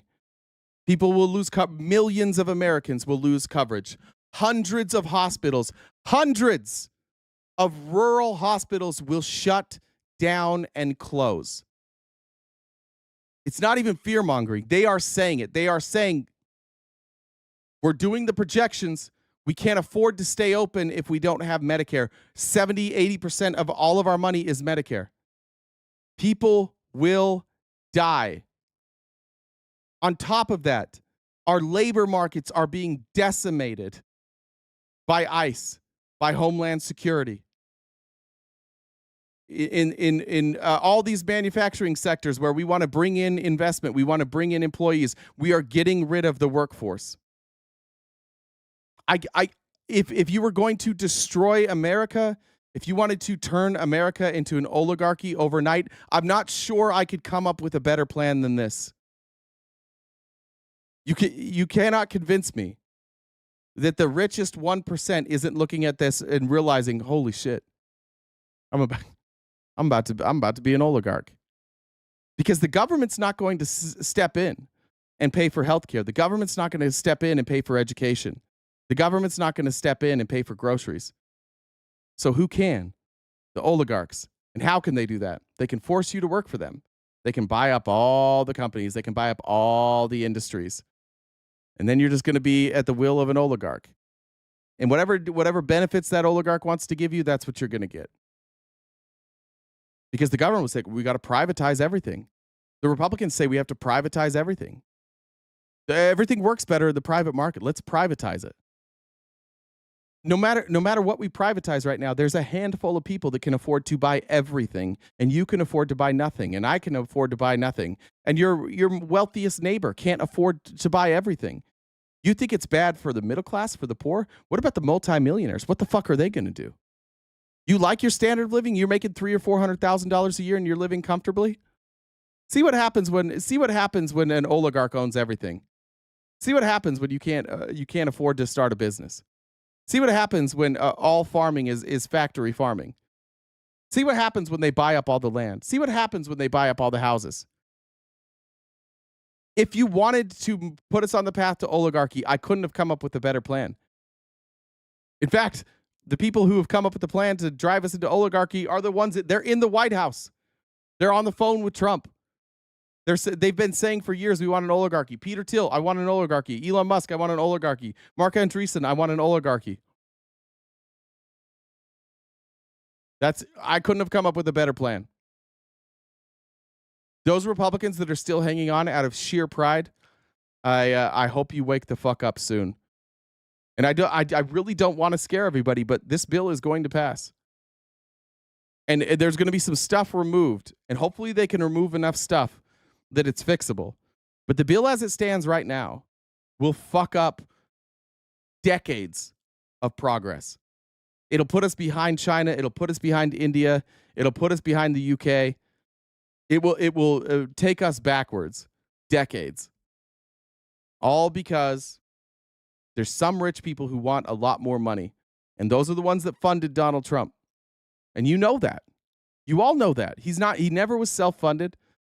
And he took way more oligarch money. He took way more 1% money in this election than ever. He's openly letting people bribe him through his cryptocurrency. They're canceling any investigation into any of these people who donated money to him. Our country has legitimately never been more corrupt, ever. In the history of our country, we have never seen such blatant corruption. Those people that have been given positions in this administration show up in front of Congress for a budget meeting and they don't bring a budget. And Congress says, "Where's your budget?" And they say, "Shut up. I'll get it when I get it." Tell us what you're doing. No. That's where we're at. And it sucks. It's a really shitty situation. We're going to need some of you guys to wake the fuck up, but that's enough out of me today. All right, guys, we'll catch you tomorrow morning and every morning, 9:30 a.m. to 1 Pacific Standard Time, right here on Twitch, YouTube, Facebook, and Twitter. As a reminder, I appreciate those. We've got a lot more subscribers. It is very inexpensive to subscribe to our channel with the paid subscriptions. We have a lot of different options. And ideally, in the future, I would want to just read the super chats of people who have something to add. If you would consider subscribing in for one of our paid subscriptions, it goes a long way, and it allows us to have a show that is free from having to, I don't ever want to take money from politicians or political groups or super PACs. We would love to stay independent and crowdfunded, and that's one way that you can help us out. If you can't, just engage with our content online, like videos, share videos. It goes a long way. Every view gets us closer to being completely financially independent. And we appreciate those of you who have been so generous as we've been going and building this channel. It continues to grow. We haven't had a week all year where we haven't substantially grown in views, in subscribers. And I appreciate all you guys. I'll be back tomorrow morning with more about the big, beautiful bill. I'm sorry for scaring you today. And I'm just going to say, it sucks. It's really fucking shitty. We should be concerned, but don't give up. Because the more this message gets out and the more it's challenged, I think the more people will see through it. And we have an opportunity to undo this in the midterms in next year. So take care of yourselves. Take care of your mental health. Stay cute and cool. And have a great, great, great summer.